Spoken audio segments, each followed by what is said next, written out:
Maitane, entzuten diazu? Antes? Bale, egunon.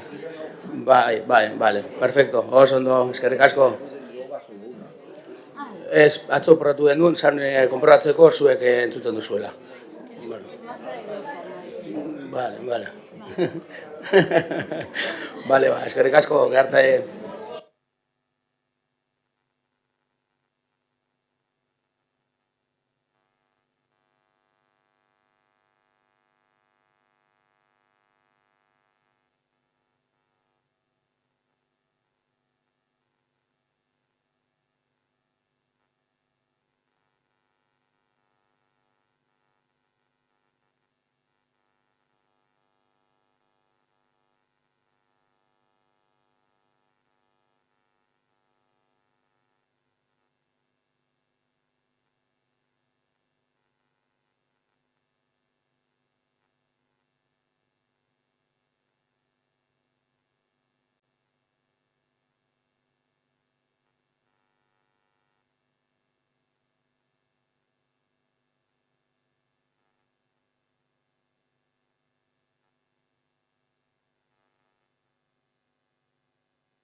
Bueno, egunon, denak gaude, bai?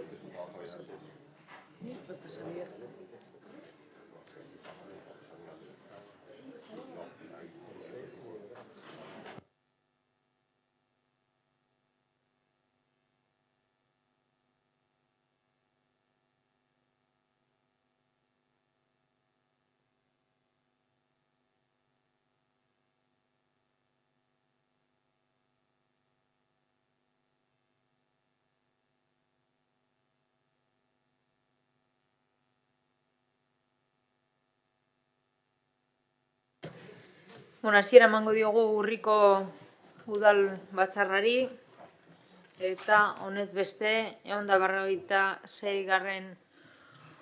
puntua, Getxoko udal batzak 2023ko irailaren 28an egindako aurrekoiko osoko bilkuraren akta onesteko proposamena. Ez dago ekarpenik, beraz aurrera egingo dugu eta 157 puntuarekin jarraituko dugu. Kreditu gehigarria onartzeko proposamena, Bihotzalai abesbatzari dirulaguntza izenduna emateko Teietxe kaleko 2. zenbakian dagoen lokala eraberritzeko obra finantziatzeko. Batzordearen proposamena hau da. Honesteak igerrizko kreditua emateko espedientea, 60.000 euro duela, udal horrekundu partida hauei lotuta. Gastua da erakunde autonomoi, kulturetxea erakundei, eta finantzazioa da diruzentzako gerakinarekin. Eta Getxo kulturetxea erakunde autonomoaren horrekuntuenako horrekuntu partida onartu horrek partida hauek. Gastua Bihotzalai abesbatza, eta finantzazioa udaleko transferentziekin.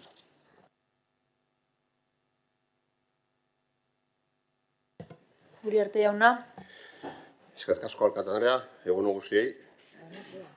Bihotzalai abesbatzak lokal bat erosi barri dago, Algortan, bertan bere kultur jarduera garatzeko eta bere irizmena zabaltzeko helburuarekin. Getxoko musika arloko beste erakunde batzuetara zabalduz. Lokala Teietxe kaleko, bigarren zenbakian dago, 156 metro karratuko azaera erabilgarri du, eta sarbidea eta irteerak kaleran oinean ditu. Beharrezkoa da eraberritze bat egitea espazio musika jardutarako egokitzeko intsonorizazioa, armailak eta antzekoak. Bihotsalai abesbatzak jendaurrean erakutsi du gure komunitario bat sortzeko interesa. Udalerriko beste elkarte eta erakunde kultural batzuek ere beren jarduerak garatzeko aukera izan dezaten.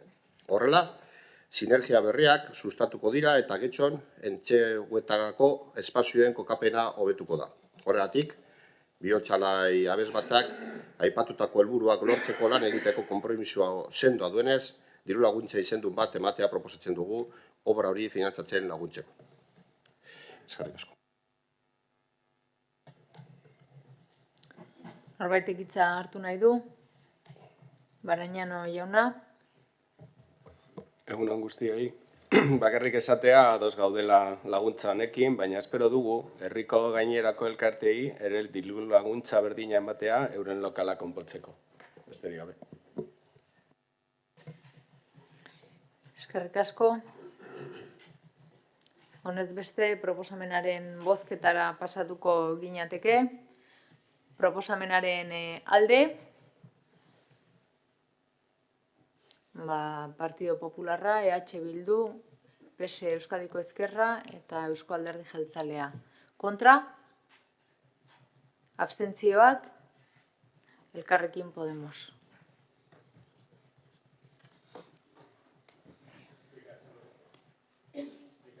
Explicación de voto, bai, Benito jauna. Sí, gracias, señora. Bai, eskerrik asko alkate anderea eta egunon guztioi. Gure aldetik abstenitu gara. Diru laguntzaren aurrean abstenitu gara. Ez aurka gaudelako. Ez gaude diru laguntza izendun horren aurka eta ados gaude. Ondo iruditzen zaigu kulturaren sektoreko elkartei laguntzak ematea, Getxon. Hori gora bera, ez dugu uste hau denik konponbidea bere premiak asetzeko. Getxoko kultura taldeek premia desberdinak dituzte eta gure ustez horrela ez dira asetzen. Diru laguntza honekin, hutsune bat betetzen da, baina ez da premia guztiei erantzuten. Espazio eta ekipamendu gehiago behar dituztelako, bai bihotsalai abesbatzak, bai bestelako kultura elkarte batzuek. Guk galdera bat egiten diogu geure buruari. Diru laguntza izenduna gora behera, udalak ekipamendu nahikoak ditu. Eta ekipamendu honeko instalazioak ditu kultura jarduera hau zein beste jarduera batzuk garatzeko. Eta uste dugu espazio faltak batzuetan eragiten duela batzuek bere jarduera ez egitea, baina badaude espazio nahikoak. Besterik gabe, mila esker. 158 garren puntura pasatuko ginateke, eskuhartze sozioedukatibo eta psikosozialeko zerbitzua emateagatik agintzari kooperatibari fakturak ordaintzeko proposamena. Batzordaren proposamena hau da. Ekonomia prozesalagatik prozedurarekin jarraitzea eta espedientean prestazioen valorazioari buruz jasotako informazioaren arabera, zerbitzu mailaren aldeko kalte ordaina finkatzea. Udala bidegabe aberaztea saihestuz aurkeztutako eta adostutako fakturarekin bat datorren zenbatekoan. Zehaztasunak hauxe dire, guztira da 30.741,77 euro eta bigarren faktura hori onartzea eta horretarako agintzari soziedad kooperatibaren alde obligazioa zeratzea eta aitortzea. Díaz Anderea? Ez? Está explicado en comisión. Azaldu da batzordean. Taldeek ezagutzen dute. Gobernu batzarrera eraman da eta antolakuntza eta kontuetako arduradunak ere azaldu zuen. Mila esker, bai? Eskerrik asko. Norbaitek hitza hartu nahi du? Ez? Beraz, bozketara pasatuko ginateke. Proposamenaren alde. Partido Sozialista Euskadiko Ezkerra eta Eusko Alderdi Jeltzalea. Kontra? EH Bildu. Abstentzioak? Partido Popularra eta Elkarrekin Podemos. Honez beste, 159. puntura pasatuko ginateke. Bozeramaileen batzordeak 2023ko urriaren 19an egindako adierazpen instituzionalaren berri ematea sexu erasoak gaitzesteko. Adierazpen instituzionala hau batez onartua honela dio. Bat, bozeramaileen batzordeak erabat baztertu eta gaiztetzen ditu generoen berdintasun esan oinarritzen diren jarrera, sexisten eta matxismoaren ondorio sortutako eraso guztiak. Bi, elkartasun adierazten nahi dio erasoak jasan duten emakumei bai eta babesa eman ere. Hiru, azpimarratzen du indarkeriak erabiltzen duenaren erantzunkizuna dela beti eta erasoak jasan duten emakumeak erruduntzat jotzea saihestu behar dela. Lau, azpimarratzen du ezin dugula ahaztu eraso sexista justifikatzen dituen testuingururik ez dagoela. Eta erasotzaileen profilik ez dagoela errepikatzen du. Hala ere, emakunderen arabera, emakumeen aurkako sexu eraso gehienak, eraso guztien 80%, biktimarekin nolabaiteko lotura edo harremana zuten pertsonek egiten dituzte. Bost, berdintasunaren eta errespetuaren balioetan oinarritutako gizarte bat lortzeko lanean jarraitzeko konpromiso hartzen du. Non emakumeek askatasunez erabaki ahal izango duten norekin, noiz eta nola izan sexu harremanak, eta azken batean haien borondatea erabat errespetatuko da. Bost, erakunde konzentrazio isila berdintasun kontseiluko ordezkariekin batera egiteko deia egiten da, ostiralean urriaren 20an, eguerdiko 12etan udaletzeko espilaretan, tarratzaldeko 7:30etan Telletxeko punto linan, Algordako metropolitaren ondoan, Getxoko herritarrak deitzen ditu.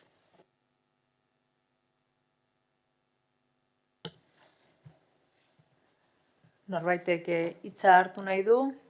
Bai, Benito jauna. Sí, gracias, señora. Eskerrik asko alkate andrea. Por parte de nuestro grupo. Gure taldetik bat egiten dugu adierazpenarekin, erakunde adierazpen horrekin bat gaude.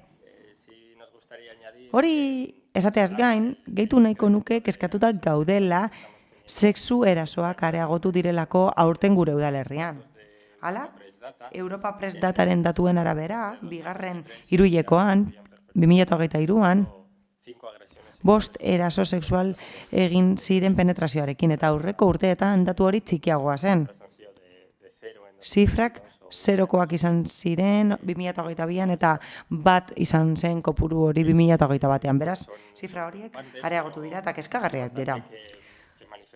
Garrantzitsua da esatea ezin dugula horrelakorik normalizatu eta ezin dugula pentsatu hori ohikoa denik. Eta horrez gain, ezin dugu esan erasoen igoera hori lotuta dagoenik araudi aldaketarekin. Horrez gain, azpimarratu behar da sexu harremanak baimenik gabe erasoak direla. Eta baimenik gabeko sexu eraso guztiak dira abusu bat eta erakundeek eta gobernuek hori ezeztatu behar dute eta salatu behar dute indarkeria matxista delako edo jarrera matxista delako emakumezkoen gorputza gurea dela. Eta zentzu horretan, erasotzaileek beti aurkitu behar gaituzte aurrean, aurka. Eta beti ikusi behar dute elkarrekin gaudela horren aurka. Eta horri dagokionez, gustatuko litzaidake bukatzea esan ez honako hau berriro ere, 2 kontzentrazio deialdi egin ditugu, bat, mugimendu feministak izan zuen, eta beste bat, udalbatzak deitu zuen eta horren parte hartzea txikiagoa izan zen. Guk, jada, esan genuen beste une batzuetan, guretzat ez dela zentzuduna, erakundeak bere islan egitea eta mugimendu sozialarekin ez koordinatzea guretzat, horrek ez dauka zentzurik. Eta eraginkorragoa izango litzateke modu koordinatuan lan egitea, horrela erantzun bat emateko, erantzun bateratu bat eta irmo bat emateko. Hori egiten delako jada adibidez beste udal batzuetan. Eta horretarako, hain zuzen ere beharrezkoa da kontuan hartzea, udalak duela espazioak goizez eta ez da txarra arratsaldeko protagonismoa lagatzea manifestaldietara eta herriaren antolakuntza askeari. Zorionez, azken batean, mugimendu sozial horrek eragiten ditu aldaketak, manifestaldiak eta herriaren antolakuntza askeak sortzen dituzte aldaketak. Beraz, aurreko osoko bilkuran egin genuen bezala, gustatuko litzaiguke eskatzea berdintasun kontseilua deitzea gai hau ahalik eta lasterren jorratzeko. Mila esker.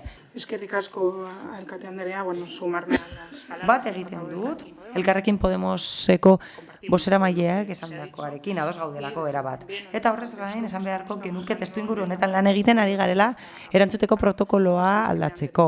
Badakizue, aurreko agintaldian, sakonki lan egin genuela, berrikusteko protokoloa. Erakunde arteko protokoloa aldatu nahi izan genuen indarkeriari aurre egiteko.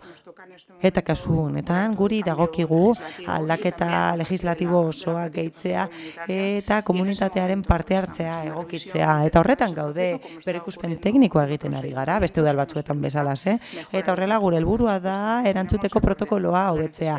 Beti ere araudiari egokituz eta egungo egoerari erantzunez. Mila esker. Larrakoetxea, Andrea. Bai, egunon guztioi. Aurreko hileko plenoan 3 erasoren inguruko adierazpen instituzionalen berri eman genuen eta gaur tamalez berriro aurkitzen gara erasoak salatzeko beharrean. Baina egia esan kezkatuta atera ginen bozeramaile batzordetik oso, bertan esan ziren kontu batzuengatik. Eraso guztiak ez dira berdinak ez, eta jakin badakigu eraso mota bakoitzak ondorio ezberdinak eragiten dituela. Batzuk larriagoak direla eta beste batzuk larritasun gutxiagokoak. Baina akatsa da, erasoak mailakatzea, batzuei garrantzia kenduz, hain larriak ez direlakoan.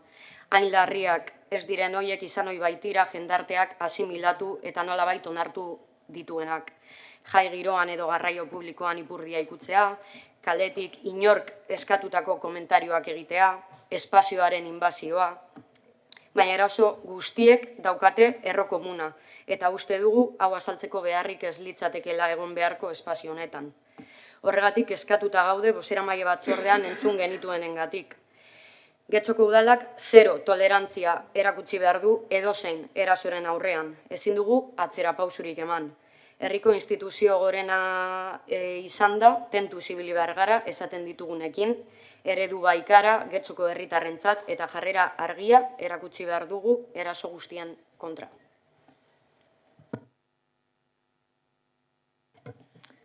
Eskerrik asko, beste norbaitek, ez? Beraz, Eunda berrogeita hamargarren puntura pasatuko ginateke, udal diru zaintzaren hirileko txostenaren berri ematea. 10/2010 legearen 4. artikuluan xedatutakoa bete beharrez. 2023ko 3. hirilekoa. Batzordearen proposamen hau da, 2023 diru zaintzako txostenaren edukiaren jakitun geratzea. Txosten hori bete beharrak ordaintzeko legezko epeak betetzeari buruzkoa da.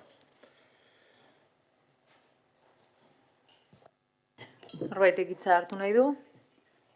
Ez? Beraz, 151. puntura pasatuko ginateke, hainbat ebazpenen berri ematea, aurrekontu gehigarrizko kredituz baliatuta adieraziz. Batzordearen proposamen hau da, kreditu gehigarrien bidezko aurrekontu aldaketaren ebazpenekin jakitun geratzea. Bertan zerretatzen dire, ebazpenak eta diru kopuruak. Norbaitek hitza hartu nahi du? Ez, beraz, 152. puntura pasatuko ginateke, kreditu transferentzien bidez egindako aurrekontua aldatzeko hainbat ebazpenen berri ematea. Batzordearen proposamen hau da, kreditu transferentziaren erabilaren bidez aurrekontu aldaketari buruzko zinegotzi eskuordearen ebazpenekin jakitun geratzea, bertan zerretatzen dire ebazpenak eta diru kopuruak. Norbaitek hitza? Ez, beraz, 153. puntura pasatuko ginateke, kreditu finalista gaitzen bidez egindako aurrekontua aldatzeko hainbat ebazpenen berri ematea. Batzordearen proposamena hau da, kreditu finalistak ikuntzaren erabilaren bidezko aurrekontu aldaketei buruzko zinegotzi eskuartearen ebazpenekin jakitun geratzea. Ebazpena da 4.878, 2023koa eta diru kopurua da 503.276 euro. Kreditu finalista gaitzea lanbide 2023-2024 deialdirako. Norbaitek hitza? Ez, beraz, egon da 54. puntura pasatuko ginateke. Finantza iraunkortasunaren 19/23 zenbakiaren txostenaren berri ematea aurrekontuaren aldaketak finantziatzeko asmoz, 2022ko udal aurrekontuaren likidazioarekin lortutako diruzaintzako gerakina 2023ko denboraldian, lehenengo bigarren eta hirugarren hiruhilekoan, gastu orokorretarako erabiltzea dela eta. Batzordearen proposamena da, udaleko kontu hartzailea finantza iraunkortasunari buruz egindako urriaren 11ko 1923 txostenaren edukiaren jakitun geratzea, diruzaintzako geldekina erabiltzeari dagokionez. 2023an lehenengo bigarren eta hirugarren hiruhilekoan aurrekontuko aldaketa finantzatzeko. 2023 txosten hori Bizkaiko Foru Aldundian finantza tutoretzari dagokionez eskudunaren sailari igortzea osoko bilkuraren akta eta euskarri izan daitekeen gainerako dokumentazioarekin batera. Norbaitek hitza? Ez, beraz, orain bai, mozioen atalera pasatuko gara. Egun da 55. puntua. Alderdi Popularrak udal taldearen mozioa argitarazpen efizientziari buruzkoa.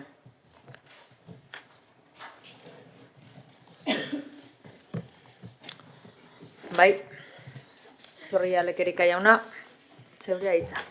Muchas gracias, señora alcaldesa. Eskerrik asko alkate anderea. Eta egun on guztioi. Los sistemas de iluminación con tecnología teknologia erabiltzen duten argiztapen sistemek efizientzia eta kalitate handiagokoa den argiztapena emateaz gain, energia kontsumoa eta gas kutsakorren emisioa murrizten dute, ingurumena babestuz. Halaber, gune bakoitzaren behar bereziak egokitzea eta hobeto kontrolatzea ahalbidetzen dute. Hala, herritarren segurtasuna hobetzen dute eta mantentze lanen kostua murrizten dute. Azken urteotan, Getxoko udalak aldatu ditu efizienteak ez diren luminariak, luminariarik kutsakorrenak eta horien ordez LED teknologia duten luminaria efizienteak jarri ditu. Hala baina, udalerriko zenbait gunetan, bereziki Algortan, Dramarietan, Eguri auzoetan, kale batzuetan oraindik daude argiztapen txarra ematen duten eta oso kutsakorrak diren kale argi esferikoak. Horren bestez, Getxon dauden luminaria ez efizienteak aintzat hartuta uste dugu udalak efizienteak diren argiak jarri behar dituela udalerriko argiteria publiko guztietan, 6 hileko epean. Azaldutako guztiagatik Popular taldeak honako hau aurkezten du. Bat, Getxoko udalak argi efizienteak jarri ditzala udalerriko argiteria publiko guztian, 6 hileko epean. Eta bigarrena, mozio honen berri ematea udal komunikabideetan.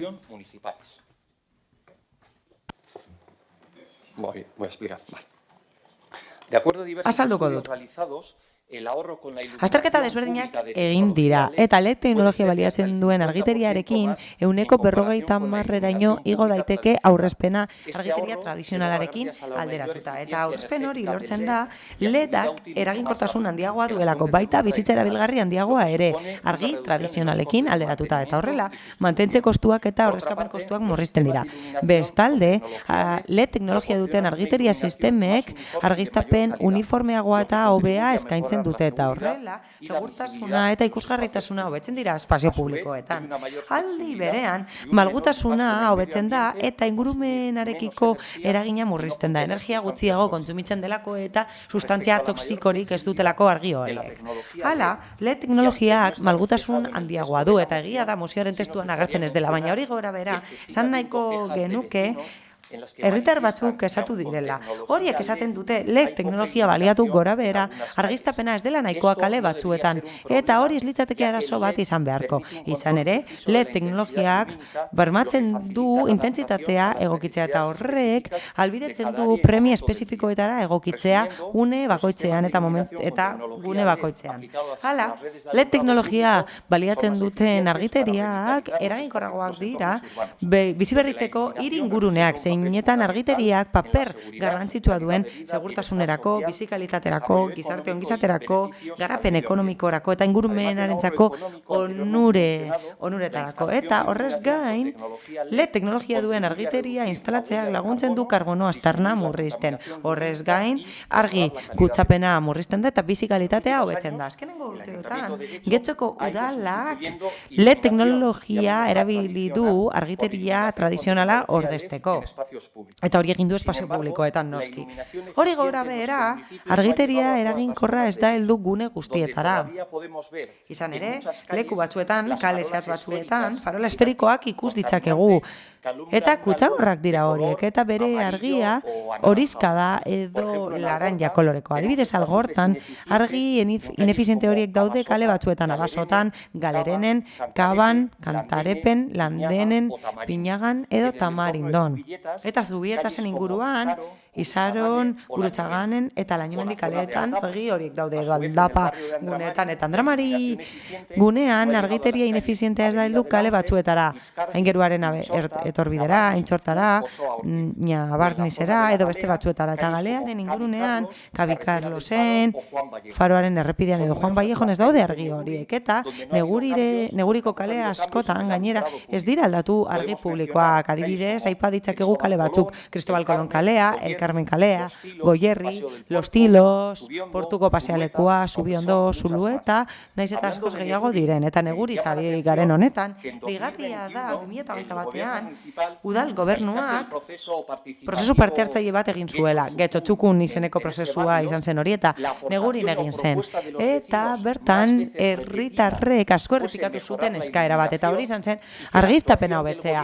Eta udal gobernuaren jarduketa bere desidiarekin beste bat izan zen. Ez dute zer egin. Eta oso kale gutxitan aldatu dituzte argiak. Adibidez, Aiboa kalean, udaletxearen ondoan, eta hor zer ikus dezakegu? Hor ikus dezakegu farolak errepidearen edo espaloiaren erdian daudela, eta eragozten dutela familiak pasatzea aurren kotxeekin, eta gainera zaila da gurpildun aulkian doazenek aukera izatea pasatzeko, eta spoiler, esango digute horretan ari direla, eta urtero jartzen dituztela argi eraginkorrak eta badagoela aurrekontu partiduta espezifiko bat horretarako, baina ez digute esango, eta hau zeila da, aipatu dute behin baino gehiagotan, gure taldeko bozera mailak hori aipatu du aurrekontuen eztabaidan, 2022an partida honen 130 baino esen egikaritu, eta 2021ean 122 egikaritu zen aurrekontu partida honetan, eta oso beharrezkoa da kudeaketa hau hobetzea. Horregatik talde popularretik eskatzen dugu instalatzeko argiztapen eraginkorra argiteria publiko osoan udalerrian, eta hori egiteko eskatzen dugu 6 hileko epean. Oraingo datuekin, eta datu horiek gobernuak eman ditu, oraingo datuekin epe hori egingarria da. Horregatik guztiagatik mozioa aurkeztu dugu, eta eskatuko genizueke alde bozkatzeko. Eta eskatuko genuke gobernu taldeak mozioak eskatzen duena egiteko. Herritarrek eskertuko dutelako. Mi esker. Eskerrik asko. Eskerrik asko.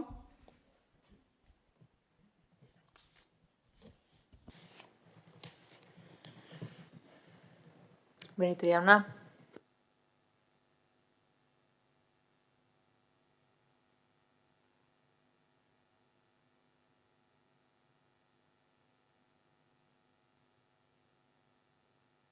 Perdón, pensé que estaba. Barkatu, pentsatzen nuen mikroa piztuta zegoela. Egia da, a priori ados egon gintezkeela. Alderdi Popularrak eskatzen duenarekin ados egon gintezke. Eskatzen dute bonbillak aldatzeko eta LED teknologiarekin ordezteko. Hau da, argi eraginkorrekin ordezteko. Hori eskatzen dute. Zentzu horretan, horrek aurrezpen energetikoa ekarriko luke eta argiztapena hobetuko luke, eta bai, noski, horrekin ados gaude. Hala eta guztiz ere badago beste parte bat, partekatzen ez duguna, edo hainbeste partekatzen ez duguna. Apur bat gehiago hausnartzen badugu, hori ikusiko dugu. Eta horrekin ez gaude ados. Hain zuzen ere, guk uste dugu, hori ez dela egin behar hain modu simplean edo simplistan. Hau da. Ez da nahikoa bonbillak aldatzearekin. Horrekin ez da nahikoa esan bezala. Plangintza behar da, eta azterketa sakonagoa egin behar da. LED argi eraginkorrek gehiago argiztatzen dute, baina modu desberdinean argiztatzen dute, argi urdin gehiago igortzen dute eta horrek efektu kaltegarriak eragin ditzake. Hau da, kutsadura luminikoa sortzen du, insomnioa eragin dezake, eta bar.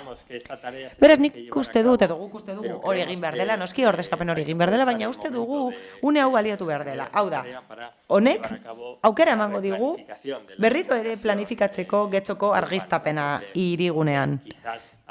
Izan ere,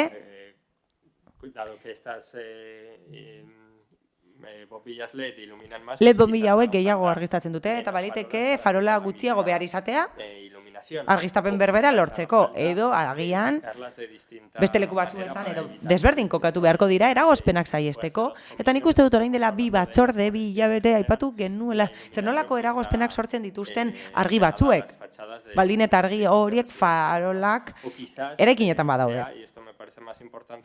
Eta badago beste kontu bat are garrantzitsuagoa dena, agian unea da, edo garaia da, hiri debekatuaren mapa eta puntu arriskutsuen mapa aztertzeko eta ez soilik argiak aldatzeko baizik eta argiztapen osoa berrikusteko eta argiztapena handitzeko puntu arriskutsuetan edo arriskutsutzat jotzen diren puntu horietan.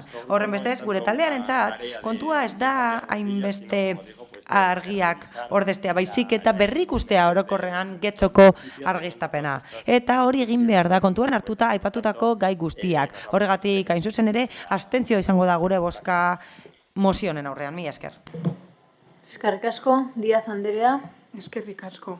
Bueno, egunon berriro. Egunon berriro ere. Egia da, bai. Egia da, argiztapen eraginkorrerako trantsizioa Getxon garrantzitsua dela. Ez dio eragiten soilik herritarren bizi kalitateari. Horrez gain, eragin nabarmena du ingurumenaren babesean eta energia eraginkortasunean nire aurreko taldeek azaldu duten bezala eta hala izan behar duelako talde sozialistatik eta ziurazki talde guztietatik ades gaude lederako trantsizio teknologiko horrekin argizteria edo argiteria publikoan. Laguntzen duelako energiaren kontsumoa murrizten, segurtasuna hobetzen du eta argiztapena hobetzearekin hori erraza da egitea. Horregatik, aurreko legegintzaldi planean, aurreko agintaldian kontu hori jaso genuen eta argi dago, eta ukaezina da aurrerapen handi lortu dugula azkenengo 4 urteotan. Izan ere, kopuru handiak sartu dira aurrekontuetan hori egiteko eta azkenengo urteotan argiteria hobetu da kale guztietan edo udalerri osoan. Eta zuek proposatzen duzue LED argiak jartzea 6 hilabeteko epean, baina ez da bideragarria, besterik gabe. Agian zuen helburua da inbertsioak horretan bakarrik zentratzea. Epe hori oso laburra da, eta ez dugu uste kontuan hartu duzuenik, ez denik bideragarria edo bideragarria izan daitekeenik zuek proposatzen duzuen epean. Eta agintaldi politiko honetan gure helburua da argi eraginkor horietarako trantsizioa egitea, eta bai, hori egiten ari da plangintzatik, eta gutegi batez hartzen ari da, eta begi biztan dago, lan hori egin dugula azkenengo urteotan eta konpromisoa dugula gobernu talde honetan trantsizio horrekin. Garrantzitsua da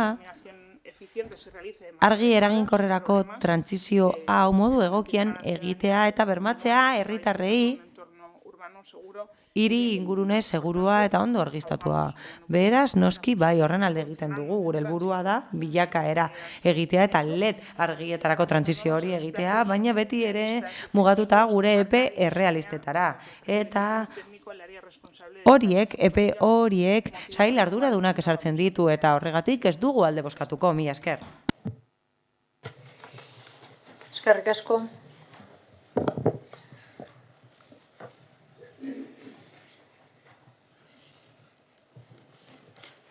Rodríguez jauna. Bai, egunon.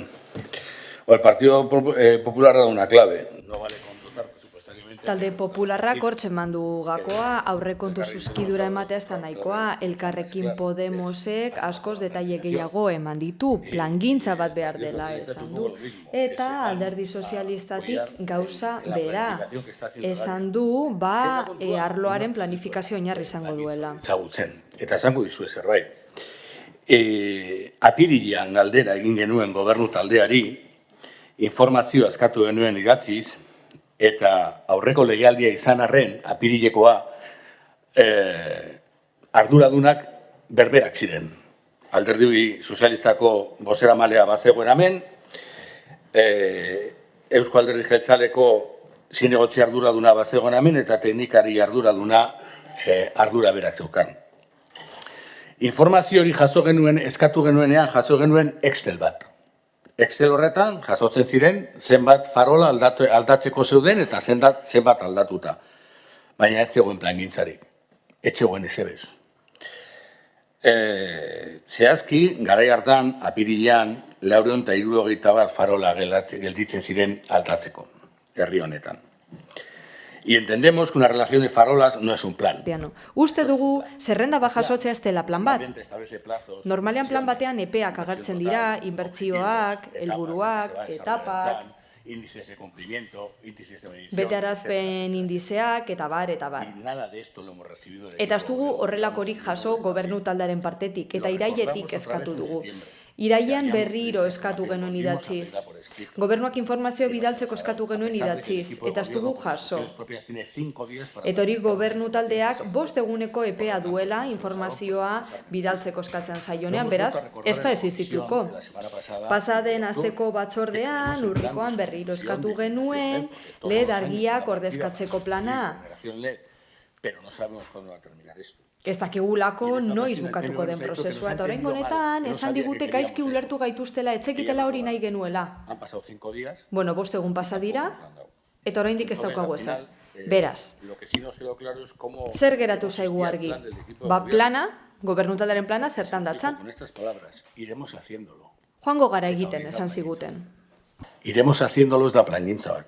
Iremos haciéndolo ez da kudeaketa onaren eredu bat. Eta iremos haciendo horrekin, ezin da inolako kontrola egin. Ez ekonomikorik, ez gestio edo kudeaketaren kontrolik. Iremos haciendo hasta cuándo. Llevamos, como yo juraría que más de 6 años. Nik uste du 6-7 urtetik gora dara matzagula partida honekin aurrekontuetan, baina joango gara egiten esaten digute. Eta guk orain arte pazientzia izan dugun arren, antza Alderdi Popularrari agortu zaio pazientzia, eta beste batzuk astindu dugun olatu gainera torrina izan du. Ongietorriak, baina egia zateko hemen esan den bezala ez dakigu eskatzen duzuena, 6 hilabetetan egin daitekena. Ez dakigu eskatzen duzuenak lehentasuna duen edota ze aurrekontua eskatzen duen plangintza osoak, benetako plangintza osoak egon balitz. Eta ez dakigu benetan noraino egin daiteken hori 6 hilabetetan.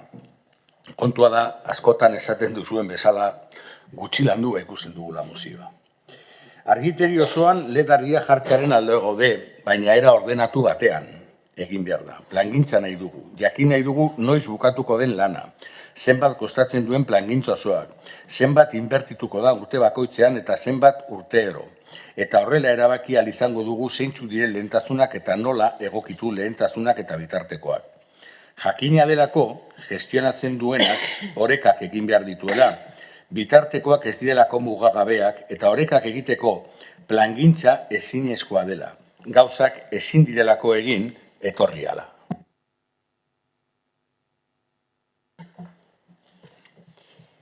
Ocio Anderea. Bai, eskerrik asko alkate Anderea, eta egun on guztioi.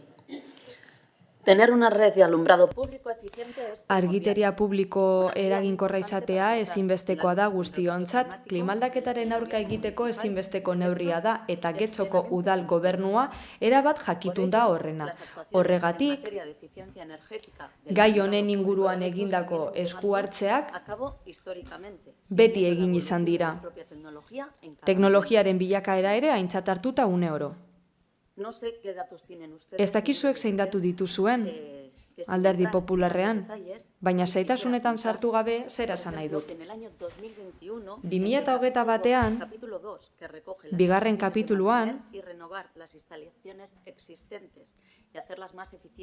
dauden azpiegiturak berritu eta efizientago egitear ingurukoak eta 6. kapituluaren arabera, inbertsioen buruzkoa, 750.000 euro inguru inbertitu ziren argiteria publikoaren sarea hobetzeko. Eta 2022an, Getxoko udalaren aurrekontuetan, ia los 850.000 850.000 euroak inbertitu ditugu ekintza berean, argiteria publikoa hobetzeko. Todas estas actuaciones se traducen en Jarduketa horiek guztiak eginda pertsonen segurtasuna hobetzen da eta energia aurrezten da argiteriaren partetik. reducimos tanto las Beraz, emisiones de CO2 CO2 isurpenak murrizten ditugu eta argi kutsadura baita.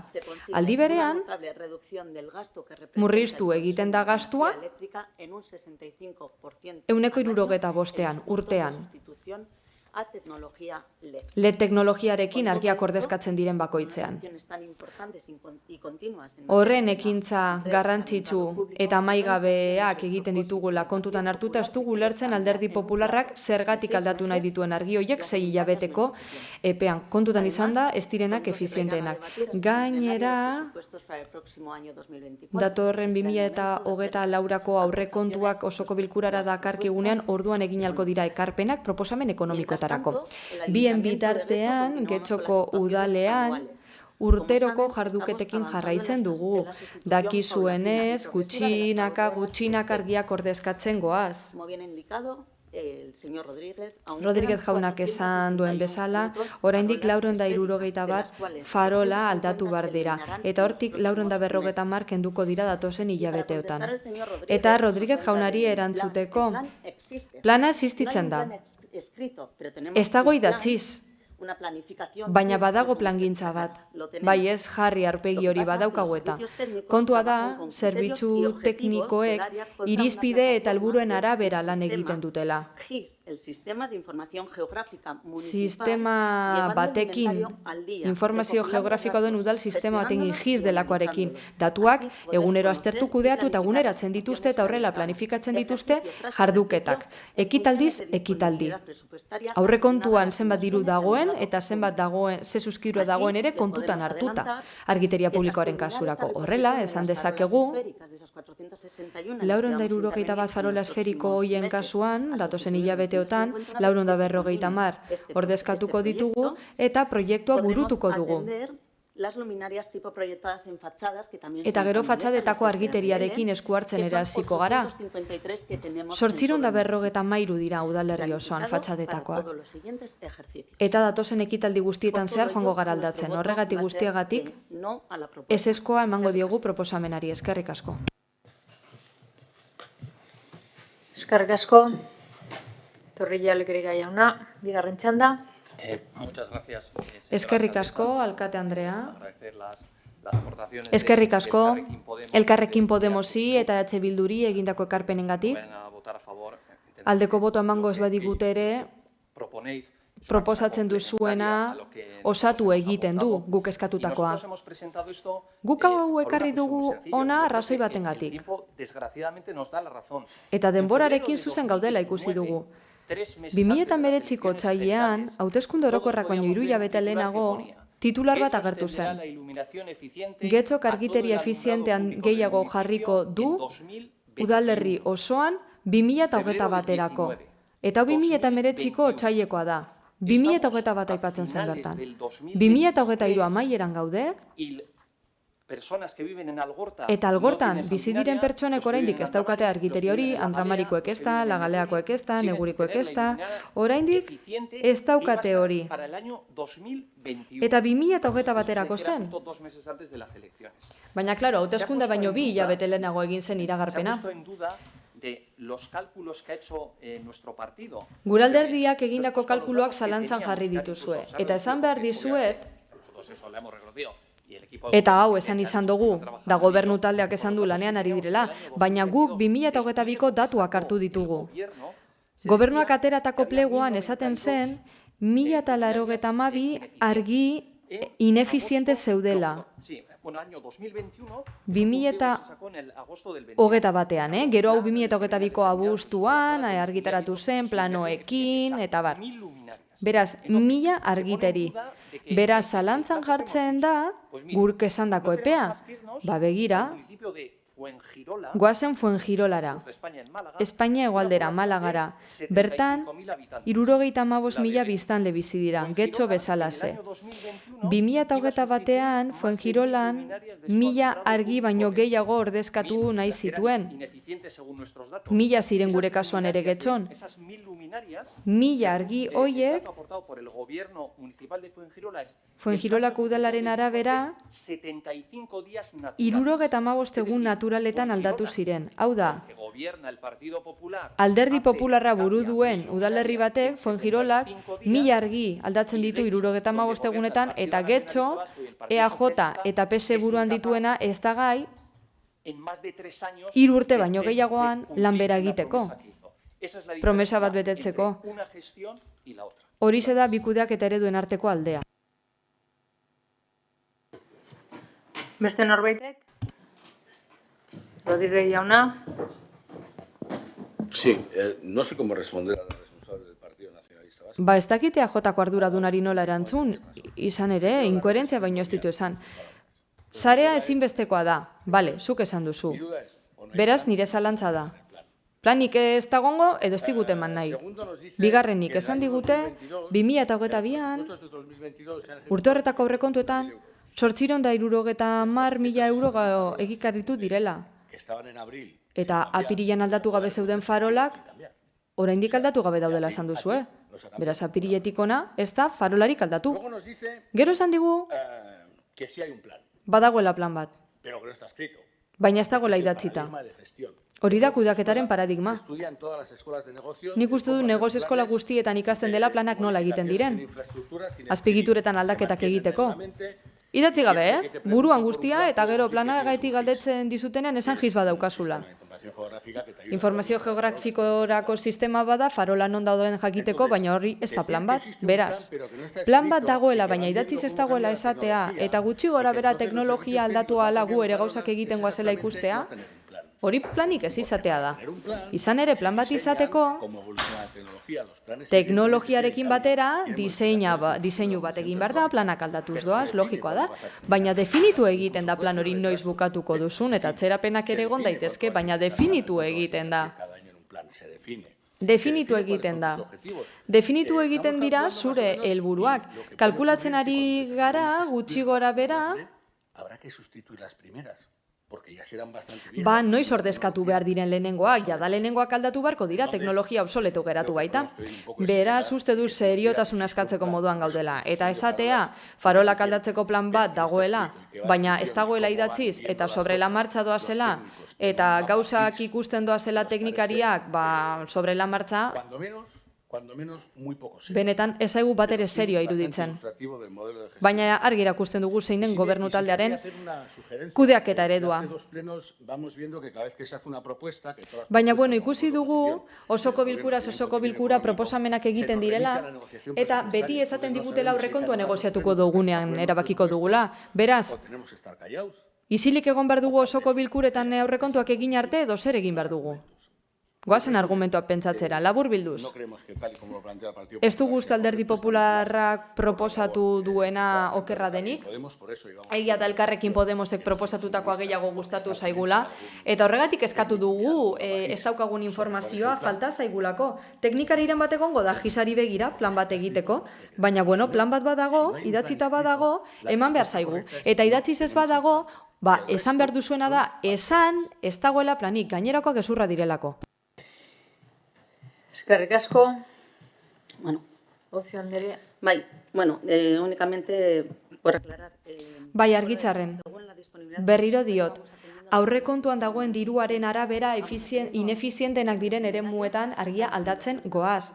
Badaude hoiek ordezkapen hoiek egiteko inbertsioak urtero egiten ditugunak. Eremu konkretu batzuetarako hoietan esku hartzea beharrezkoa dela uste badugu. Plana berriro diot existitzen da. Nik hemen ditut datuak, plataformatik hartu ditugu datuak, gizetik atera ditugu datuak eta hemen ditugu. Hemen dago plana, emango dizuegu. Laizter jasoko duzue. Besterik ez, eskerrik asko. Eskerrik asko. Beraz, bozketara pasatuko gineateke. mozioaren aldeko bozkak, Partido Popularra, kontrakoak, PS Euskadiko Ezkerra eta Eusko Alderdi Jeltzalea, abstentzioak, EH Bildu, Elkarrekin Podemos, abstentzioa, bai, abstentzioa. Eskerrik asko, eta honekin 156. puntura pasatuko ginateke. Alderdi Popularraren udal taldearen mozioa, ibilgailu elektrikoarentzako kargaguneei buruzkoa.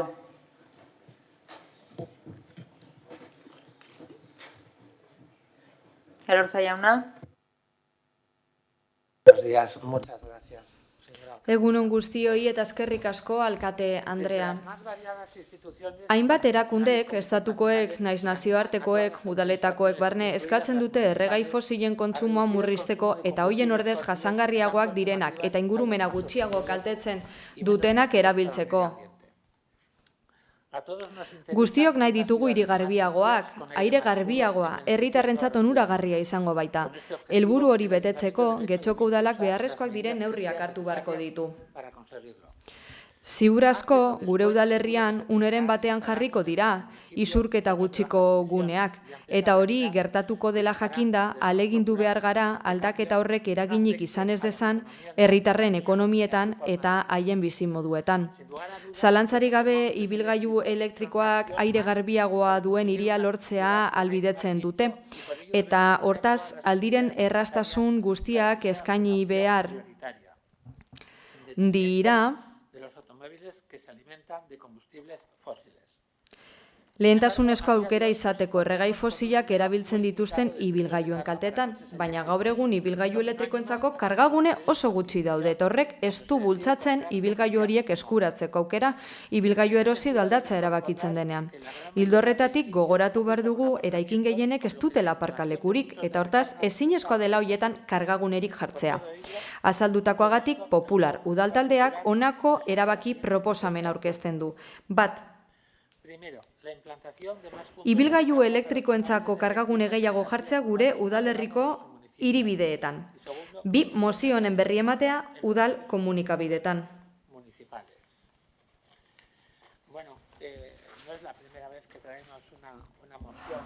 Bueno, ez da lehenengo aldia horrelako mozio bat ona dakarguna, de beharrezkoa dela uste dugu.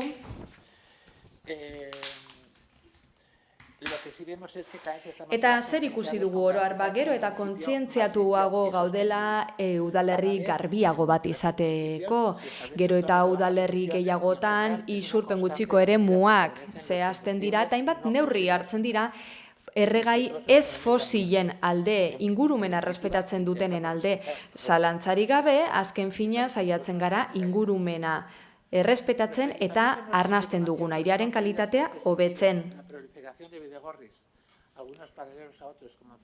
Zentzu horretan, Zugazarten eta bestelakoetan bidegorriak, oinezkoentzako tokiak, bizikleta elektrikoen erabilera aldundiari esker, neurri horiek guztiak hartzen ditugu, baina uste dugu sistema hobetu behar dela.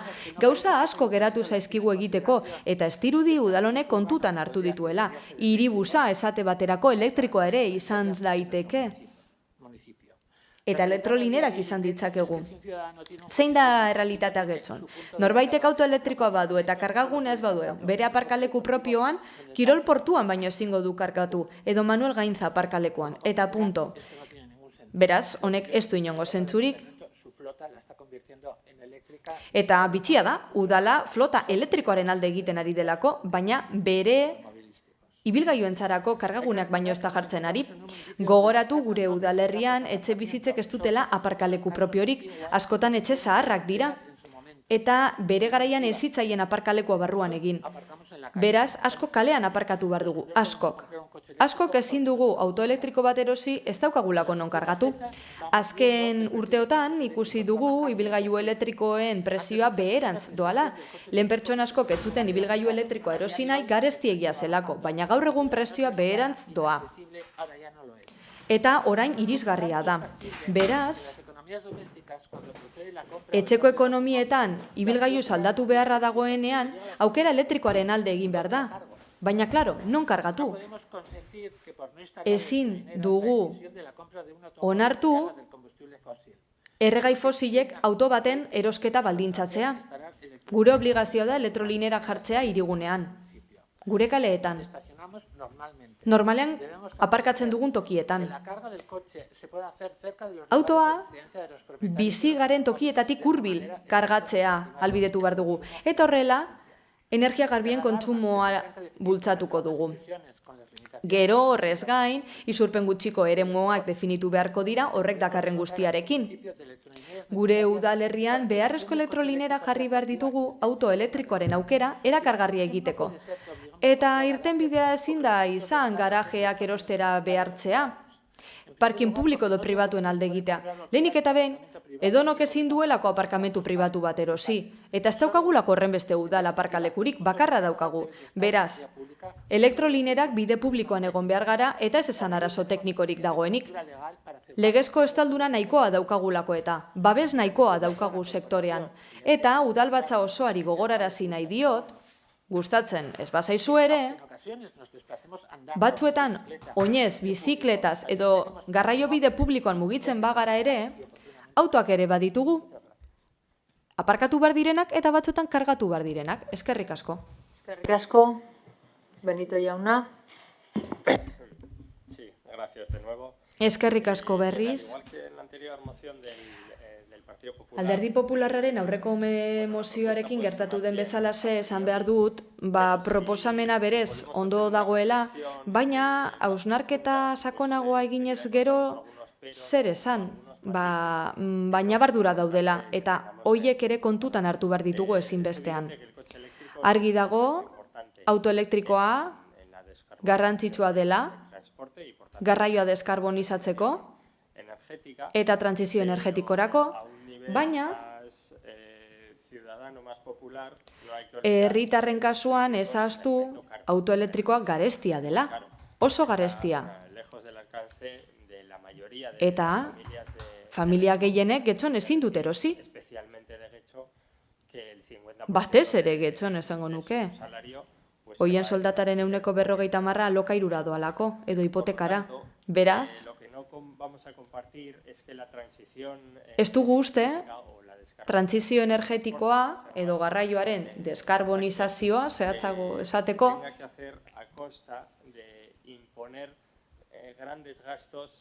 gastu handiak ordaintzaren truke egin behar denik. Izan ere, praktikan, herritar gutxi batzuek baino ezin dute gastu hau ordaindu.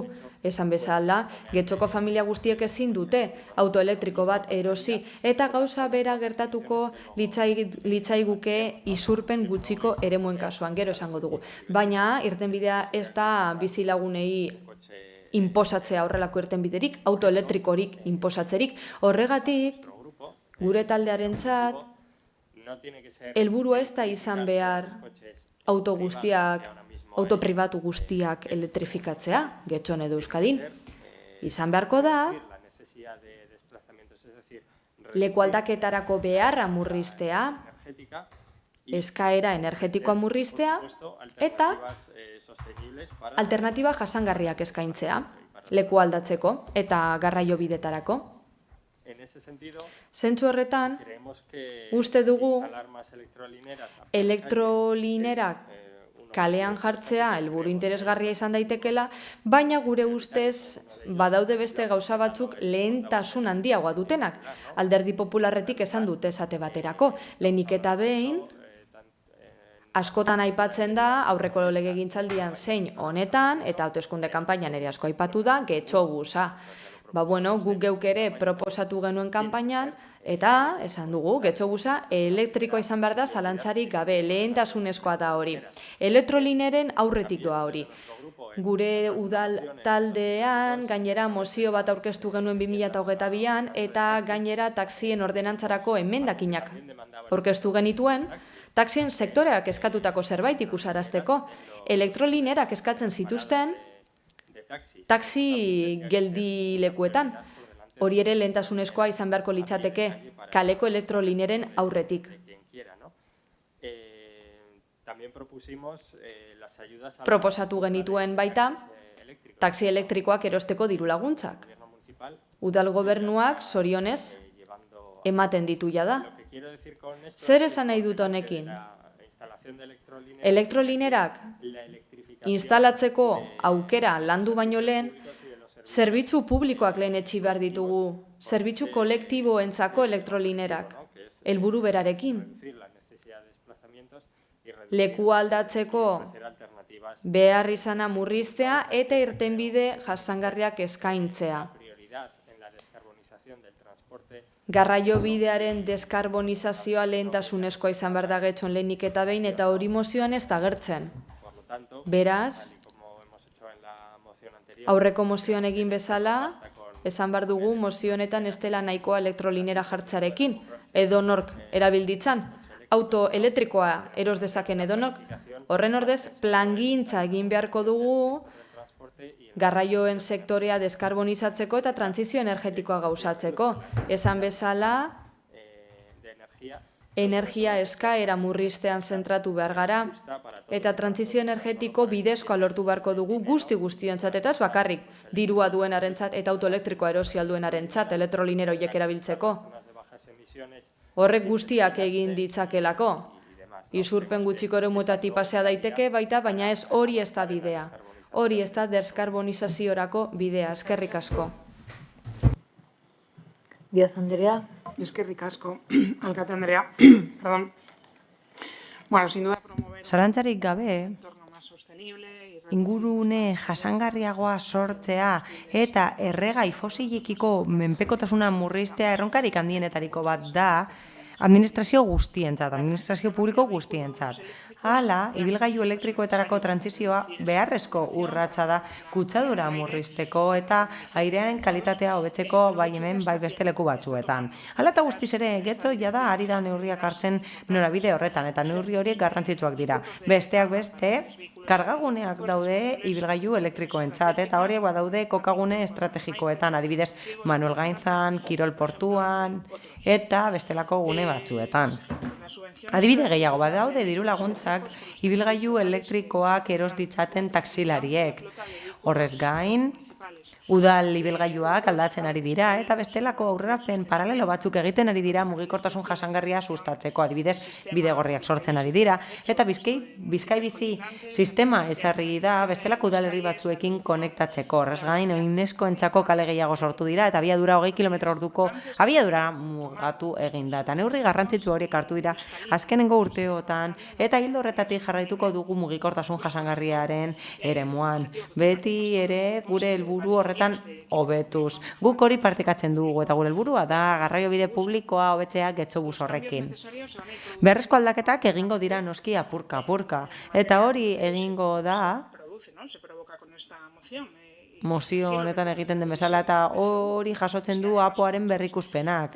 Hala, kargagune gehiago jasotzen dira APOan, eta APOak kargaguneetan arreta berezia jartzen du ibilgailu elektrikoentzat, eta bultzada garrantzitsua izango da udal gobernuaz gain Eusko Jaurlaritzak Arriola kontseilariaren bidez proposatutako neurriekin. Horrela, etxebizitza guztietan beharrezkoa eta derrigorrezkoa izango da aurretiaz instalatzea kargaguneak ibilgailu elektrikoentzat.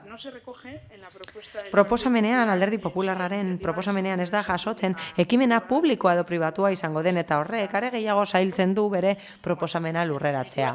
Laburbilduz, guk uste dugu garrantzitsuena dela partekatzea beharrezkoa dela honetan aurrera egitea, eta nik uste dut denok gaudela ados horretan. Uste dugu egiten ari dela, eta gainera uste dugu orain eskantza une batean gaudela eskariaren behetik dagoena. Hau da, alderantziz. Ez dugu eskaintza eskariaren betik dagoenik, oraindik ere aurrera egin behar delako, eta Alderdi Popularrak ez du hori aipatu da ibilgailuen prezioa eta oraindik ere altua dela esan da, eta aurrera egin behar da teknologikoki. Hau da, autonomia gehiago behar dute ibilgailu horiek eta gainera murriztu behar da kargatzeko denbora eta kontu horiek ez dira makalak trantsizio hori benetan lortzeko ibilgailu elektrikorako. Beraz, Alderdi Popularreko bozeramaileak esan duena ez dela egokia. Askotan esan du ibilgailuak ez direla erosten, ez dagoelako kargagune nahikorik eta guk uste dugu hori ez dela egia. Beraz, horregatik ez dugu alde bozkatuko. Eskerrik asko. Eskerrik asko. Bai, Bilbao Andrea. Egun on guztioi, esan beharra dago mozioa bera gustoko dugula. Batez ere, kotxeen elektrifikazioaren aldeko apustua izan daitekelako. Baina tituluak berak nahastu egin gaitu, esan nahi duena eta akorde puntuan eskatzen dena kontzeptu ezberdinak direlako. Kotxe elektrikoa konponbide zoragarriai bezala saltzen zaigu, baina kotxe elektrikoari lotutako gaia ganoraz landu behar dira. Ez dira konponbide zoragarri eta bakarra, konponbidea zati bat izan daiteke, partza ahul bat. Kotxe elektrikoen inguruko azterketa sakona beharrezkoa da, baina elektrikoa izan edo ez, onartu ezin duguna herria kotxez betetzea da, oinezkoei eman behar diegu lehentasuna. Konponbide onak edo onargarriak, txarrak edo onargaitzak bihur daitezke gauzak txartu eginez gero. Izan ere, elektrolinera ibigailu elektriko edo ibideo entxufagarrietarako karga estazio bat da. Gasolindegi batean edo gasolindegi tradizional batean errekuntzako motordun ibigailuetarako erregai fosila erabiltzen dugun bezala elektrolineratan gure auto elektrikoa karga ditzakegu. Elektrolinera ez da auto elektrikoa edo hibrido, entxufagarria entxufatzeko karga puntu soil bat, akordio puntuan aipatzen den moduan. Kotxe elektrikoa konponbidean zatia izan daiteke, beti ere ondo antolatzen bada. Elektrolinera kotxe elektrikoek behar duten azpiegitura da, baina azpiegitura hori ondo pentsatu eta antolatu beharra dago. Kotxe elektrikoaren erabilera ez dako zentzurik mugikortasun jasangarri plangintza baten barruan ez badugu kokatzen, eta argi dago zuek hori ez duzuela ondo ulertu. Mugikortasun jasangarriaren alde ezin da dirua esarri, puntos de recarga a lo largo del municipio soilik proposatuta. Zer esan nahi du horrek? Non, metroaren ibilbidearen parean, apakatzeko tokiak kenduta, zuek eskatzen duzu hori, nor kudeatuko ditu? Nola sortu edo hornituko da elektrizitate hori? Kotxeak herriak erdigunera sartuko ditugu kargatzeko? Ondo dago kotxe elektrikoa, ondo daude behar dituen azpiegiturak eratzea, gure herrian baldin badago proiektu serio bat. Baina etorkizuna, benetako etorkizuna, kotxez egindako bidaiak gutxitu eta laburtzean datza. Garraio publikoa indartzean datza, eta garraio bide alternatiboak, oinezkoak zein bizikletak indartzean datza. Eta hauek dira behar dituzten azpiegiturak planifikatu eta egikaritzean datza. Ez dira hornikutza puntuak eskatu horrela, altuntun, a lo largo del pueblo, como si fueran champiñones. Horregaitik, azterituko gara. Eskerrik asko.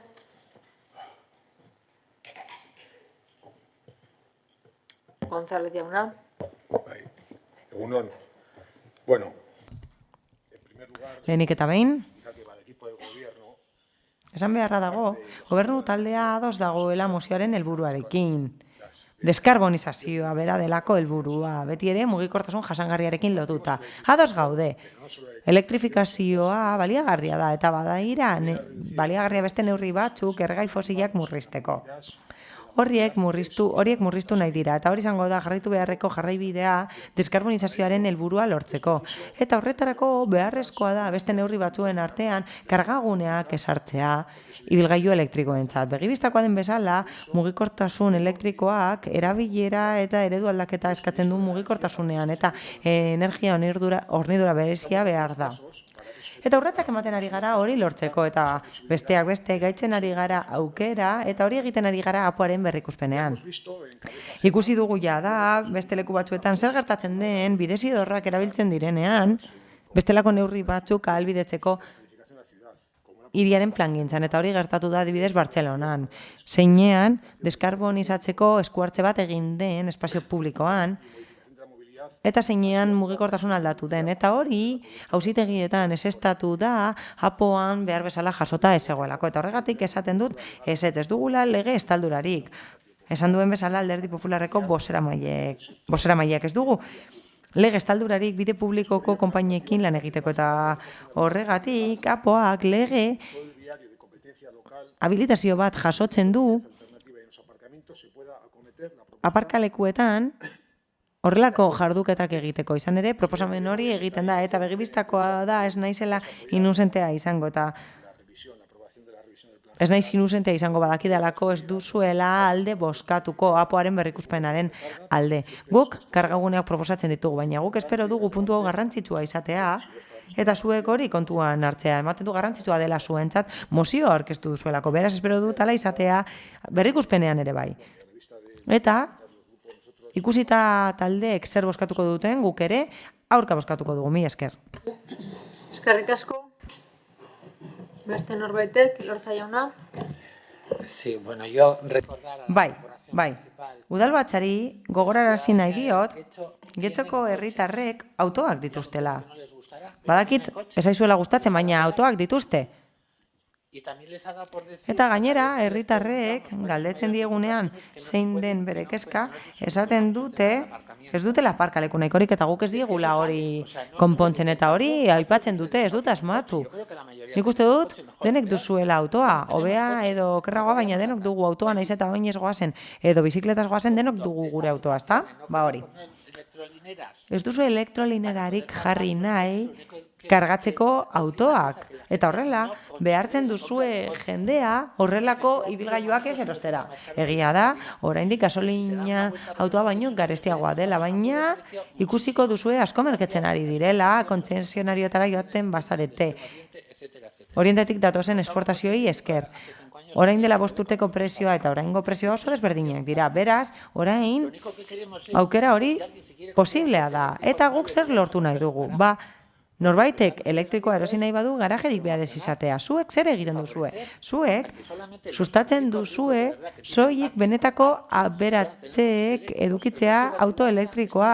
Gainerako herritarrok ezin dugu horrelako autorik eduki.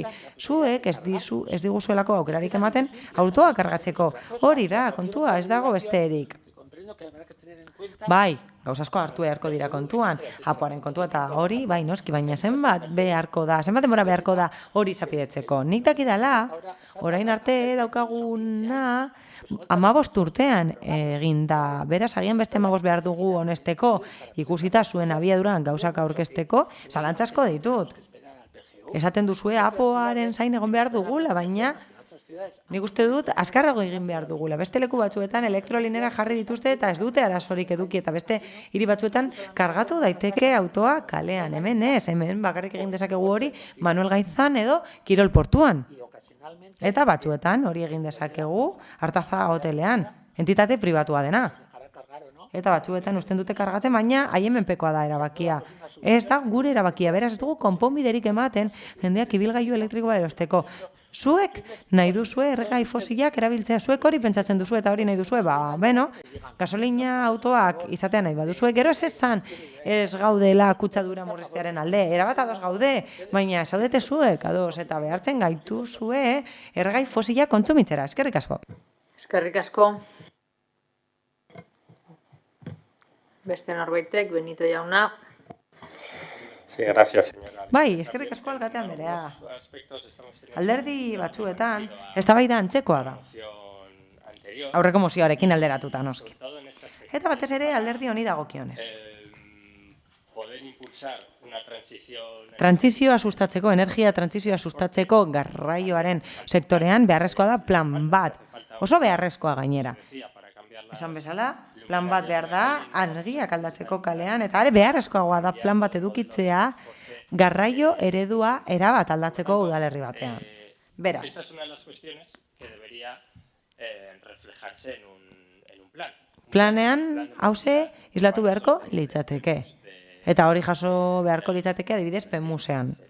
Hau da, instalatuko dira elektrolinerak, bai edo ez, zeintzuk izango dira lehentasunezkoak, eta bai, guk, jada, ezarri dugu zeintzuk izango liratekeen guretzat lehentasunak. Lehenik eta behin, zerbitzu publikoak. Zein da arazoa? Eta EAJko bozeramaileak aipatu du apoa. Arazoa zein da? Arazoa aurreko arazoa da, apoaren aurreko arazoa da hori. Guk, hiri mugikortasun jasangarrirako plan bat dugu, PEMUS deitzen dena, hemen, bere sigleengatik. Esaten da, existitzen dela, baina webgunean zirriborroa besterik ezin da ikusi. Hemengo inork ezin du ikusi PEMUS hori. Behin betikoa, ez dagoelako argitaratuta webgunean, eta hori, aipatu zen orain dela 2 batzorde. Orain dela 2 hilabete guk egin genuen galdera baten harira. Horrez gain, esan zen eguneratu egingo zela, eta ez dakigu ezer eguneratzeko prozesu horri dagokionez egiten ari den edo ez, noizko, zertarako, ez dakigu ezer horren inguruan, beraz oso zaila da. Oso zaila da, eta oso zaila da hori eustea.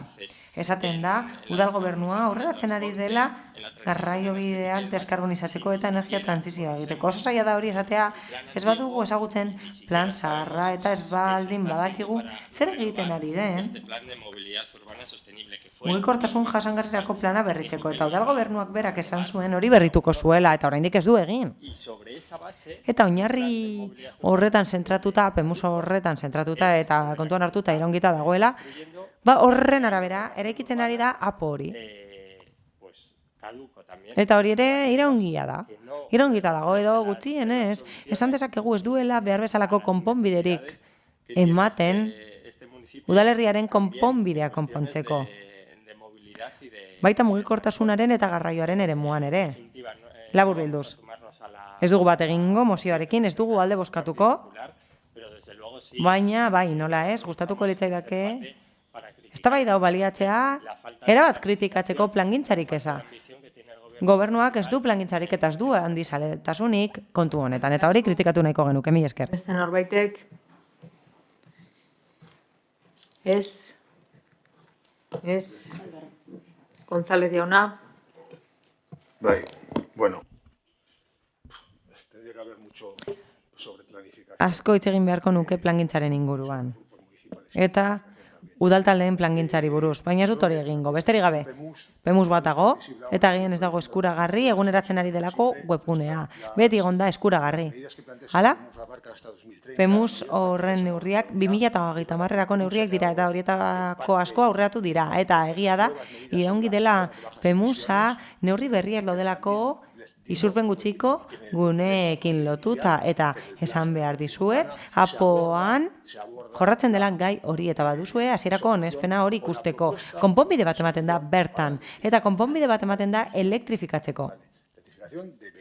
Eta bai, ibilgailuen elektrifikazioaren inguruko gauzak proposatzen dira APOan. Ez dakit norbaitek irakurri duen edo ez, baina niri tokatu zaidan, ez? Egin ez da atsegina izan, baina esan behar dizuet hori dagoela. Eta artikulua ekarriko nuen, baina ez dut denborarik izan.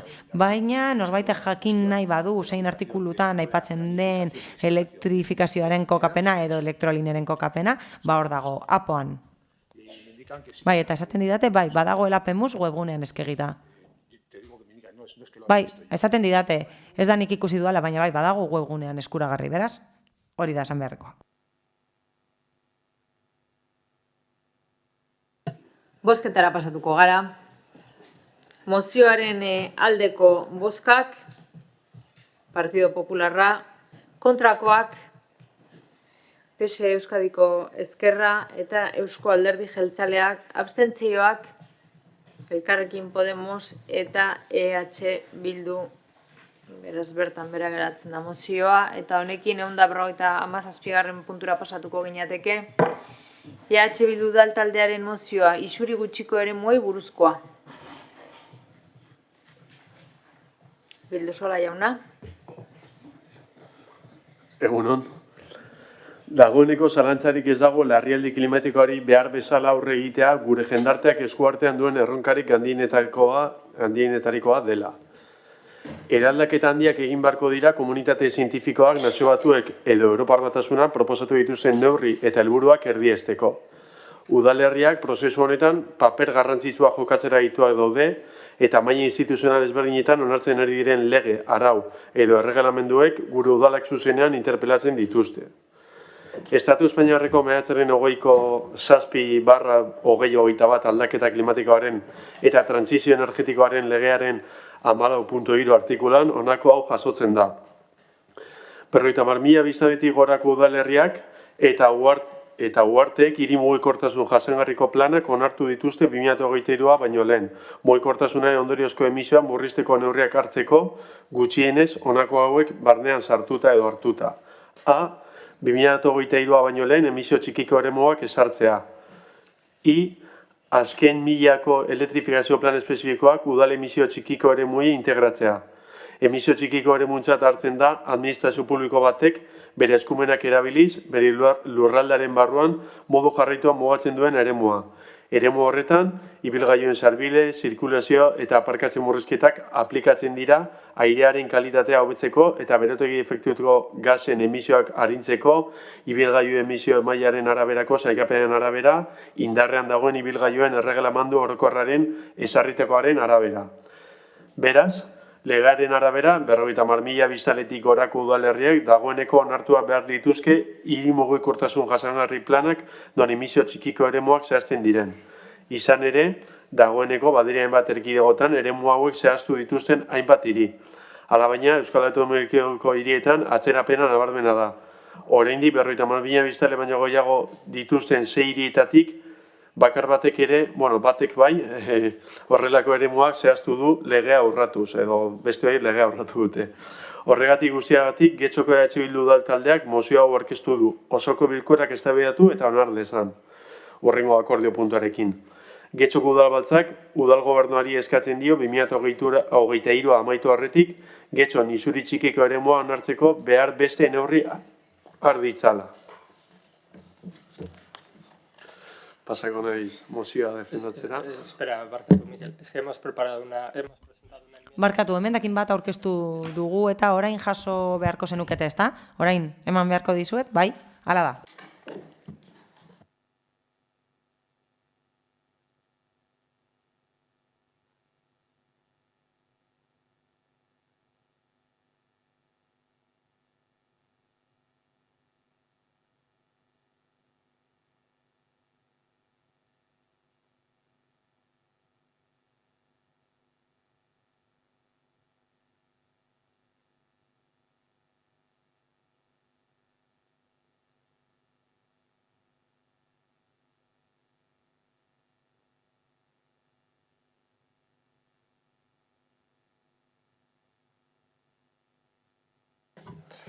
Vale, paso a leer la enmienda.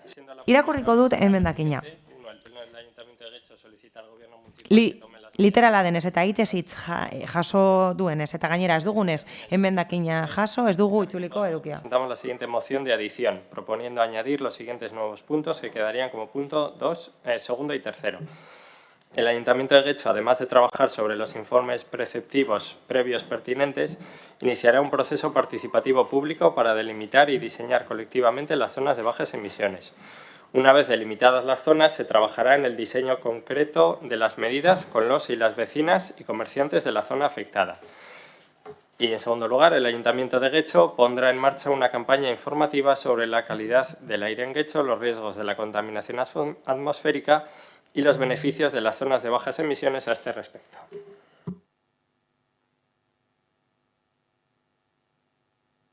Bidesola jauna. Bai, uste dugu minimoetara jo genuen mozioarekin, baina uste dugu proposamena ona dela eta osatzen duela gure mozioa, beraz onartuko dugu zuzenketa. Bale, Irigunetako kutsadura gehiena trafikotik datorrenez eta gehien bat autoetatik kutsadura murrizteko neurriak automobilaren erabilera mugatzera bideratu behar dira. Aldi berean, autoaren abiadura eta erabilera murrizten duten eta garraio publikora eta motorizatu gabeko garraio bideetara mugitzeko beharra bideratzen duten ekintzekin, hala nola bizikleta edo oinezko desplazamendua. Emisio txikiko edo gutxiko eremuak ezartzea bezalako neurriak norabide horretan bideratzen ari dira. Baina 2023ko urtarrien batetik ezartzea derrigorrezkoa den arren, eremu horiek oraindik ez daude mugatuta edo aktibo Getxon, nahiz eta 50.000 biztanletik gorako udalerria izan. Bilboko udalak berak atzo iragarri zuen Indautxu eta Abando inguruan kotxeen erdia baino gehiagori sarrera galaraziko diola. Izuri gutxiko eremu modura izendatuko duelako inguru hori. Getxo momentuz horren inguruko berririk ez daukagu. ez dakigu nola baiteko moratoria eskatu den edo zer. Baina beste gai batzuekin gertatzen den bezala, dena geldirik edo desagertuta dago. Aporen baitan, guk apoa ondo irakurri dugu, eta aporen baitan ez dago plangintzarik oinezkoentzat, gehiago oinezkoentzat ziren gune batzuk kendu dituzte. Apo famatu horren baitan, hiriguneak erabat ahaztuta utzi dituzuelako, urbanizazio berriak plantatzen dituzue, besterik ez, eraikuntza berriak, eta hori dena dakiguna.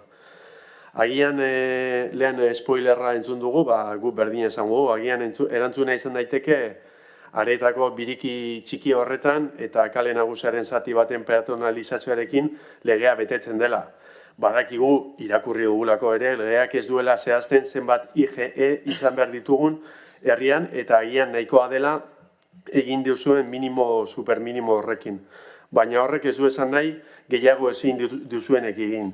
Adibidez jarrita, Algorteko erdigunean adibidez, IGE bat izan genezake eta horrela herriaren egoera aldatuko litzateke. Herriaren mugitzeko ohiturak aldatuko lirateke eta seguruenik hemendik eta urte gutxitara herritarren osasuna hobetuko litzateke. Hori bai, herrietako IGE egunekin alderatuta, daukaguna edo izendatu dezakezuena, Sake plazakoa oso txikia ikusten dugu.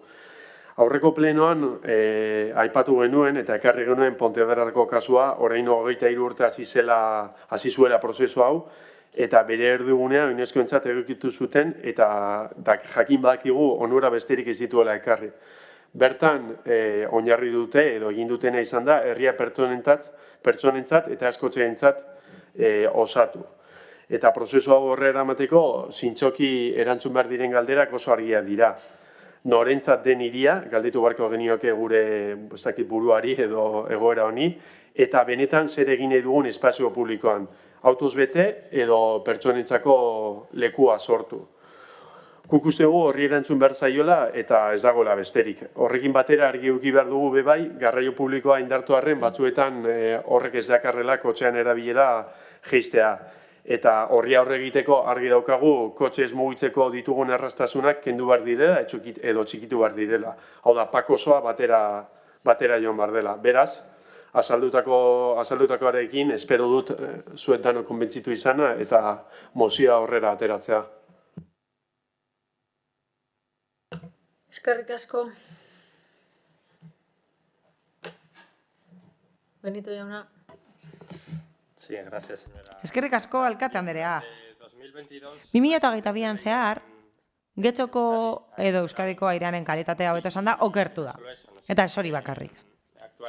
Gaur egun, 10 euskaldunetatik 7 arnasten dute kalitate bat 2030erako ezarritako mailak betetzen ez dituena. Eta hori da gure abia puntua Euskadin. Eta testuinguru honetan, Euskadin 6 hirik eduki beharko lituzkete izuri gutxiko eremuak eta horietatik bakar batek ere ez du gunerik. Eta Getxok ere ez. 2022ko amaieran indarrean izan behar zituen eta Getxon erabaki dute legea ez betetzea. Beraz, ezin da esan, hildo horretatik, EAJak eta PSEek interes handia dutenik hauze egiteko, naiz eta gero urbanismo edo hirigintza jasangarriaren aldeko hitzaldia egiten duten. Egia da 6ean behin iragarpen berri bat egiten dutela. Batez ere hauteskundeen aurretik. Lehen esaten zuten kale nagusiaren erdia egingo zutela oinezkoentzat. Gero esan zuten osorik egingo zutela oinezkoentzat edo partzialki oinezkoentzat, eta gero esan digute azterlanak egiten ari direla, airea aztertzeko, eta horiek egin behar direla araudia bete aurretik edo eremu horiek definitu aurretik. Euskal Herriak kalea aipatzen da, baina ez da ezer. Zehazten, hile batzuen behin, horrelako iragarpenen bat egiten dute, eta guk uste dugu mozioa egokia dela. Egia da, berandu gabiltzala, hauze honesteko baina islatu behar da, eta guk uste dugu premiazkoa dela hori egitea. Hala, guk zuzenketa bat aurkeztu dugu eta eskertzen diegu EH Bilduko kidei onartu izana. Izan ere uste dugu oso garrantzitsua dela formen kontua. gobierno municipal no está... Udal gobernua, zalantzarik gabe, ez da formak zaintzen ari. Edo behintzat ez da hori egiten ari behar bezala. Guk uste dugu bestela egin beharko luketela. Hala, herritarrek ez dakite, noiz eta nola egingo diren eremu hauek edo noiz definituko diren, eta gainera ez dakite noiz onetziko diren eremu horiek. Eta nik uste dut esperientziak asko erakusten digula. Eskarmentuak erakusten digu horrelako neurri orok duela garrantzia. Izan ere, neurri horiek eragina dute herritarren eguneroko bizitzan. Neurri hauek ezin dira egun batetik bestera esarri adostasunik gabe eta parte hartzerik gabe. Eskarmentuak esaten digu, horrela egiten den orok ez duela harrera honik edukiko. Nik uste dut, apoa horren adibide argia dela. Beraz, esan da, azterlanak egiten ari direla, emisio basuko eremuak definitzeko, partekatu azterlanak eta ireki parte hartzera. Eta ez soilik batzordeetako parte hartzera, ez ireki herritarrek parte hart esaten.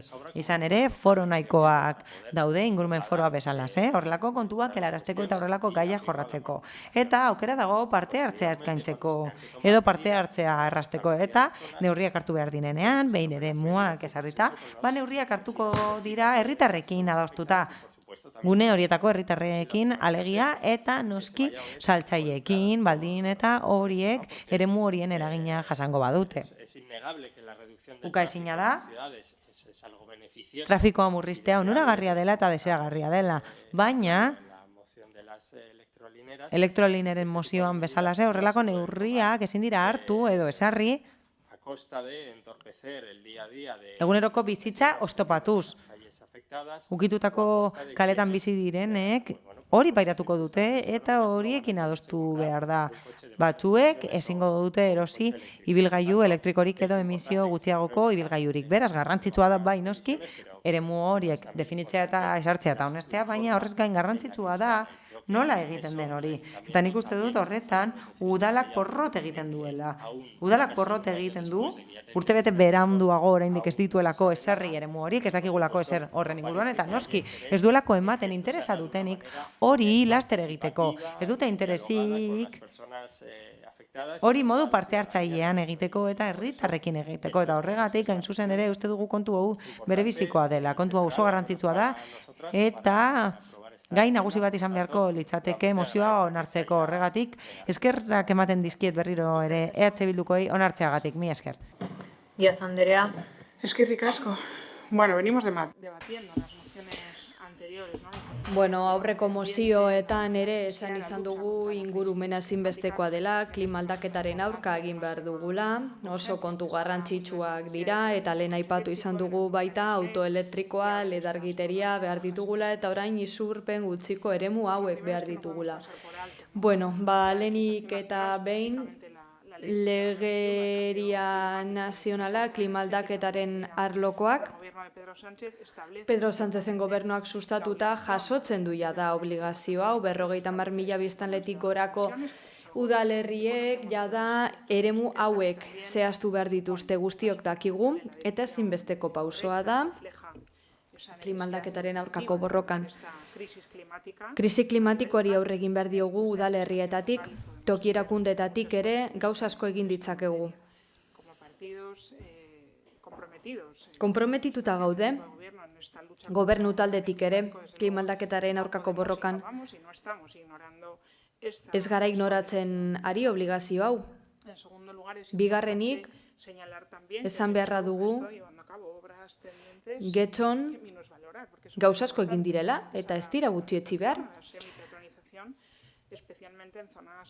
Eremu zentriko batzuk, kale nagusi esate baterako oinezkoentzako egokitu ditugu tartean, eta ez da erraza. Horrelako gauzak koherenteak dira isurpenak murrizteko helburuarekin. Horrela oinezko da txirrindularientzako ere eremu atseginagoak lortu ditugu. Gainera, gobernu akordioak ere bat ditugu, hiriko autobus elektrikoa jartzeko eta gainera guztiok adostu eta nahi izan dugun zerbait da.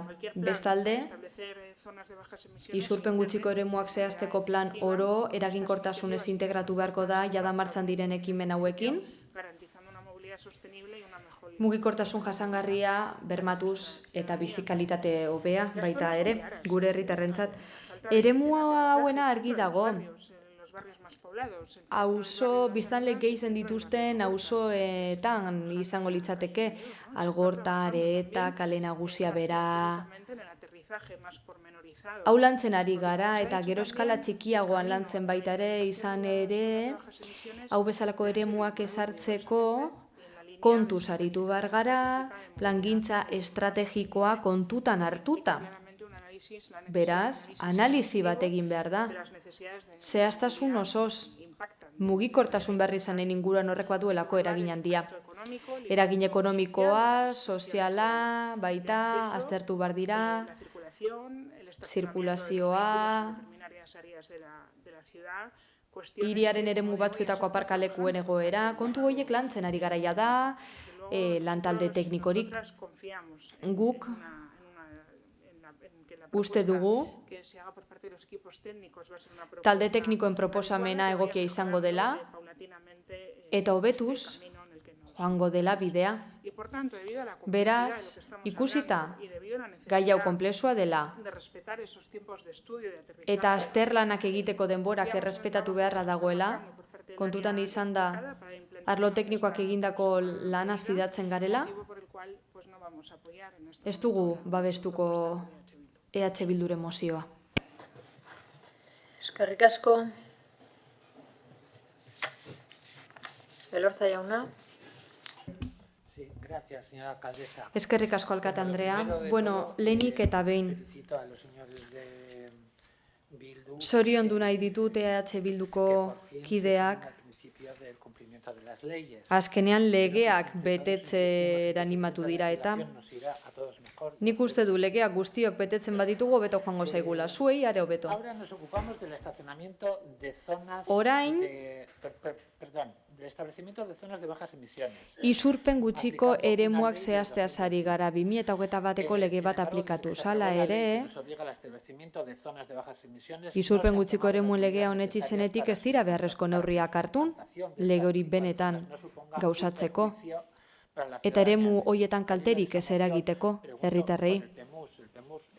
PEMUSa atera da hortik, bai, bazegoen bat esan ziguten idazten ari zirela eta urtetzekoa zela, baina orain esaten digute APOarekin bezala gertatuko dela. Ez dakit nire lagun zorriak esandako elektrifikazioarekin gauzatutako bera gertatuko dela. Etereoa zen plana, gero agertu da bai idatzita, ez dakit orain ere etereoa den eta 2 minutu barro idatziko den, baina iritsiko da. APOarekin batera. Isurpen gutxiko eremuak zehaztuz gero mugapenak egongo dira aparkatzeko. Beraz, zein muga izango lirateke? Ze katalogazioa daramatenek sartu halko dute? Aparkatu halko dute aparkalekurik ez dagoen arren? Nik uste du lehenik eta behin mugak zehaztu beharko ditugula zirkulaziorako obligazioak aztertu eta irtenbideak bilatu. Autoen kasurako, arazoa dugu aparkatzeko eta gaurko egunean gobernu taldeak oraindik ez du ezer egin isurpen gutxiko eremuen zehaztapenak ekar dezakeen arazoa konpontzeko. Baina mugikortasun jasangarria hobetu da. Bidegorri gehiago daude, baina batzutan modu absurduan jarri dira. Bidegorri paraleloak egin dira. 50 metroko distantziarekin, zugazarten esate baterako. Bizikleta elektrikoen zerbitzuare dago, baina hobetu behar da. Baina gogorarazten dizuet legeak behartuta, hiri autobusa ere behar dugu. Elektrikoa izan behar dena eta gaur egun ez dagoena. Duela gutxi elektrolinerak eskatu nahi ditut, ezta? Eskatu ditut elektrolinera horiek autoelektrikoentzat izateko. y al que además no le damos la opción de un autobús urbano sostenible. Baina zer gertatzen da oinez edo bizikleta zestoana, Le dejaremos entrar en la zona de bajas emisiones, pero no aparcar. autos aldatuena nahi ez duena, hiriko autobusik ere ez badauka. Kontua da, izurpen gutxiko eremuetan aparkatzeko arazoak sortuko direla eta beraz ezer egin baino lehenago asko dago aztertzeko, erabakitzeko eta beti bezala gobernu taldeak modu txarrean erabakiko gu eta epez kanpo. Badakigu izugarrizko gerra hasi duzuela autoaren kontra eta alde batera utzi duzue herritarrek nahi dutena, nahi duten bezala mugitu behar direlako. Ezer inposatu gabe horrek kalte egingo dio azken finean merkataritza sareari eta askok esan dute ez dutela horrelako neurririk nahi, izurpen gutxiko eremuen sarerik nahi. Hala ere, hoiek jartzen baditugu eta berriro diot. Mugapenen arabera, honakoa lortuko litzateke.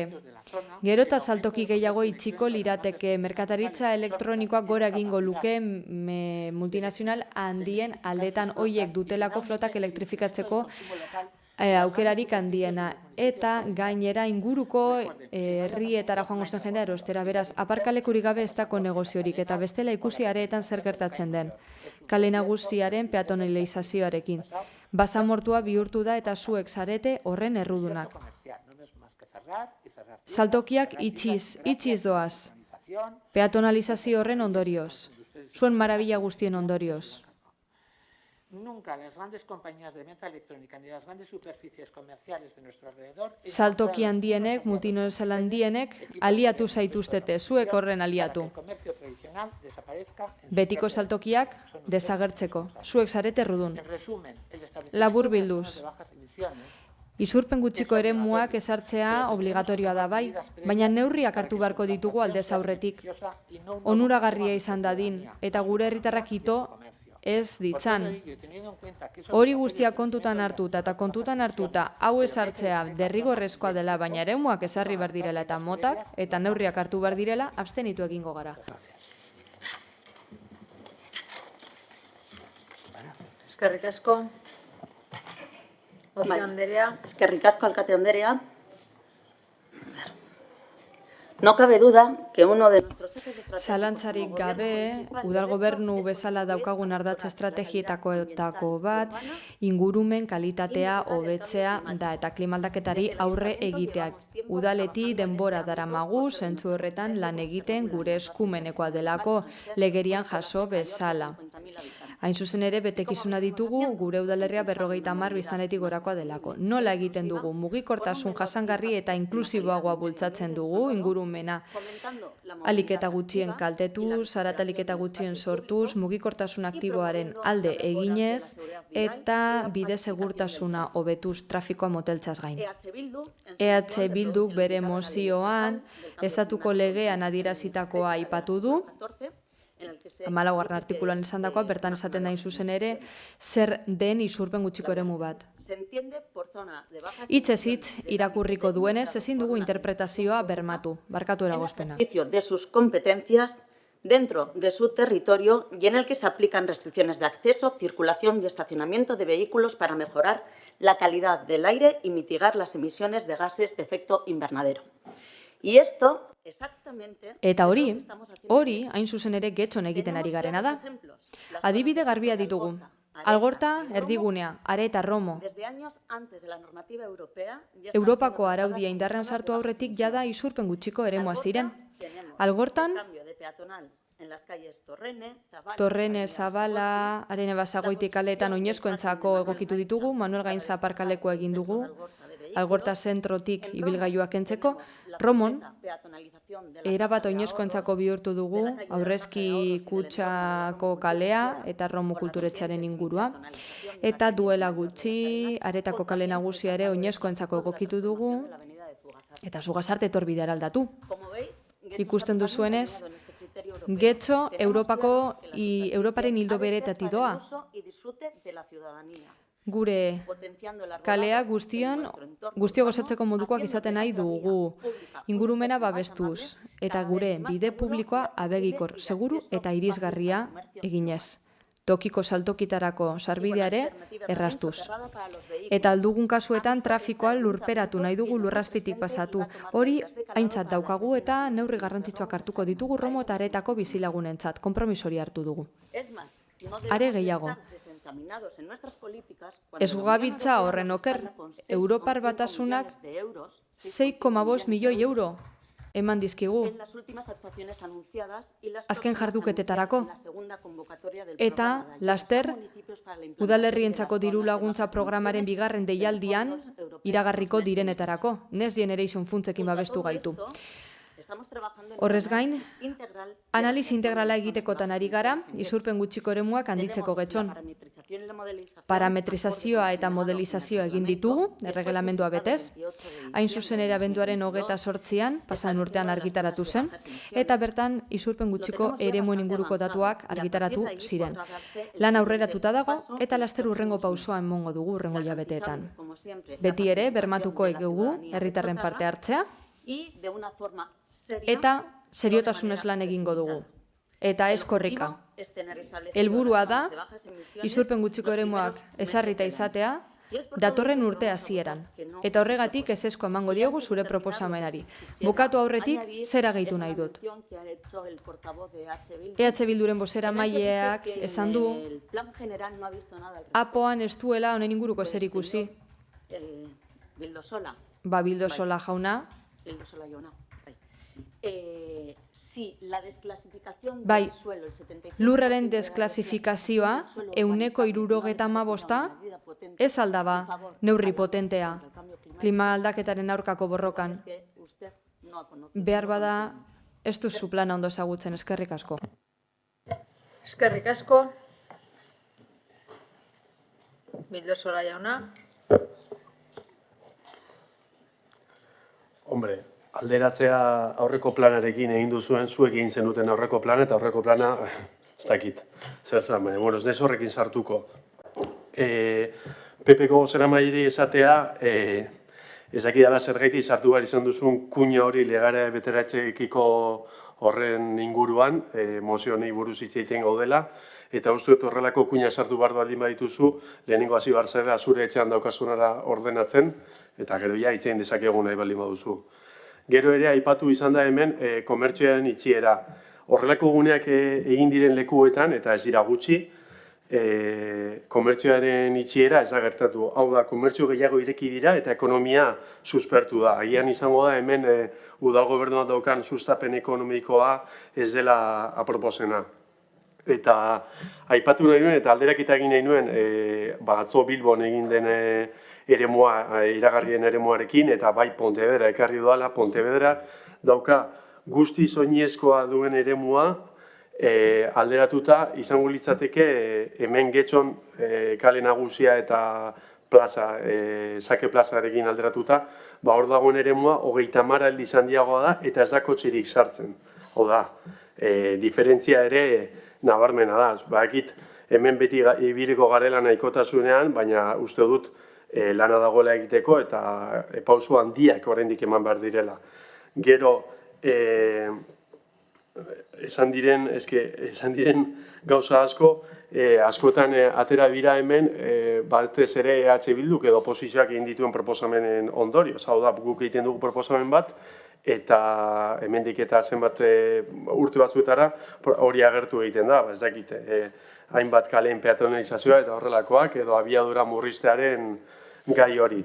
Adibidea jarrita, eta azaldu nahi nuen, eta horrekin bukatu nahi nuen, Areta ezagutzen badugu, Areta Romo ingura ezagutzen badugu, Pontevedran dagoen eremua, zuek kokatzeko hartuko genu marra zuzuen bat, zu Gazarte etorbidetik, Andrés Larrazabar kalea hartuta eta Santana kalea aprobetsatuz Maximo Agirre kaleraino, eta hortik beste marra zuzen bat irudikatuko bagenu Ezekiel Agirreraino, hau da Ramon dagoen kale horretaraino, eta hortik beste marra zuzen bat hartuko bagenu zu Gazarte kaleraino, daukagun eremua, gaur egun daukagun eguneko, zuk esan duzu eguneko 75ko ezberdintasuna izan dela desklasifikazio horretan, hor ez dakit eguneko 1000 gehiago da eremu hori, eta ez didatekik kotzea sartuko. Nik uste egin behar duzuena da, benetako lana egitea, planak egitea, planak erakustea, eta lanean baldin bazaudete ez genituzke ekarriko horrelako mozioak plenora informatuta egongo ginatekelako, eta agian ados egongo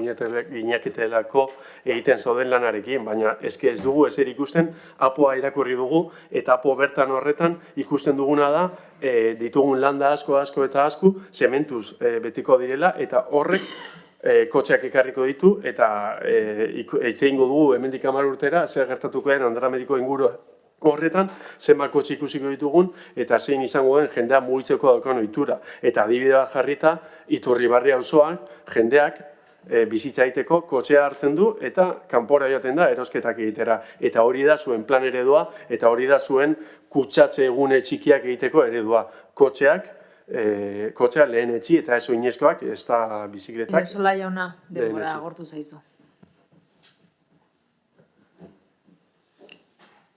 Beste norbaitek, hitza, Benito jauna, bigarren txanda. Sí, gracias, señora alcaldesa. Eskerrik asko, alkate Andrea. Bueno, badirudi jada ezin dela kotxerik sartu getxon edo hirietan, baina gaur goizean, behintzat, datu batzuk ikusi ditut, azterlan batenak, El Paisen argitaratu dira, eta bertan esaten da, espazio publikoen 78 hirietan oraindik autoentzat direla. Eta oinezkoentzako 132 baino ez da geratzen. Beraz, ikusita hiriak nola dauden konfiguratuta, Bartzelonan gertatu den bezala lehen aipatu da, ez da?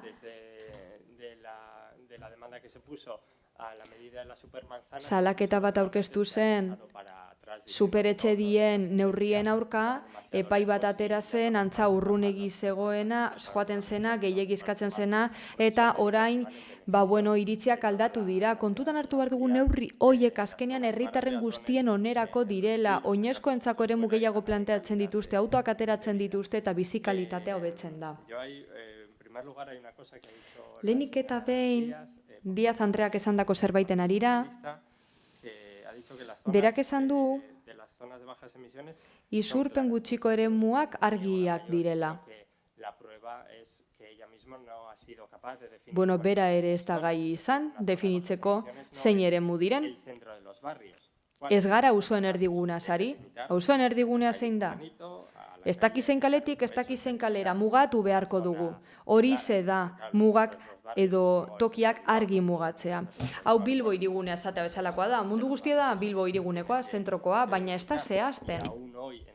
Zehaztu beharko dugu eta oraindik ere 2023an jada urte bete pasatu da hau indarrean egon behar zenetik eta oraindik ez dago indarrean. Ez nago ados ez da ere EAJ-ko bozeramaileak esandakoarekin esan digute, hain zuzen ere, legeak eskatzen duena jada egiten ari garena dela, baina ez da hala. Zuek esan duzue, oinezkoentzako egokitzen ari zaretela kale batzuk, baina hori ez da isurpen gutxiko eremu bat deklaratzea. Isurpen gutxiko eremu baterako, askotan esan dugu, legegintzaldi askotan,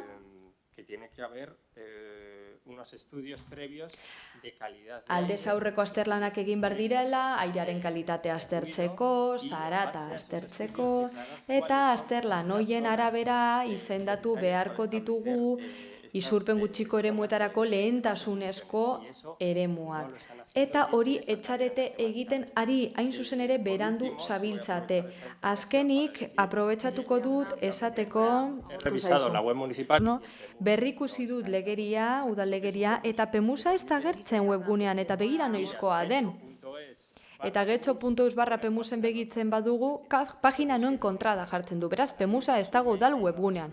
Laburpena dago, badaude maiz batzu parte hartzaile prozesu batena, baina.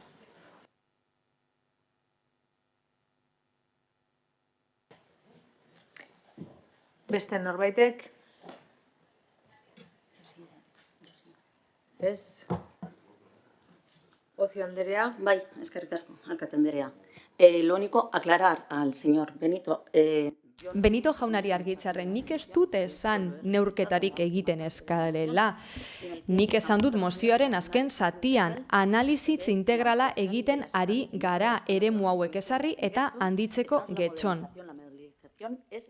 Modelizazio lana egiten ari gara, neurketa lana egiten ari gara, ingurumen kalitatea neurtzen. Eta ibilgailu pribatuen trantsitoa neurtzen baita ere. Hori aztertzen ari gara 6 hilabeteko epean. Eta jada baditugu datu horiek argitaratuta direnak. Elorza jaunari, behin baino gehiagotan aipatu du hainbat moziotan gauza bera. Eta zera esango diot, mesedez, Joan Aretako kale nagusitik, Negubide izkinatik, Andres Larrazabal izkinara bitartean. Hortxe hasten da semipeatonalizazioa. Ez dago saltoki bakar bat ere itxita. Eskerrik asko. Eskerrik asko. Beraz, bozketara pasatuko gara. Mozioaren aldeko bozkak, Elkarrekin Podemos eta EH Bildukoak ditugu. Kontrakoak, PSE Euskadiko Ezkerra eta Eusko Alderdi Jeltzalea. Eta abstentzioak Alderdi Popularra. Beraz, bertan bera geratzen da. Eta 158. puntura pasatuko gineateke EH Bildu taldearen mozioa Euskararen normalizazio eta bizi berritzeari buruzkoa. Bai, nola zan, Zelaia hori da. Barkatu, Zelaia Anderea. Egunon, udalei euskara gutze saritzeko aukera esetziz Espainiako Auzitegi Konstituzionalak udallegearen aurka emandako epaiak kezka larriak eragin dizkigu. Kezkagarria eta larria iruditzen zaigu sententzia euskararen normalizazio eta biziberritze prozesuari oztopoa jartzea delako. Helburu horren alde udaletatik bideratzen diren hizkuntza politikak guztiz mugatzen baititu. Bide batez esan, herritar guztien hizkuntz eskubideak bermatzen dituzten hizkuntza politikak direla atzera bota diren horiek. Ezetzi den udallegearen 6.2 artikuluak berariaz jasotzen baitu berme hori. Finean, euskara eta euskal hiztunak mespresatzen ditu epai honek, eta euskarak normalizazio eta biziberritze bidean etorkizunera begira dituen desafio handiei aurre egiteko moduko hizkuntza politikak indarrean jartzea eragozten du.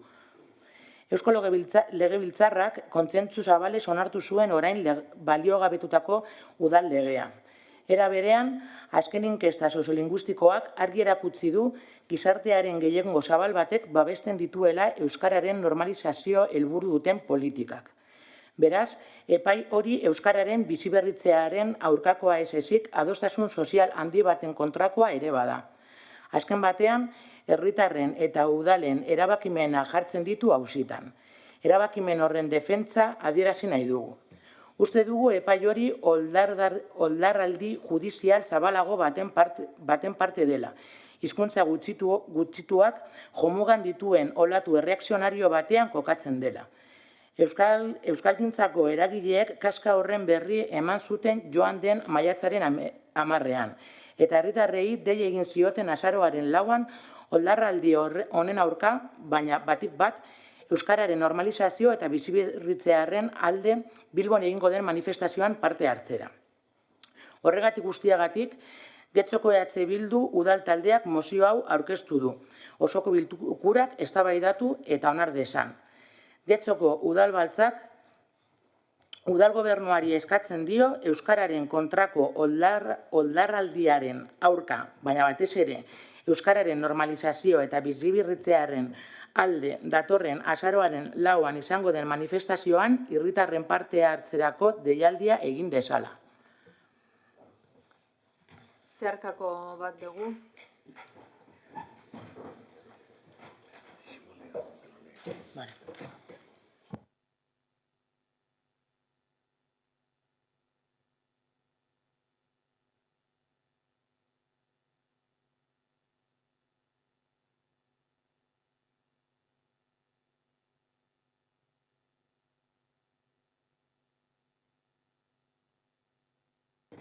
Uriarte Anderea, irakurriko duzu, mesedez?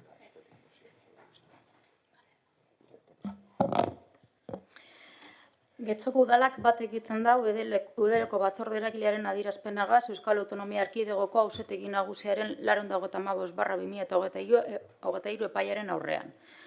Aurretik, Konstituzio Auzitegiaren epaian egin bezala, Eudelek berretsi egiten du etelen defentsa udal autonomiaren eta toki erakunden eskumenen bermatzaile gisa, zehazki euskararen esparruan. Legea ezinbestekoa da Euskal Udalek euskararekiko duten konpromisoa eta Euskal Udalerrietan euskararen erabileraren sustapena gauzatzeko herriarekin duten hurbiltasunaren abiatua. Bigarrenez, Eudelek uste du epai berri hori toki autonomiaren aurkakoa dela, eta hizkuntza arloko udal eskumenen garapena osoa mugatzen duela. Eudeleko batzorde eragileak bereziki larritzat jotzen da euskara erabilera normal eta orokorreko zerbitzu eta lan hizkuntza dela aintzat jotzen duten dekretuaren artikuluak baliogabetzea.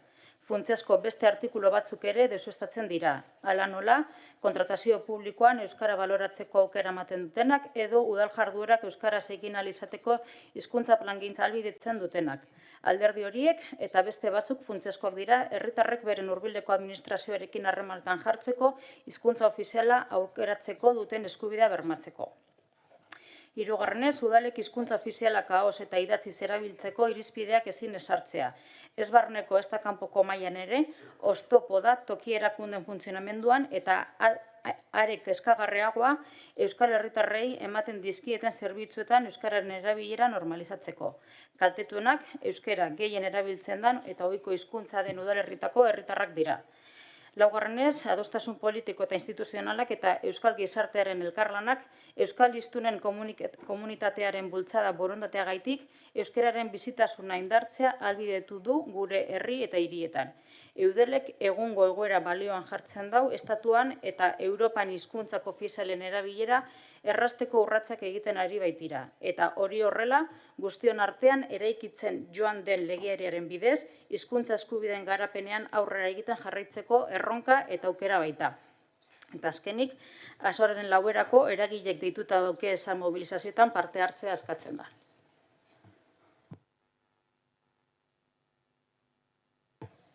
Elai Anderea? Bai, onartuko dugu. Onartzen duzu? Bale, defentsara pasan mesedez. Mozio hau ekarri dugu gaurkoan osoko bilkura hontara, oso kezkatuta gaudelako euskararen egoerarekin eta epaitegietatik euskararen kontra etortzen ari diren erasoekin. Madrilen gure hizkuntzaren kontra hartu diren sententziez gain, aurreko astean eraso berri bat etorri zitzaigun. Nondik eta Euskal Herritik, bertatik. Momentu bat, esaten didate ez dela entzuten? Ez da itzulpena entzuten? Orain bai? Bale, badago. Hasi berriro. Eskerrik asko. Mozio hau ekarri dugu gaurkoan, osoko bilkura hontara, osoko eskatuta gaudelako euskararen egoerarekin eta epaitegietatik euskararen kontra etortzen ari diren erasoekin. Madrilen, gure hizkuntzaren kontra hartu diren sententziez gain, aurreko astean eraso berri bat etorri zitzaigun, nondik eta Euskal Herritik bertatik. EAeko justizia auzitegi nagusitik, ultraeskuin fascistaren elegite bati kasu eginez. Epai berri honetan, hizkuntza ofizialen erabilera instituzionala eta administratiboa normalizatzeari buruzko 179/2019 dekretuaren aurka egiten dute epaiek. 2016ko udal legea garatzen zuen dekretuaren kontrakoa hain zuzen ere. Epaiek 9.2, 11.1 eta 12 artikuluak osorik eta 18, 24, 27 eta 36 artikuluen zenbait atal baldeagabetu dituzte. Gogoratu behar dugu, gainera, lege honek babes oso zabal batekin onartu izan zela Eusko Legebiltzarrean. Oso larria da, bizitzen ari garen oldarraldi hau. Euskalgintzaren kontseiluak salatu duen bezala, azken sententzia honek baliogabetzen ditu udal eremuan une honetan aurrera eraman daitezkeen euskararen normalizazioaren aldeko politika publikoak, euskararen sustapen politikak. Funtzean, ezartzen duen oinarria da ez duela aintzat hartzen euskararen eta euskal hiztunen egoera minorizatua. Azken sententzia honek ukatu egiten du euskararen normalizazioaren aldeko politika publikoak behar direnik edo egingarri direnik. Eta politika publikoan egitekoetako bat, hain justu, hori da. Beste hainbat arlotan ikusten dugun bezala, gutxiagotasun egoeretan dauden kolektibo eta egoerak zuzentzea. Eta bai, batzuek kontrakoa esaten duten arren, euskara gutxiagotasun egoeran dago. Hemen, Euskal Herrian, euskararen herrian, batzuek euskara gutxiagotu egiten dutelako. Eta euskara gutxiagotzen jarraitu nahi dutelako. Eta botere judiziala ere, oldarraldi politiko eta mediatiko honetara batu da azken sententzia hauekin. Zoritzarrez, argudio bat gehiago ematen digu datorren azaroaren 4an kontseiluak antolatu duen manifestazio nazionalera joateko. Milaka gara kalera irtengo garenak nahikoa da esatera. Oldarraldiaren aurrean euskararekin bat eta euskaraz bat egingo dugula. Eskerrik asko. Benito jauna. Sí, gracias, señora alcaldesa. Eskerrik asko, alkate anderea. Saiatuko naiz argi hitz egiten puntu honetan. Puntu hau konplexua da, eta uste dut ez dela komeni simplifikatzea. Gure aldetik, nik ordezten ditudan alderdi politikoetatik, beti babesten dugu aurrerapen oro, baldin eta hori egiten bada euskara normalizatzeko eta bere erabilera sustatzeko, eta horretan gaude konprometituta noski. Eta horregatik, hain zuzen ere, behin baino gehiagotan proposamenak ekarri ditugu, doakoa izan dadin euskara ikastea, eta euskaltegiko ikastaroak dibertsifikatzeko, eta euskararen erabilera sustatzeko proposamenak egin ditugu kultura jardueretan, eta euskara sustatzeko eta normalizatzeko politika guztietan hor egongo gara.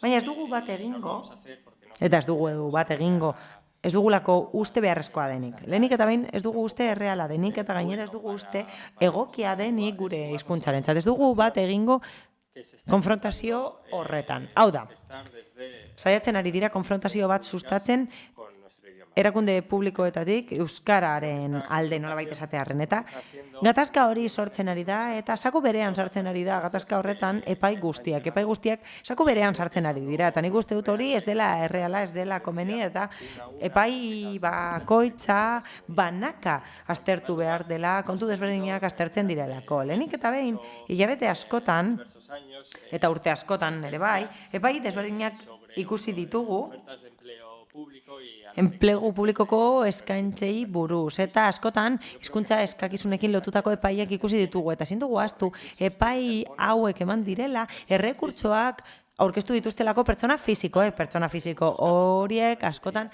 aurkezten dira oposaketetara, eta haiek eskubidea dute funtzio publikoan lan egiteko, eta errekurtsoak aurkezten dituzten maiz. Epai horietan, hizkuntza eskakizunak esartzerakoan zer egiten dugu baldintzak esartzen ditugu funtzio publikorako sarbidean, eta baldintza horiek esarri behar dira beti oinarrituta dekretuak esartzen duen indizea baliatuta edo kontuan hartuta. Eta egindako edo errekurritutako oposizio publikoetan hori esen egin.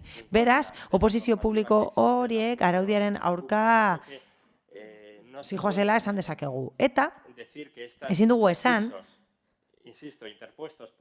pertsona fisikoek jarritako errekurtso hauek ofensiba baten parte direnik edo taktika politiko baten parte direnik ez delako erreala.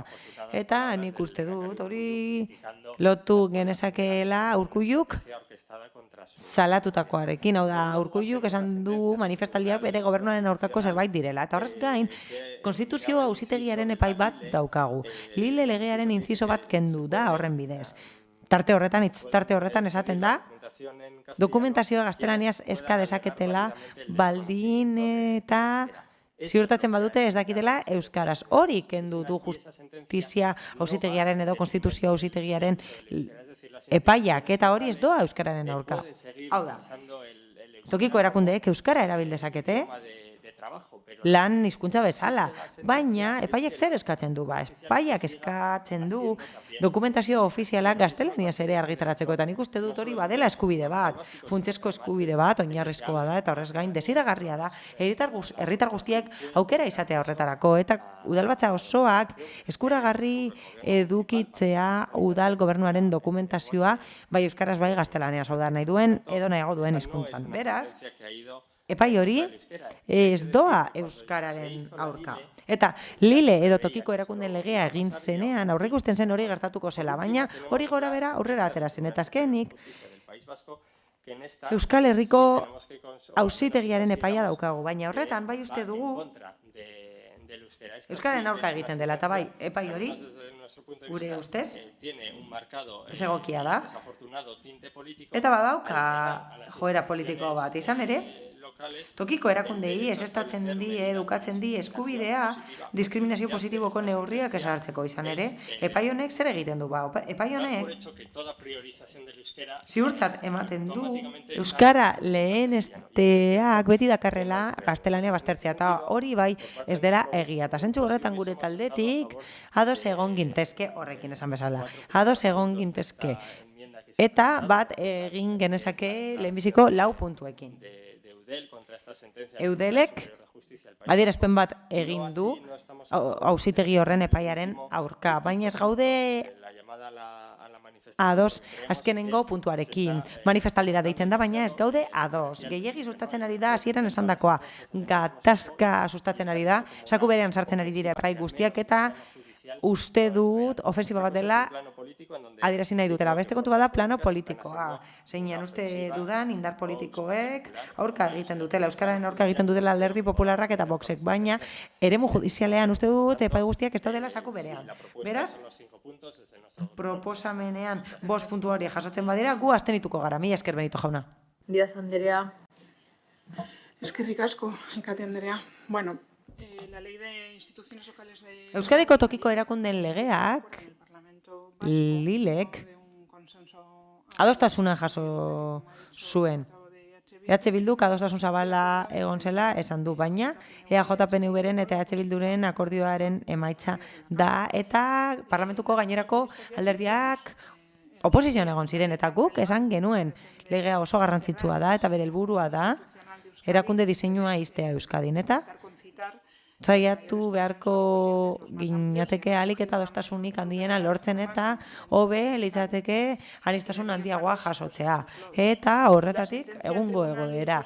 Hala, Konstituzio Auzitegiaren epai bat aipatu da mozioan, eta epai horrek oso kontu zehatza epaitzen du. Eta Elkarrekin Podemosetik azaldu da. Artikulu bat idatzita dago, eta Alderdi Sozialistak jada esan zuen Konstituzioaren aurka izan zitekeela artikulu hori, eta hain zuzen ere horrelako zehetasunetan are gehiago ikusten da beharrezkoa izango litzatekeela adostasun zabalagoa lortzea.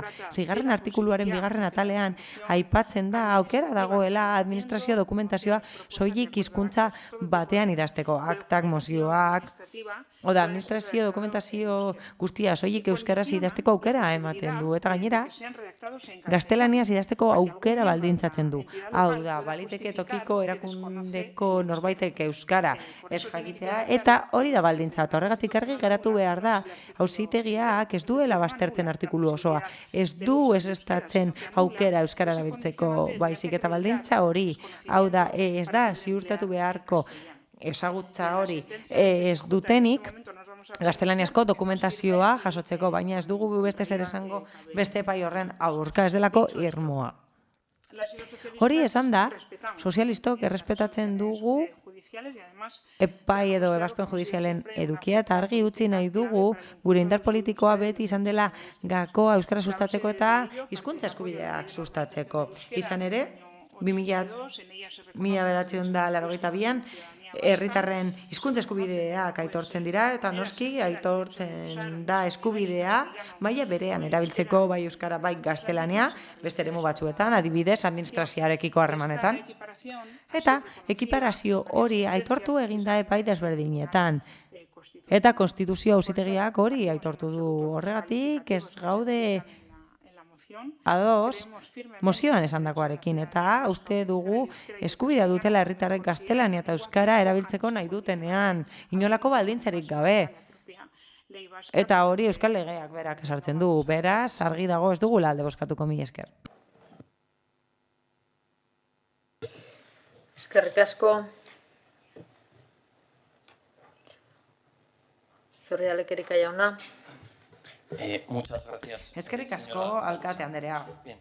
EH Bildu presenta EH Bilduk mozio bat aurkezten du, eta horretan, euskara bizi berritzeko eta normalizatzeko eskatzen dute, eta izenburua kontuan hartuta, gu lehenbizikoak izango ginateke baietz esaten. Zein da arazoa? Garapena da arazoa. Azalpenean zein garapenean, azalpen bat ematen dute, eta guk polemika dagoela ikusten dugu. Nazionalismoak sortu du polemika hori, eta gezurrak nahazten dira, baita biktimismoa ere. Gezurra da, eta gogorarazi dizuete, gezurra da, Konstituzio Auzitegiak lege bat indargabetu izana. Hori, gezurra da. Egia zein da? Konstituzio Auzitegiak esan du konstituzioaren aurkakoa dela artikulu baten parte bat lege batean. Zeinean 121 artikulu dauden, gehi xedapenak. Hau da, ez du legerik ezeztatu. Lehen biziko gezurra. Gezurra da, auzitegiek, Euskal Herrikoak zein Konstituzio auzitegiak debekatzen dutenik administrazio publikoek euskara erabiltzea, edo herritarrek erabiltzea. Egia zein da? Auzitegiek debekatzen dute euskara soilik erabiltzea administrazioan. Horrela, gaztelania hitz egiten dutenen eskubidea ezeztatuko litzatekeelako. Eta adberbioak bukatzen du nazionalismoaren errelatoarekin. Auzitegiek ez dutelako esan euskara ezin denik erabili administrazioetan, edo soilik erabili behar dutenik gaztelania. Eta hori ez da agertzen ebazpen judizialetan. Hala, azkenengo erabaki judizialekin ez da eskubiderik kentzen. Ez da inolako eskubiderik kentzen euskaldunentzat. Emandako azalpenean, ez duzue aipatu eskubidea urratu denik. Hala, Euskal Autonomia Erkidegoko hizkuntza ofizialetako bat sustatzeak ezin du mespresatu beste hizkuntza edo ezin da egin beste hizkuntzaren kalterako. EH Bilduk esaten du gizartearen gehiengoak defendatzen dituela politika horiek baldin eta euskara defendatu nahi badute, gizarteaz hitz egingo dugu. Eta gu zinegotziak gara Getxoko udalerrian eta Getxoko egoera soziolinguistikoaz mintzatu beharko gara. Hala, herritarrek zein hizkuntza erabiltzen dute administrazioaren aurrean. Hala, 82 alerta jaso ditu Getxo Kirolak, eta 3 egin dira euskaraz, eta 79 gaztelaniaz. 181 ekarpen egin dira taon eta 4 egin dira euskaraz, eta 187 gaztelaniaz. 1300 ekarpen baino gehiago egin dituzte herritarrek aurrekontu parte hartzaileetan 2024ako, eta 71 egin dira euskaraz, eta 1200 baino gehiago gaztelaniaz. Esango didazue, euskara gutxi erabiltzen dela. Baina ez da gutxi erabiltzen jendea erreakzionarioa delako. Besterik gabe, ez da udalaren erantzukizuna, baina euskalduntze prozesua gobernuaren aldetik, Eusko Jaurlaritzaren aldetik, 82tik normalizazio legearekin, erratikoa izan da. Horregatik gertatzen da, hau, ez dute ondo egin euskalduntze prozesua. Hau ez da epaileen errua, kontu politikoa da, eta zuen aliatuek porrotitzela egin dute. Ez da epaileen ardura, erreakzionarioen edo fatzen ardura. Ez, besterik gabe gobernuan egon direnen errua da, ez dutelako ondo egin, beste gauz askotan gertatu den bezala. Eta datu hauek ikusita eta desproposito esadi garen honetan. Guk beti esan dugu administrazioak erantzun behar diela herritarrei eta ez alderantziz. Askotan gai honetan esaten den bezala edo nazionalismoak nahi duen bezala gai honetan. Hala, euskara normalizatzeko legearekin ez bezala badauden herri berriak, Eusko Jaurlaritzak proposatutakoak eta horiek ez dute elebitasuna sustatzen eta gaztelania baztertu nahi da eta alboratu nahi da eta hori ere bada desproposito bat. Horregatik elebitasuna defendatzen dugu. Guk ez dugu inposiziorik nahi. Herritarrek nahi duten hizkuntza erabil dezatela nahi dugu. Euskara zein gaztelania eta administrazio publikoaren zerbitzuak ere erabil dezake nahi duen hizkuntza. Dekretu batean, 27. artikulu esaten da, administrazio publikoko langileek lehenengo hitza esan behar dutela euskaraz. Ba ez, askatasunez jardun beharko dute. Eta nahi badute gaztelaniaz hitz egin beharko dute eta ez dute eskubide hori galdu beharko eta hola esan nahi badute, ba hola esango dute, ez kaizo, ezta? Beraz, nik uste dut, biktimismoa utzi behar dugula eta errealitatea ikusi behar dugula. Última frase, no cuenten con... Azkenengo esaldia, gu ez gara ondoan egongo manifestalietarako, makillen desfilerako eta bar. Ez gara zuekin egongo horretarako. Mi esker. Uriarte Andrea. Eskerrik asko alkate Andrea, egun ondan hori, eta EH Bilduri eskerrik asko emendakina onartzeagaitik. Azkenengo aldian, auzitegiak emondako sententzien aurrean eta bereziki Euskal Autonomia Erkidegoko Justizia Auzitegi Nagusiak 169/2019 dekretuaren hainbat artikulu baliogabetzeko emonbarri dauzan epaiaren aurrean, esan beharrekoa da epaian eta Mozioan aitatutako legearen artikulatua euskararen bizibarritze prozesuaren inguruan eraikitako adostasun zabalaren kontrako epaiak direla. Adostasun zabaleko lege artikulatu baten kontrako epaiak dira.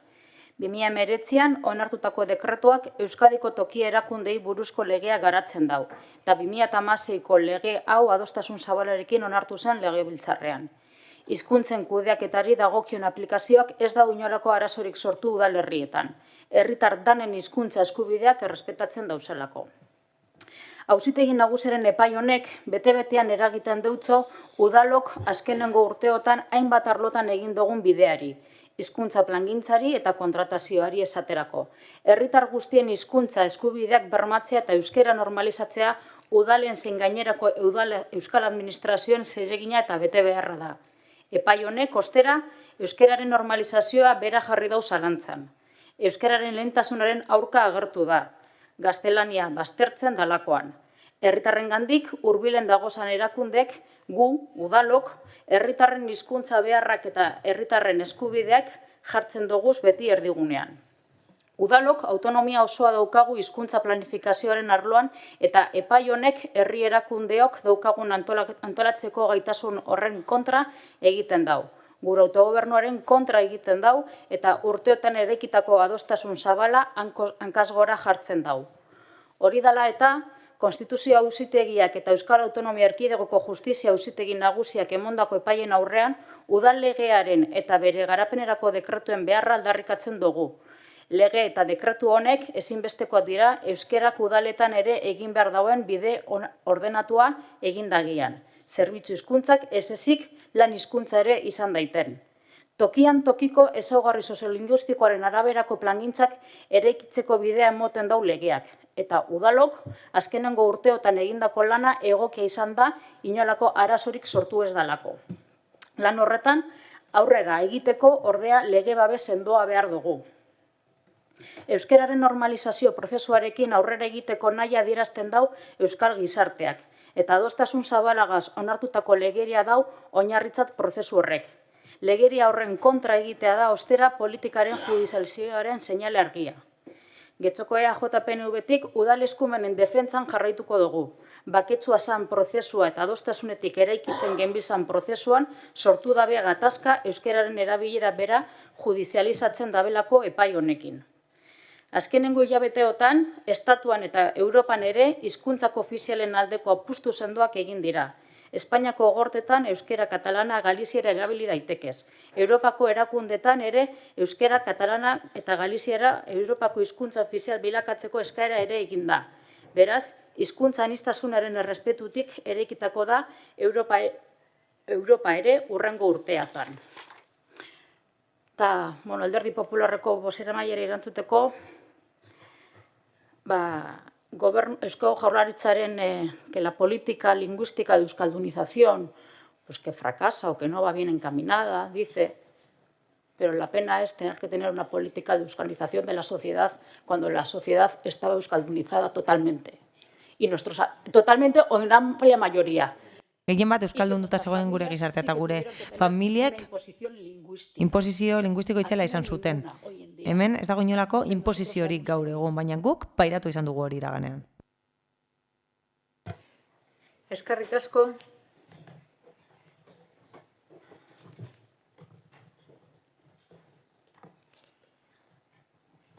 Zelai Andrea. Bueno, askotan esan du ondo dagoela euskararen alde zaudela esatea, euskararen aldeko kanpainaen alde agertzea, abenduaren 3an euskararen aldeko adierazpen bat kaleratzea, korrikan parte hartzea, euskaraldia, erabiltzea agurtzeko besterik ez. Baina hemen eskubidez ari gara, horretaz ari gara, eskubideetaz. Eta hori da hemen gakoa. Euskaldunoi dagozkigun hizkuntza eskubideak. Ze gauza bat argi utzi behar dugu. Hemen ez da erdaldunen hizkuntza eskubiderik urratzen. Hori gezurra da. Euskal Herri osoan, ez hemen, ez inonez. Erdaldun elebakarrak euren hizkuntza eskubide guztien jabe dira. Inori ez zaio inolako eskubiderik urratzen euskararik ez dakielako. Ez, gezurra da. Eta kontrako diskurtsoa zabaltzen duenak, euskararen kontrako mezua zabaltzen ari da. Kitxo, ez dago besterik, erraza da ulertzeko. Hemen zaudeten alderdi politiko batzuek, esate baterako, euskararen kontrako mezua zabaltzen duzue. Salatzen duzuenean, lanpostu publiko baterako euskara eskatu dela. Eta perfil linguistiko jakin bat eskatu dela. Eskubidea da zure hizkuntzan hartatua izatea. Hori da eskubidea. Lanpostu publiko bat eskuratzea aukera bat da. Eta hori egiten ari zarete, behin eta berriz, botere mediatiko batzuen laguntzaz, eta orain, botere judizialerekin batera. Hizkuntza gutxitua nahi duzu euskara. Bai, eta bota diren datuekin, nik uste dut, agerian gelditzen dela, gutxiagotasun egoera batean dagoela euskara. Eta lehen esan dudan bezala, politika publikoen egitekoetako bat, justu hori da, gutxiagotasun egoeretan dauden kolektibo eta egoerak zuzentzea. Besterik ez. Kutsu, zigara, ez dugu gutxi nahi euskara gune folklorikoetarako. Ez, eta ez dugu onartuko inondik inora. Argi dago, hizkuntza gutxitua nahi duzuela, 2. edo 3. mailakoa, soinu polita duena, baina ez diona inori trabarik egiten lanpostu publikoa lortzeko, kutsu erromantiko duena, baina funtzionaltasun handirik gabe, ez dezagun pentsa Euskal Herrian euskaraz bizi gaitezkenik. Errespeturik gabe tratatzen duzue euskara eta euskaldunok. Eta ez errespetatzea erasotzea da. Ez du balio, ez daukate zer euskararen kontra esateak, jarraian eraso diren erabaki politiko zein judizialak sustatzen eta babesten badituzu. Zalantzarik gabe... Zelai Andrea, denbora agortu zaizu. Bai, ametuko dut, Euskal Herrian bizi garen euskal herritarra gara, euskaraz egiteko autua egin eta eskubideak daukagunak, eta azaroaren 4an Bilboko kaletan hori aldarrikatuko dugu. Eskerrik asko.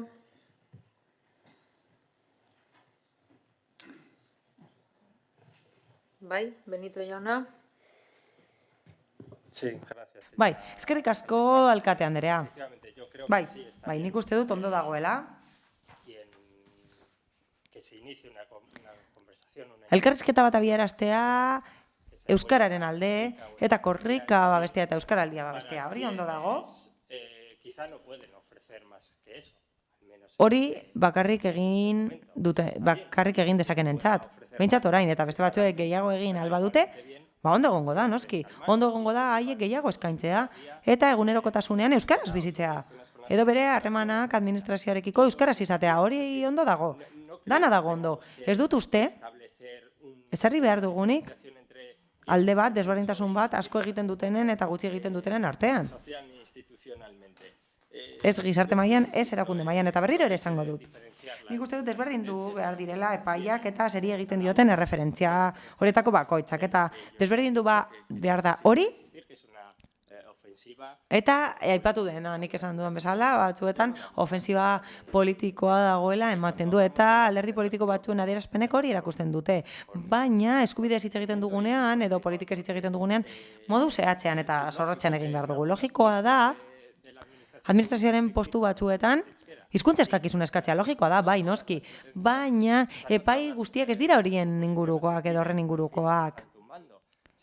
Ez dira indargabetu oposizio guztiak hizkuntza eskakizuna eskatzen bada. Batzuetan 100% eskatzen da hizkuntza eskakizuna eta zoritxarrez, bai, zoritxarrez, hori ez dator bat egoerarekin edo egoera soziolinguistikoarekin. Ez getxon, ez beste udalerri batzuetan zeinetan euskara gehiago hitz egiten den. Euskararen ezagutza ez da 100%.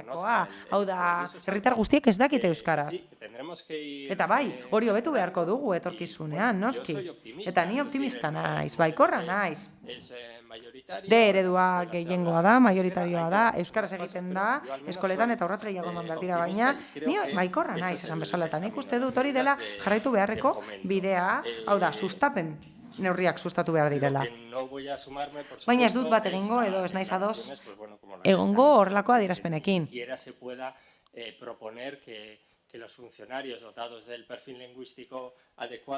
Hizkuntza eskakizuna dutenek lehenengo hitza euskaraz esatea proposatzen da, eta horren aurka egin da, eta ni ez nago ados horrekin. Neurri hori bada neurri bat euskara sustatzeko eta ez du inolako kalterik egiten. Ez da gaztelania erabiltzearen aurkakoa eta ildo horretatik barbaridade asko esaten dira. Katalunian gertatu den bezala eta Euskadin gertatzen den bezala. Aurrek ez dute jakingo gaztelania hitz egiten, hori disparate hutsa da. Gaztelania txarrerako edo onerako sozializazio hizkuntza da askorentzat. Eta hori ez da inoiz gertatuko. Dene jakingo dutelako gaztelaniaz, bai, barkatu. Bukatzera noa. Ez da egokia esatea. Herritar guztiak euskaldunduta zeudela. Euskadin migratzaile asko egon dira beti eta horiek ez ekiten euskaraz eta etortzen ziren industriara lan egitera. Eta hori bai, ondo iruditzen zaizue, baina tratatu bigarren mailako herritar bezala hori ez zaidat ere ondo iruditzen.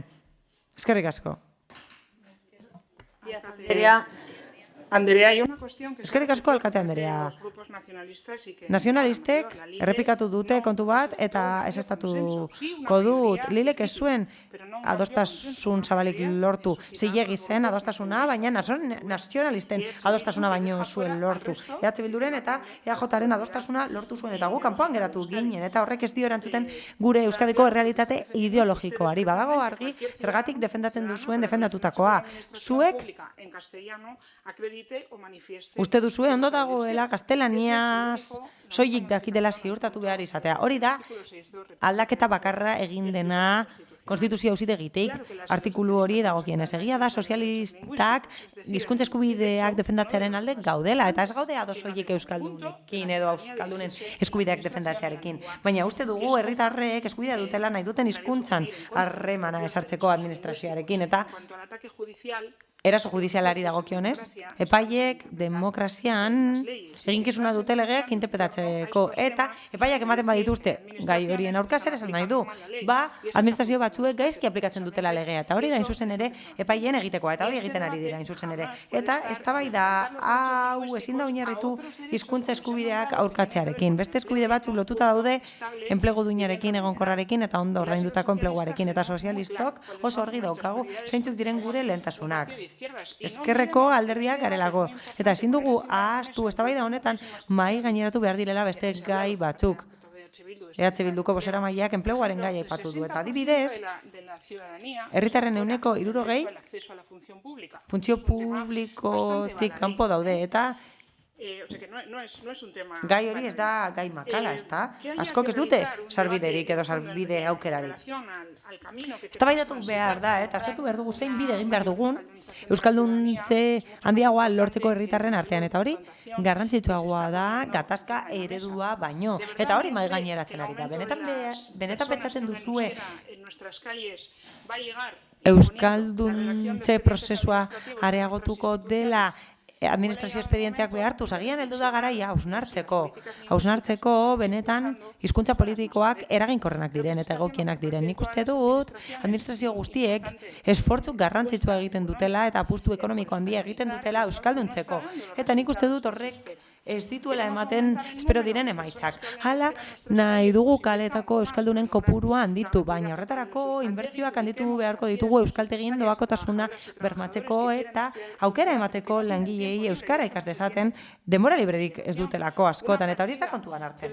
Partida bat egon daiteke Eusko Jaurlaritzatik lanorduak askatzeko eta euskara ikasteko.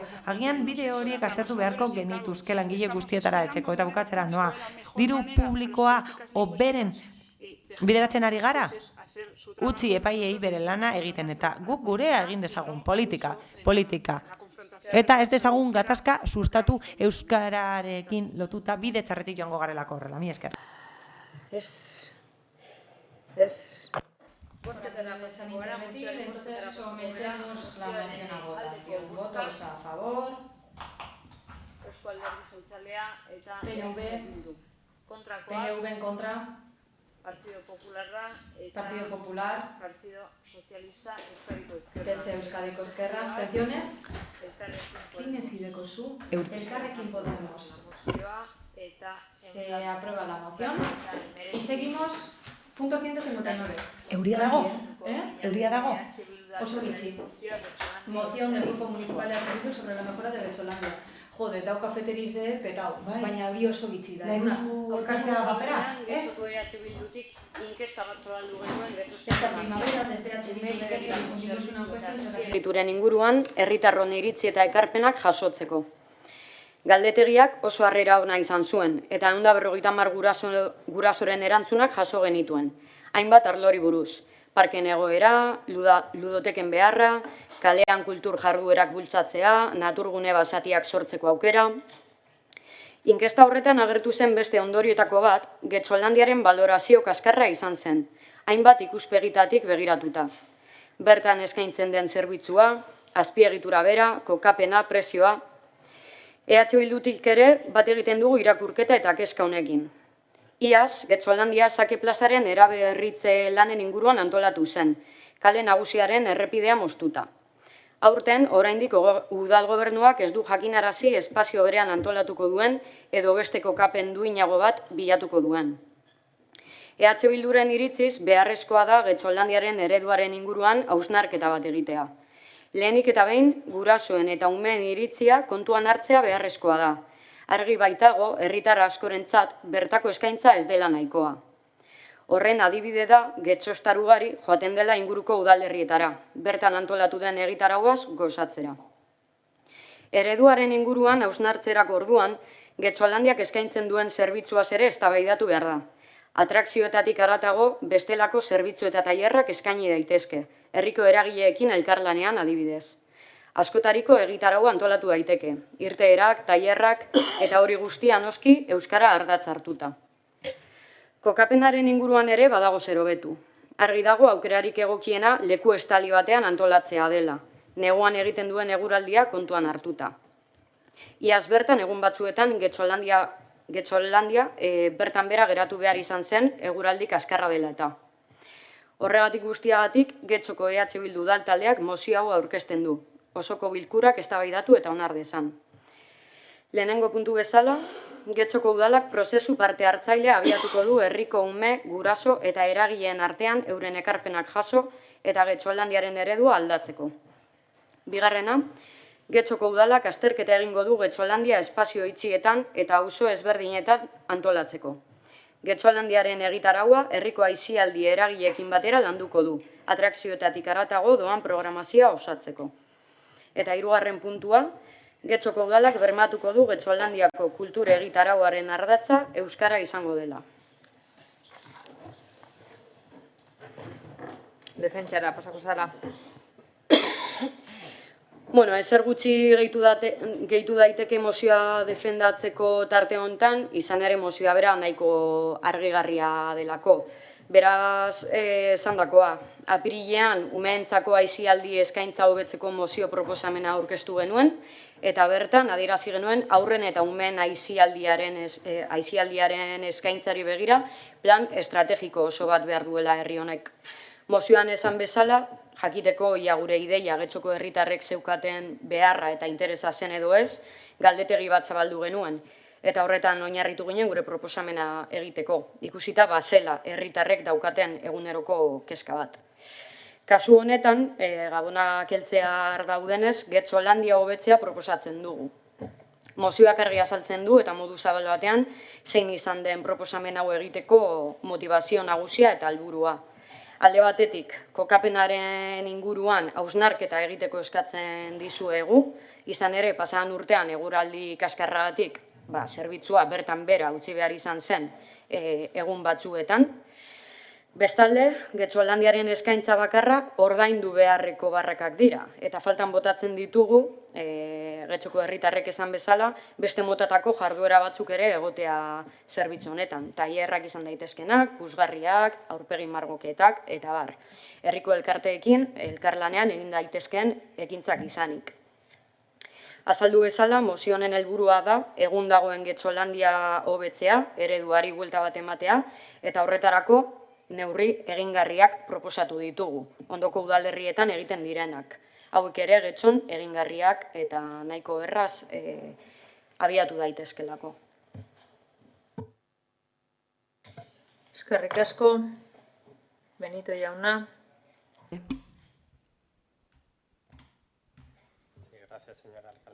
Eskerrik asko, alkate Andrea. Urtero egiten da Getxolandia Gabonetan eta egia esan ikusi dugunez behintzat mozioak esan bezala sentitzen da jendea. Gero eta txarrago dago. Eta ganera etengabe improvisatu egiten da. Kokapen aldaketak etengabe, azpiegitura aldaketak. Nik esango nuke, pasaden urtea aia da kulmena izan zela, nolabait esatearren. Getxolandia obra batzuen ondoan jarri zen. Errepide baten erdian, errepidea moztuta zegoen hori bai, baina errepidea zen. Bertatik autoak igarotzen ziren, bidegorria ere badago, beraz, kokapena ezin okerragoa. Badut susmoa, horrela egin zela, presazari zinetelako, baina, Getxolandiara bueltatu, zer ikusi dugu? Lehenengo, karpa itxi batean egiten zen, baina foro arazoa zeuden, beraz. Karpa ireki zen, segurtasun arazoak sortu ziren, eta aire zabalean jartzeko aukera jarri zen, baina, klaro, negua da, eta zoritxarrez, estalki dun leku batean egin behar da, aire zabalean egiten bada, eta neguan ezin da.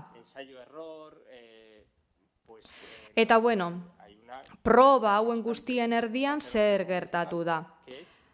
Udal gobernuaren konstantea, inoiz ez die familiei galdetu zer gustatzen zaien, zein aukera duten gustukoen Getxolandiarako. Eta batez ere, udal gobernuak proposatu den arren,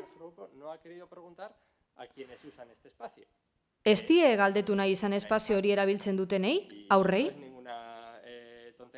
Eta hau ez da txorakeria bat, gure udal taldetik behin baino gehiagotan proposatu dugu, aurren foroa eta neraben foroa sortzeko, hain zuzen ere hau bezalako gauzetarako.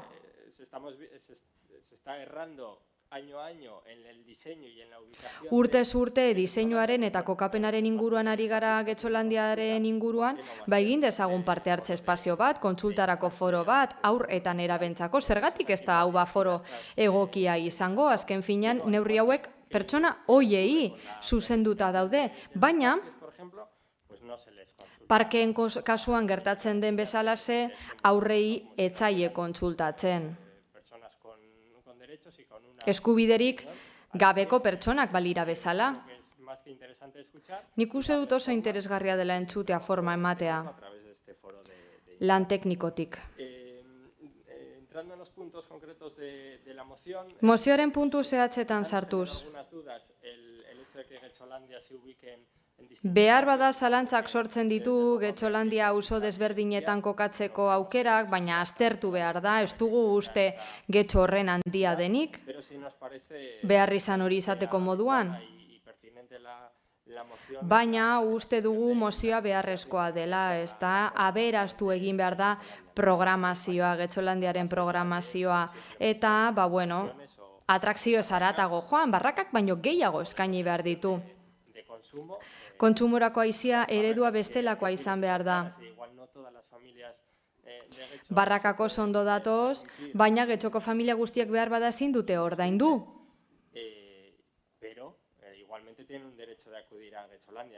Eta era berean badute Getxolandiara joateko eskubidea. Beraz, eduki ludiko eta kulturala eskaintzea oso ondo legoke eta interesgarria irudituko litzaigake. Bestalde interesgarria iruditu zaigu euskarari protagonismo handiagoa emate aurrentzako jardueretan, Getxolandian esate baterako. Arestian esan bezala uste dugu euskara sustatu beharra dagoela, aurreta gazteen artean. Eta elebitasuna ikasgeletan sustatu beharra dago, uste dugu ez dagoela inolako arazorik horretarako. Eta euskara sustatu beharko litzateke aur jardueretan kasunetan Getxolandian.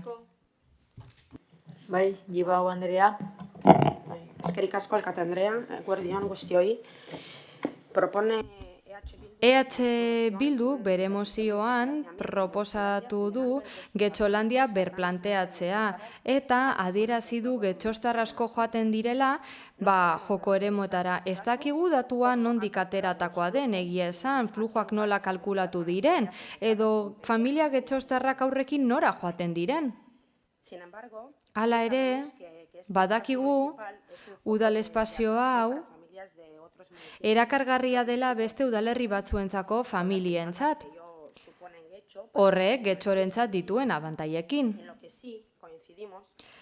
Baina bagatoz bat gauza batean, ezinbestekoa da kontutan izatea gure udalerria gehiago pentsatu behar duela aurrengan.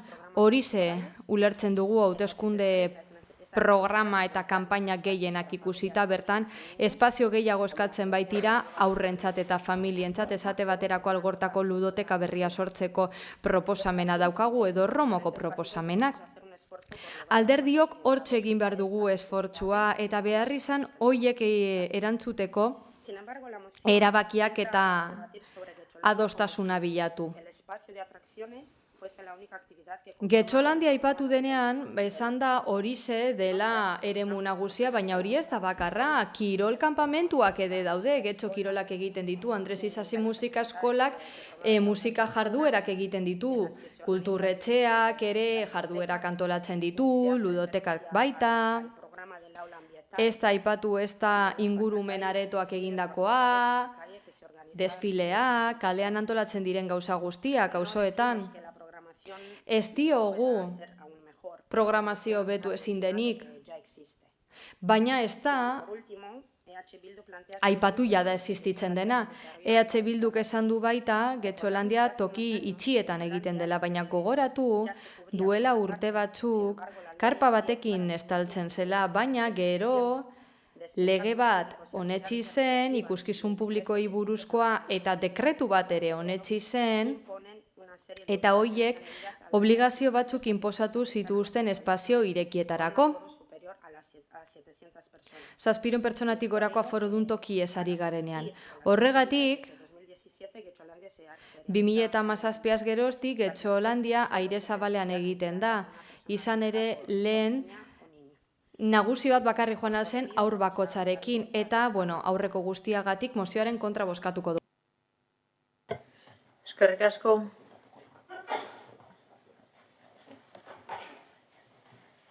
Zeinek, bai, Alicia, markatu. Gracias, señora. Gabonak hurbil dira eta beste behin merkatari eta bizilagunek iradokizunak egin dituzte, baina gobernu taldeak kasurik ez die egiten. Urte jarraitzen dugu berdin, hobekuntzarik gabe, berrikuntzarik gabe. Getxolandia ez da izapide utz bat, egun batzuk pasatzeko. Aprobetxa dezagun aukera udaletik, ikuspegi ludikotik zein komertzialetik. Kontutan hartu behar ditugu haur eta gazteen eskakizunak, barrakak erabiltzen dituztenak. Barraka gehiago egon behar dira toki gehiagotan. Horrela, atrakzioetarako kolak murriztuko dira, beste udalerri batzuetako umeak etorriko dira eta ez dugu aforo arazorik izango. Alderdi sozialistak esan bezala. Pasaden urtean guztia geltoki plazaren ondoan jarri zen eta horrek kaos bat eragin zuen. Badirudi aurten ere kaosa nagusituko dela. Ez da planteatu toki desberdinetan antolatzea, kotxea ekiditeko, eta alderdi popularretik uste dugu ezinbestekoa dela.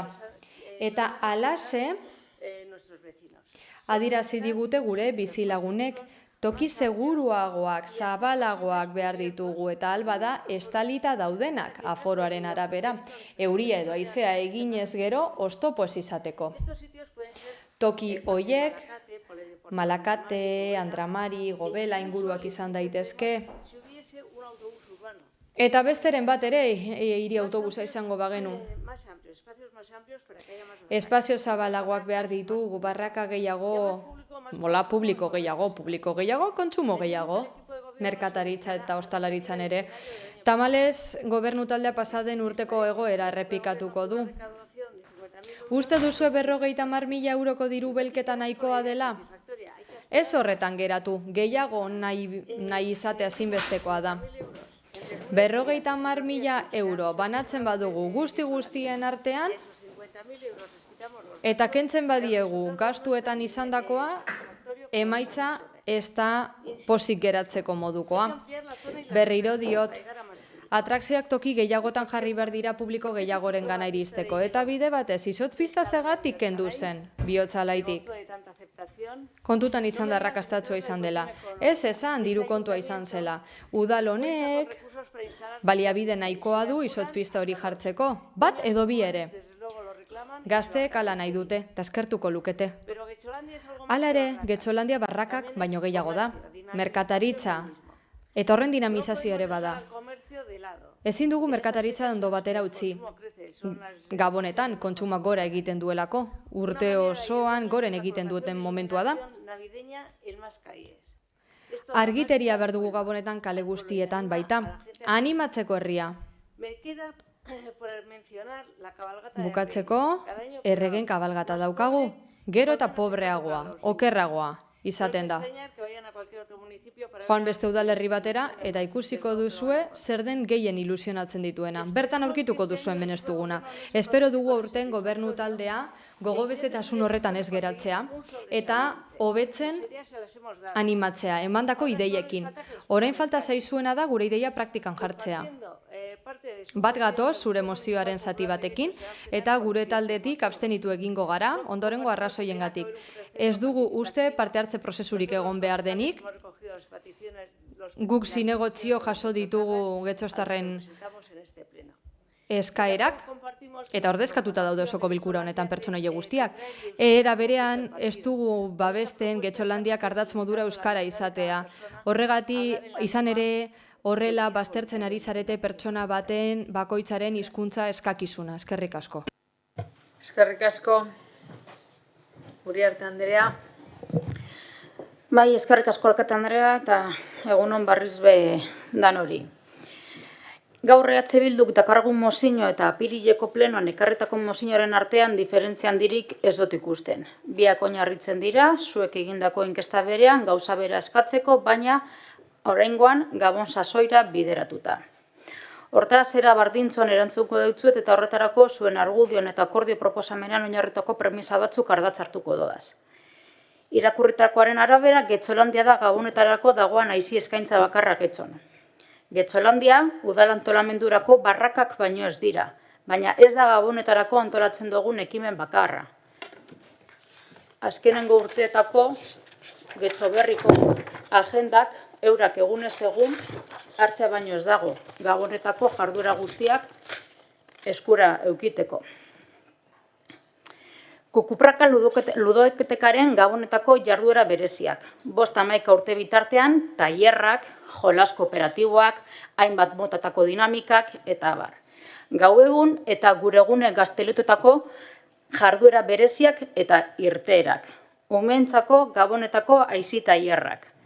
Erregemagoen kabalgata eta harrera, familia osoarentzat zuzendutako gabonetako programazio ziklo berezia, aurtengo aurreratuko dutzuet, La Casa por el Tejado antzerkia, Irribarreak barra paiasoak, Eolo zirkoa, Isiltasunaren magia ikuskizuna, Mari Domingi eta Altxor sekretua, antzerkia, Olentzeroren kondairea, antzerkia, Viaja al centro del cuerpo humano, antzerkia, El mundo lirondo, antzerkia, El Cascanueces kraskagailua, dantza izango da, Herriko dantza klasiko akademiakaz guztiekaz antolatutakoa, Goazen, eta zinematziki programaren barruan gabonetako pelikula berezia, Olentzero eta animalien sekretua. Ikusiko zenduenez be, euskeraz gehiengo handi bat. Nagusintzako programan eta ikusiko duzuenez, eragilekaz be alkarlanean, bihotzalaren gabonetako kontzertua, Eskusesku eta Lilura bezbatzen Lamarde musikalen omenezko kontzertua. Bestalde, nagusintzako be, Ismael Serranoren kontzertu eukiko dugu, Maklari Life magia ikuskizuna, edota Retorno al hogar antzeslana eukiko dugu ikusgai besteak beste. Egitaraua, herriko aisi eragilekin batera landuko du atrakziotatik haratago doan programazioa osatzeko dinozue. Oneri erantzuteko hain zuzen be, eragilekaz udalaren babesagaz egiten doguzan ekimen batzuk, historikotik hartuta be, erakutsiko dutzuet. Historikoa, aldez aurretik publikatuta dagozan Getxoberri agendak. Gabonetako argien biztuteko momentua herriko merkatari ikasezese bestelako aisi kultur edo kirol eragileken bategaz egindakoa. Asebarrik tailer programak, naturzientzak, mikroskopikoa eskulanak, argazkiak, bideoak, danetarik. Nagusiakoak direnentzako be, albe gala daukagu. Bapiruke neguko euskal koloniak. 5-12 urte bitartekoentzako. Gabonetako kirol jarduera ezberdinak. Regatak, lasterketak, krosak, elgaio, Itziarrope Duralde Memoriala, Gabonetako itsas lasterketa, Andramariko krosa, San Silvestrea. Herriko klubakaz, Faduran, Gobelan eta Andramarin egiten diren Gabonetako kampusak. Uste dut, proposamenen baten aldera, kampus guztionek alde batera kendu beharko gendukez, kendu Getxolandia sartzeko.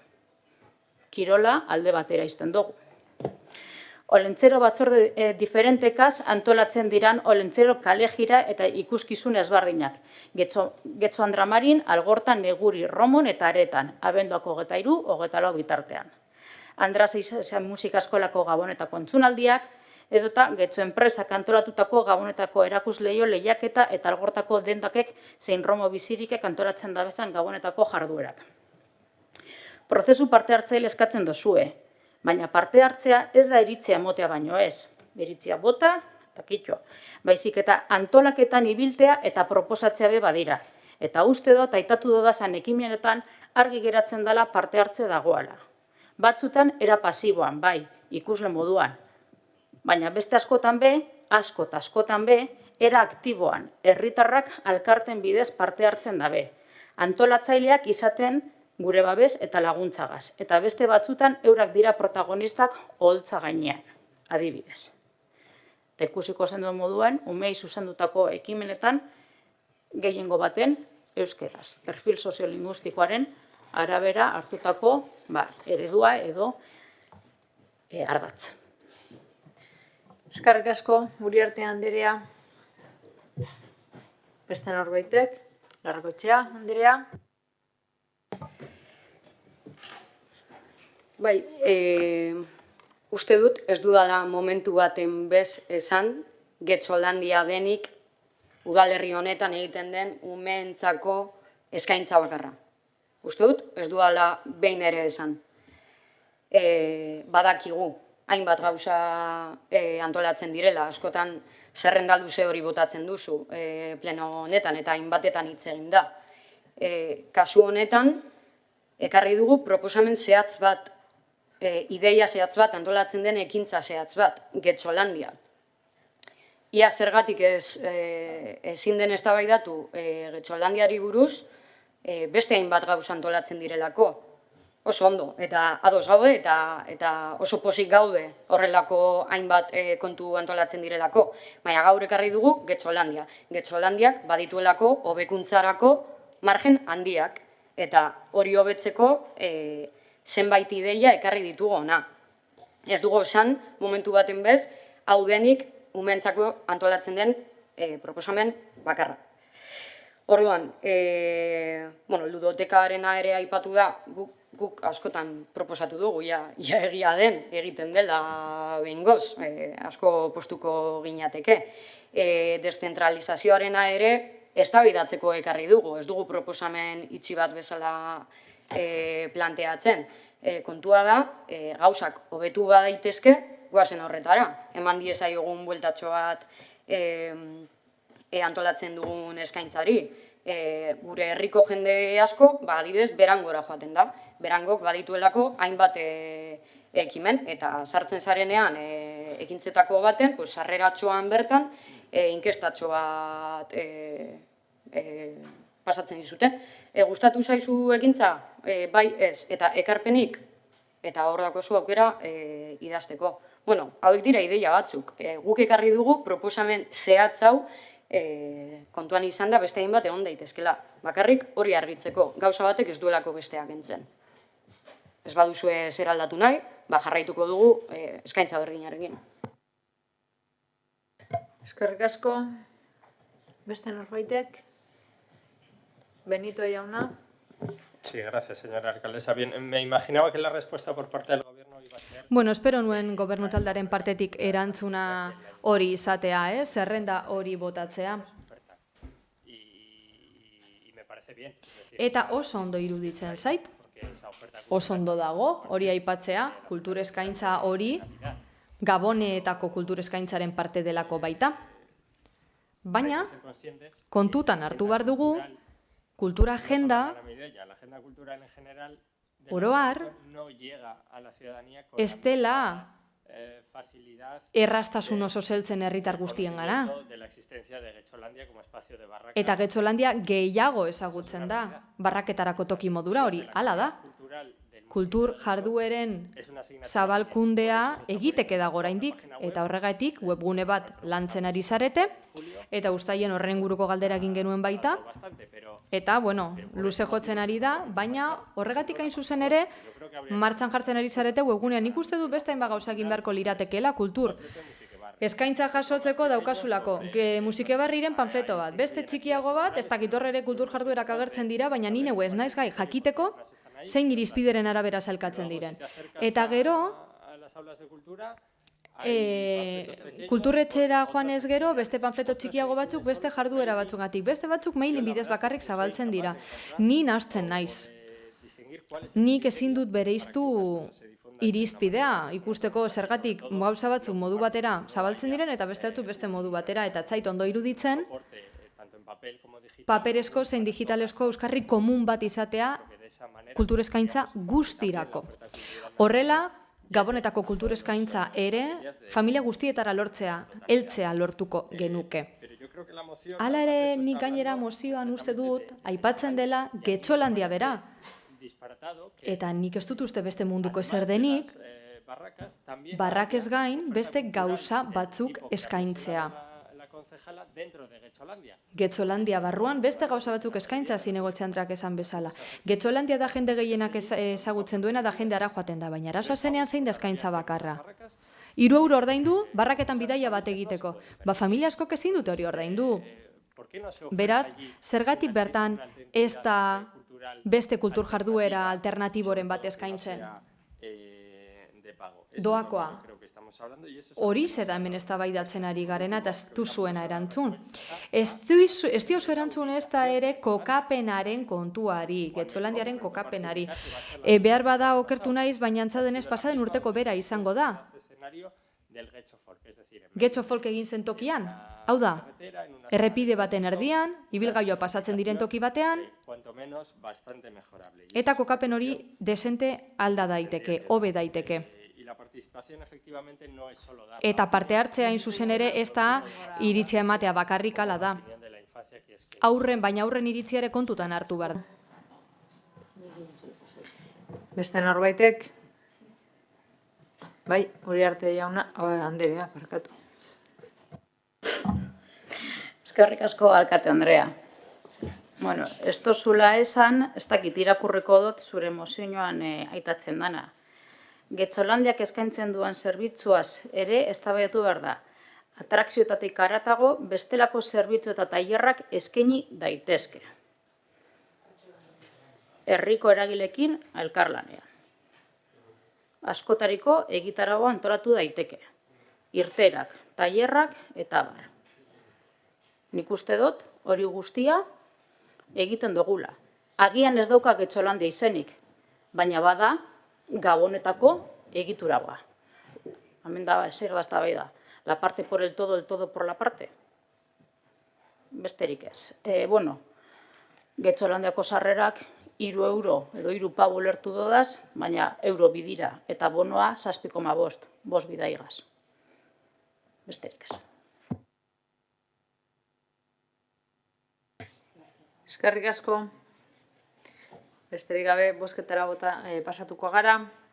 Beraz, mozioaren aldeko bozkak, EH Bildu eta Elkarrekin Podemosekoak ditugu.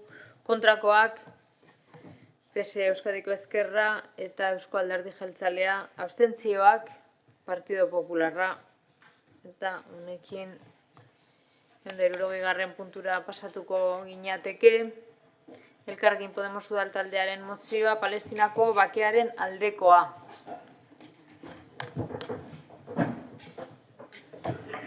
Benito jauna.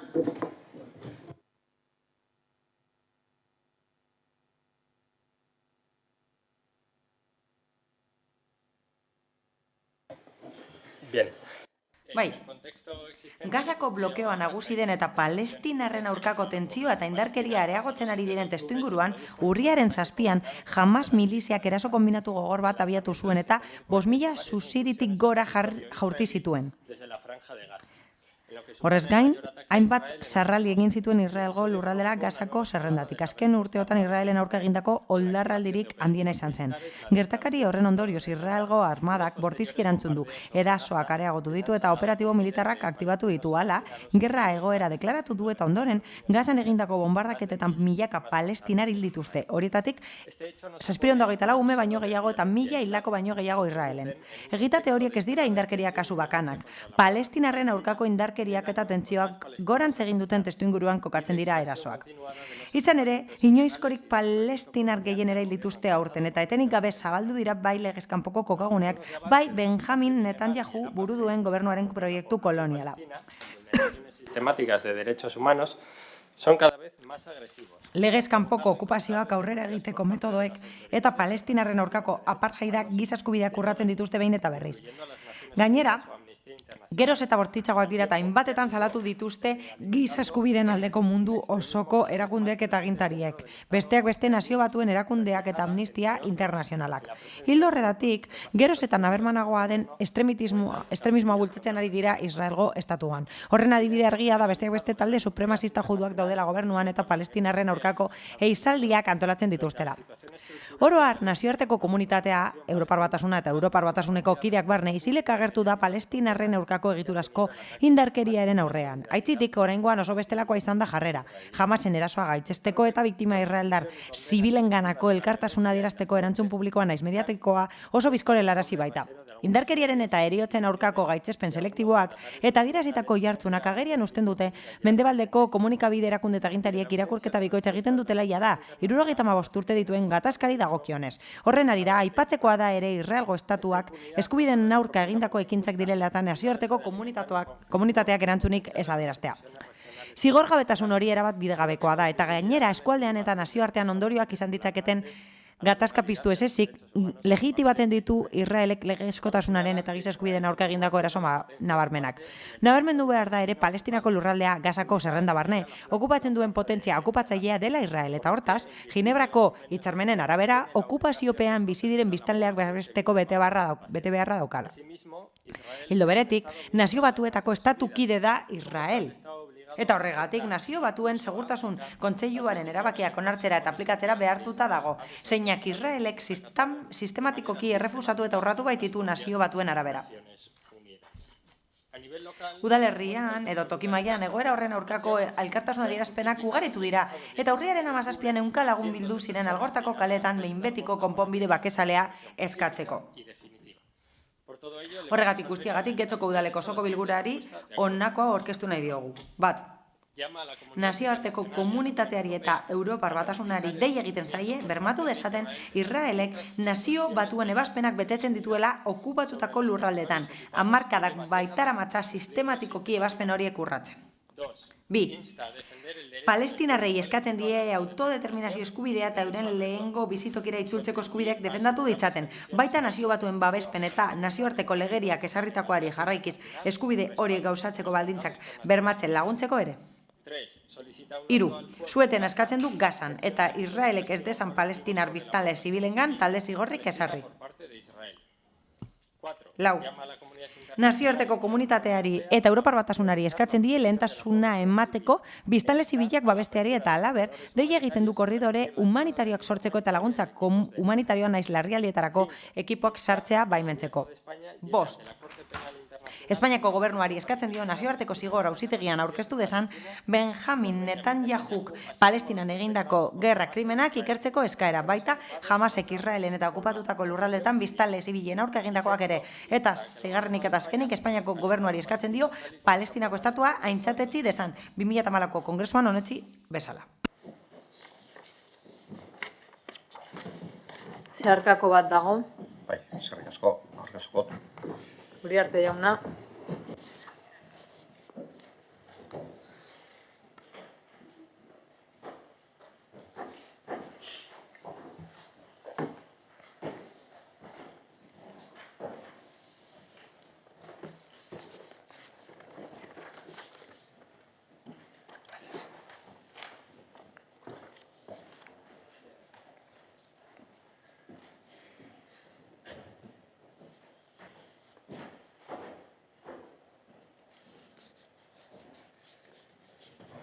Irakurriko duzu.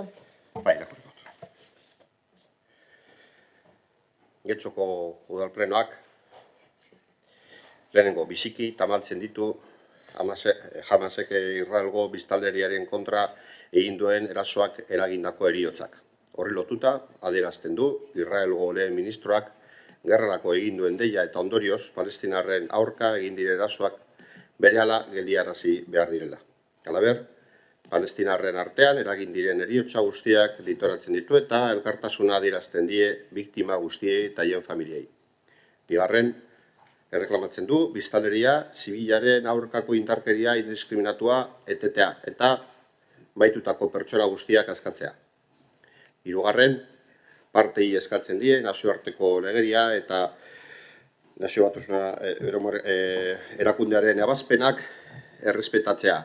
Aldebiko eraso hauen biktima guztien giza eskubideak errespetatuak izan daitezen.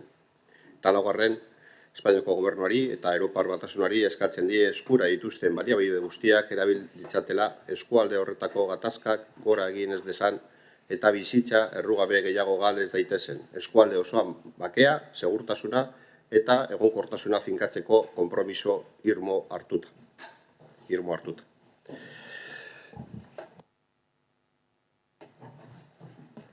Sí, como ya tenía ocasión de trasladar. Bai. Uriarte jaunari lehen esan diodan bezala, prest egongo ginateke, emendakina adosteko.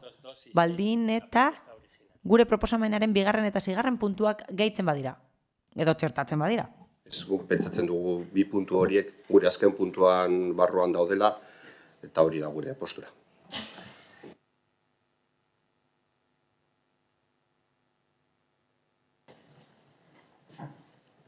Benito jauna. Sí, pues Bai. Orduan ezin dugu emendakina onartu proposatutako terminoetan. Eta jarraian proposamena defendatuko du. Jatorrizko proposamena alegia. Mozio hau aurkezten diogu Getxoko osoko bilkurari. Egungo egoera Palestinan eta bereziki Gazako franjan, hala eskatzen duelako. Izan ere, erakunde guztien implikazioa eskatzen du. Eta implikatutako herritarrak eskatzen ditu edo herritarrok inplikatzea eskatzen du. Eta gure iritzia eman dezagun eskatzen du egoera horrek. Magnitude honetako gatazketan, tokiko erakunde baten gaitasuna mugatua dela pentsa genezake, baina uste dugu ez dela mugatua, ez da, hala izan beste gatazka militar batzuetan. Horietan, udaletik, deialdiak egin ditugu, bakerako deialdiak egin ditugu eta ikusarasteko ekintzak egin ditugu, eta horrez gain ez dut uste hala denik izan ere. Pertsonok banakako ekintzak abieraz ditzakegu testu inguru honetan, eta kasu horietan ekintza horiek guztiek dira egokiak, adibidez manifestaldira joatea edo boikota egitea produktuei garrantzitsua da. Eta ekintza guztiek dira garrantzitsuak eta osoko bilkurak egiten duen edo zer garrantzitsua izan daiteke palestinarrak daudelako errefusiatu gisa Getxon eta Getxon ere badaudelako elkarteak Palestinaren alde. Eta nik uste dut adierazpen hau oso esanguratsua izan zitekeela herritar horientzat. Beraz, mozioaren helburua da eztabaidatzea honen inguruan. Gai hau, gai kezkagarria da Getxoko herritarrentzat eta hori erakutsi duten manifestaldiarekin izan ere, manifestaldi masiboa egin zuten Algortako kaleetan beste egunean. Beraz, zentzu horretan mozio honek apustu argia egiten du bakearen alde. Baina nik uste dut bere helburua dela mamira joatea. Mozio honek ez du baztertu nahi biktimen kaltea, ez alde batekoenak, ez beste aldegoak. Berdin dit, baitutako pertsonak diren, edo hildako biktimak diren, baina ez du ekidistante izan nahi gatazka honetan, gatazka ezelako hasi urriaren 7, baizik eta orain dela urte asko. Zoritxarrez, ekidistantzia hori ezinezkoa da apartheid eta genozidio egoera bat dagoelako, eta hori bizitzen ari delako gune horretan. Izan ere, genozidioa dela, esan dute juristek eta nazioarteko adituek. Eta egoera hori praktikan kolaborazio bat izan daiteke gatazkarekin. Beraz, mozio hau ez da bakarrik zigor bat, besterik gabe gustatuko litzaiguke ekintzak planteatzea eta zein da arazoaren jatorria. Arazoaren jatorria inposizio bat da. Hala, indar militarrarekin proiektu sionista inposatu zen Palestinako lurraldean. Eta gainera, giza eskubideen urraketa asko egon dira azkenengo urteotan. Inposizio sionista horregatik, eta zifrak argiak dira.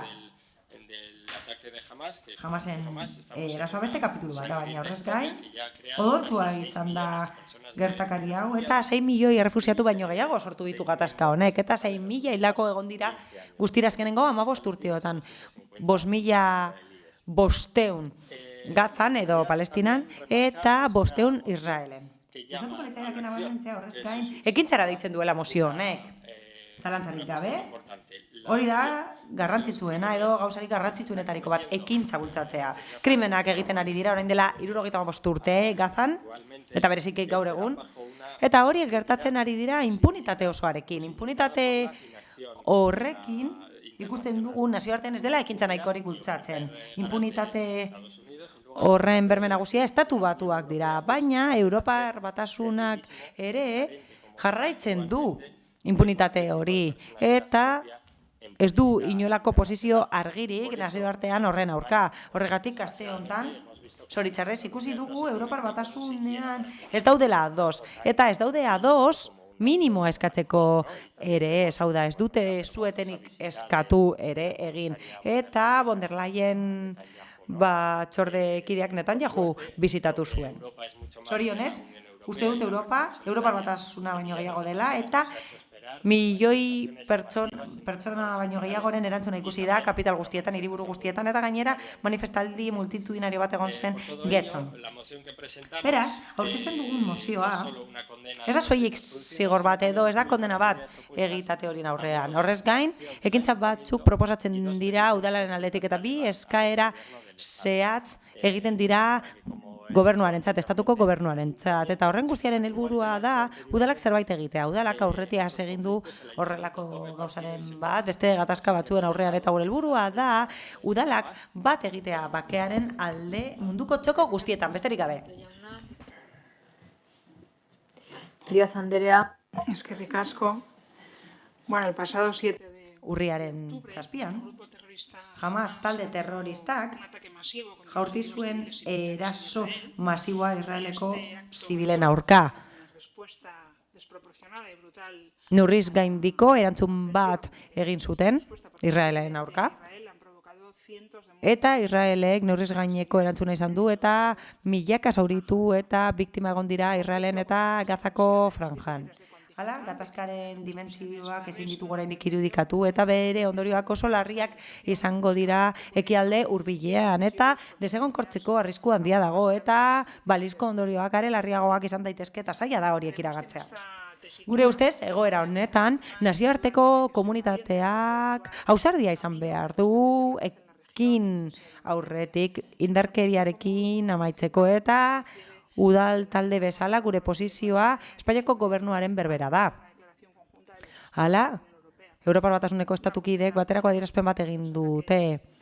Erabat gaitzesten ditugu Hamasen eraso terroristak Israelen aurka. Eta horrez gain, aitortzen dugu Israelek defendatzeko aukera duela, baina hori egin beharko du nazioarteko zuzenbidea errespetatuz. Zuzenbide humanitarioa, orain errespetatzen ari ez dena. Eta zentzu horretan, Pedro Sánchez presidenteak El Cairon esan bezala, uste dugu, badaudela 3 lehentasun jorratu behar direnak, lehentasunez edo premiaz. Lehenik eta behin, gizarte zibila eta herritar zibilak babestu behar dira eta laguntza humanitarioaren sarrera bermatu behar da. Orain dela 4 egun Rafadeko igarobidea ireki zen, laguntza humanitarioaren sarrera ahalbidetzeko eta ikusi da eta denok ikusi dugu eta onuk esan du, laguntza hori ez dela nahikoa. Laguntza humanitarioa izan dadin, nahikoa izan behar da osasun premiak eta premia humanitarioak asetzeko. Eta beti ere oinarrizko eskubideak bermatuz herritarrei bere premiak asez. Horren bestez eta Nazio Batuen erakundeak esandakoaren ildotik eta gobernuak esan bezala, uste dugu formarik onena aurrekoa bermatzeko badela zu eten humanitario bat esartzea eta bere geldiaraztea indarkeria herritar zibilen aurka, bai Hamasen aldetik, bai Israelgo gobernuaren aldetik. Bigarrenik. Beharrezkoa da eta premiazkoa da eta faltan botatzen dugu mozioaren testuan, Hamasek askatzea ren guztiak berehala eta baldintzarik gabe. Eta, hirugarrenik, nazioarteko komunitateak saihestu behar du gatazka hau eskualde krisialdi bilakatzea. Beraz, 3 lehentasun horiez gain, beharrezkoa da horrez gain nazioarteko komunitateak eskaintzea Palestinako herriei eta Israeli konponbide bat epe luzera bake horizontea lortzeko eta gertaera hauek berriro ere ez errepikatzeko. Eta konponbide hori zein da, konponbidea da, bi estatu horiek aitortzea, elkarrekin bizitzeko eta existitzeko eta etorkizunean indarkeria areagotzea saiesteko, eskualde horretan. Guk uste dugu hori dela erantzunik bakarra, eta Palestinak eta Israelek nazio helburuak dituzte, eta hori da elementurik garrantzitsuena bakerako eta segurtasunerako, naiz eta ez den erraza noski. Eta zalantzarik gabe, gai hau oso larria da, eta gai honetan, bizitza asko galtzen ari dira, pertsona asko hiltzen ari dira, defentsarik gabeko pertsona asko hiltzen ari dira, eta gure erakunde jarrera bikaina izan behar da, erantzun politikoari dagokionez, nazioarteko erantzun politikoari dagokionez, partidismoak alde batera utzita eta estatuetako politikara eraman gabe. Nik uste dut erantzuna irmoa izan behar dela Nazio Batuen erakundetik eta Europar Batasunetik eta horretan ari gara, mila esker. Eskerrik asko. Rodríguez jauna. Bai, bueno, guk aldetzen aurretik esaten dugu mozioa babestuko dugula, gure ustez duintasun politikoak ala ezigitzen duelako, eta maila handi batean baita ere mendebaldeko gobernuen jarrerek, tartean Espainiako gobernua eta Europako Batasunaren jarrerak lotzatzen gaituztelako, eta zentzu horretan uste dugulako txoko guztietatik giza eskubideen aldeko borroka indartu erralako, eta kasu honetan giza eskubideen aldeko borroka indartzeak Israelgo estatu genozidaren salaketa dakar eta aldi berean Palestinako herritarren defentsa. Ointxe bertan ikusi dugu, acabamos de ver cómo se llega a transmitir. Oraintxe bertan ikusi dugu nola nahazten diren kontzeptuak. Hamasen erasoa itzela izan da, baina Israelen erantzuna, esan ez herritarrei bere etxeetatik aldentzeko gero bombardatzeko hegoaldean neurriz gaineko eta brutala dela.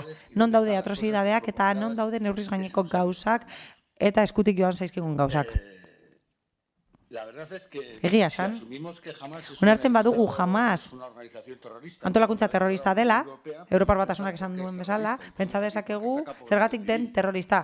Herritar zibilak atakatzen dituelako, Israelek ere bai, zergatik dira terroristak. Legezkotasuna betetzen ez dutelako nazioartean, Israelek ere ez. Zergatik dira terroristak. Integrismo religiosoan oinarritzen direlako, Israel ere bai. Zergatik defendatzen dira batzuk eta besteak. Aipatzen da Israelek eskubidea duela defendatzeko. Eta hitzarmen horretan hala dago pentsatuta estatuen arteko erasoetarako, baina defentsarako eskubidea Ginebrako akordioetan jasotzen den bezala ezartzen du neurrizkoa izan behar dela eta proportzionatua. Eta Israelek zer egiten du? Israelek urratzen ditu artikulu guztiak.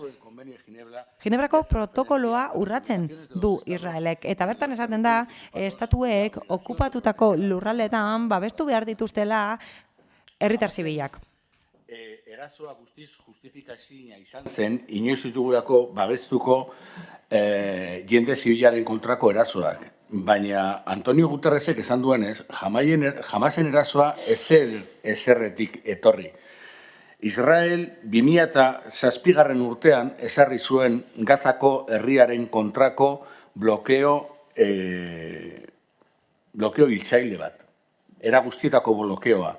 Eta horren aurrean, Europa eta nazioarteko erakundeek eta mendebaldeko gobernuek eta gure agintariek isilik egon dira hainbat urtetan. Eta hori hasi zen 2007 urtean.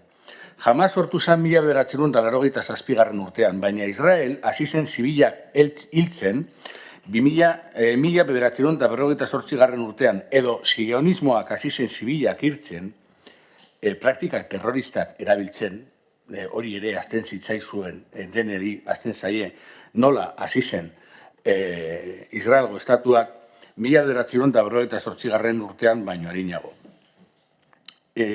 Ya hubo una decisión de Naciones Unidas de decidir. Nazio batuek erabaki zuten jada bi estatu sortuko zituztela. 58an erabaki zuten eta gerora ere bai, baina Israelek urratu ditu nazio batuen erabaki guztiak. Eta hori gora bera nazioarteko komunitateak fokua jartzen du Hamasen eta Hamas oso gaiztoa dela. Hamasen ekintzak onartezinak dira, baina onartezina da ere Israelek egiten duena. Eta irmotasuna desberdina da Israelen eta Hamasen aurka. Izan ere, esaten du Europar Batasunak eta estatu batuek ere esaten dute terroristak direla Hamasekoak, baina Israel ez da sailkatu terroristak gisa eta Israelgoi aukera ematen zaie herritar zibilak gerra arma bezala erabiltzeko. Hala, kolonoen kokagunea gerra arma bezala erabiltzea da. Herritarrak arma bezala erabiltzea da. Eta genozidioa da. Eta salatu behar dugu hori etengabe. Izan ere, Israelek egiten duena zer da? Genozidio bat. Genozidio bat da. Eta EJak esan dakoan bezala ez du lagunduko erdibidean geratzeak. Guk zer uste dugu? Guk uste dugu elkarrizketaren alde egin behar dugula eta begibistakoa da lehenik eta behin deseskalatu behar dela indarkeria. Indarkeria murriztu behar da, baina ezin da horretan geratu. Ezin dugu onartzen jarraitu Israel estatu normala dela. Eta nazioartean lehiatu ezin direnez, Asian, nazioarteko Europako lehiaketetan parte hartzen duela. Ez, Israel genozida da. Eta Israelgo guztiak ez dira genozidak, zorionez. Israelgo herritar asko daude, eta Israelgo gobernu integrista eta ultraderetzistak ordezkaritzaren erdia baino ez du. Eta, zorionez, gero eta hotz gehiago daude Israelen, Palestinako herriaren alde egiten dutenak. Izan ere, haiek badute eskubidea behintzat itxaropena edukitzeko. Andrea jauna. Gracias, alcaldesa. Eskerrik asko, alkate anderea. Guk, Europako Alderdi Popularrarekin adierazpen bat onartu dugu eta irakurriko dut. Hitzez hitz, irakurriko duenez, barkamen eskatzen dizuegu, baina ezin dugu euskarara itzuli. Injustificable contra los civiles. Pedimos a Hamas y otras organizaciones terroristas que liberen inmediatamente a todos los rehenes israelíes y devuelvan los cuerpos de todos los asesinados. Estamos del lado de Israel. Nuestro apoyo a Israel nunca decaerá. Es responsabilidad sagrada de todos los estados, incluido Israel, proteger a sus ciudadanos y defenderse contra el terrorismo, de acuerdo con el derecho internacional. Creemos que Hamas no representa ni habla en nombre del pueblo palestino. Por lo tanto, la ayuda de la Unión Europea debe continuar. Sin embargo, es responsabilidad de la Unión Europea revisar cuidadosamente la asistencia financiera para Palestina y garantizar que esta financiación no termine en manos de Hamas o de cualquier organización terrorista. La Unión Europea debe hacer todo lo que esté a su alcance para reducir la crisis y garantizar que los civiles no se conviertan en el objetivo de nuevas hostilidades. La Unión Europea también debe trabajar en estrecha colaboración con todos los actores regionales para garantizar que nadie, ni con palabras ni con acciones, alimente aún más la desestabilización de la región. No se puede tolerar la búsqueda de intereses inmediatos y limitados. Las plataformas de redes sociales también deben hacer su parte para dejar de reproducir indiscriminadamente el contenido terrorista. Nosotros estamos con el pueblo de Israel en su lucha con el terrorismo. Sin duda alguna, se ha puesto en evidencia, y esto ya es cosecha propia, que el presidente del Gobierno, Pedro Sánchez, es el único primer ministro de la Unión Europea que no ha informado de la delicada situación en Israel en el Congreso de los Diputados, circunstancia que llama más la atención ostentando España la presidencia de turno de la Unión Europea y por las consecuencias que puede tener para Europa. Nuestro Gobierno ha vuelto a avergonzar a nuestro país. Una vez más, las divisiones y las salidas de tono en el seno del Gobierno redundan en una pérdida de credibilidad y de fiabilidad de España en la comunidad internacional. Sánchez debe desautorizar y cesar a todos los ministros que la han provocado. Muchas gracias. Eskerrik asko, Uriarte jauna. Eskerrik asko, alkate anderea. Bueno, antes de hablar sobre la moción sobre Palestina... Palestinaren inguruko mozioaren inguruan hitz egin aurretik gustatuko litzaidake Bilduri zerbait argitzea. EAJak 100 urte baino gehiagoko historian ez du media stintarik izan inoren heriotzaren aurrean. Baina Bilduk hori argitu beharko luke bere historian eta bere manifestaldi publikoetan, ezta? Hori argituta, ordezteko emendakin bat aurkeztu dugu eta hori adostu egin dugu Bildurekin, beste gobernu eremu batzuetan adibidez, Eusko Legebiltzarra, baina goazen hori mozioaren inguruan hitz egitera. 100 pertsona hil dira eta milaka zibil zauritu dituzte Hamasen erasoaren eta bestelako gauza batzuen ondorioz. Eta Israelgo ejerzitoak bombardaketekin erantzun du. Heriotzen kopurua areagotu egindeten gabe eta argia moztu da, ura eta janari hornidurak ere bai. Eta horregatik zaurgarritasun egoera larrian daude Gazako herritarrak. Hala, Israelek gerra adierazpena egin du eta horrek areagotzen du okupazio eta kolonizazio egoera. Eta testuinguru honetan herrialde batzuek erabaki dute Palestinako herritarrei eskainitako laguntza humanitarioa moztea. Eta horrela, zaurgarritasun egoera areagotu da eskualde horretan. Eusko Legebiltzarrak bere zilegitasunean orain dela gutxi balorazio positiboa egiten zuen. Orain dela urte batzuetako lankidetza hitzarmenei dagokienez, baina esaten zuen oraindik ere zirela errespetatzen. Eta Getxoko EAJtik dei bat egiten dugu horiek errespetatzeko eta sustatzeko. Horrela aurrera egingo dugu neurriak ezartzeko, gatazkaren egiturazko kausei aurre egiteko eta parte hartze politikoa bermatzeko. Horrela bidezkoa denetan egonkorra den bake bat bermatzeko, demokrazia real eta eraginkorrean. Aurkeztutako mozioaren aurrean alternatiba bat aurkeztu eta Elkarrekin Podemosek esan duan moduan, atzera bota ondoren ez dugu hasierako aurkeztutako mozioa babestuko. Bai, argi utzi nahi dugula, giza eskubidetan irmo sinesten dugu. Horregatik, beti eskatuko dugu mundu guztiak errespeta ditzala leku guztietan eta dozein baldintzatan, salbuespenik gabe. Eskerrik asko. Eskerrik asko. Benito jauna. Gracias, señora alcaldesa. Eskerrik asko alkate Andrea, lehenik eta behin. Esan behar dizut, mozio hau aurkeztu aurretik boseramaien batzarrerako deialdia egin genuen adierazpen bateratua lortzeko eta adierazpen instituzional modura argitaratzeko udalaren partetik. Foro bat deituz gero behar bada adostasuna lortzeko bidea errazagoa da, baina deialdi hori etzen iritzi. Mozioak erregistratzeko epea bukatu aurretik, bozeramaile batzarra deitu zen, baina hau etzen gai zerrendan sartun, eta beraz, horrela, mozio bezala aurkeztu behar izan dugu. Bigarrenik, ez da egia Elkarrekin Podemosek emendakin proposamena ukatu diola alderdi nazionalistari, Eusko Alderdi Jeltzaleari.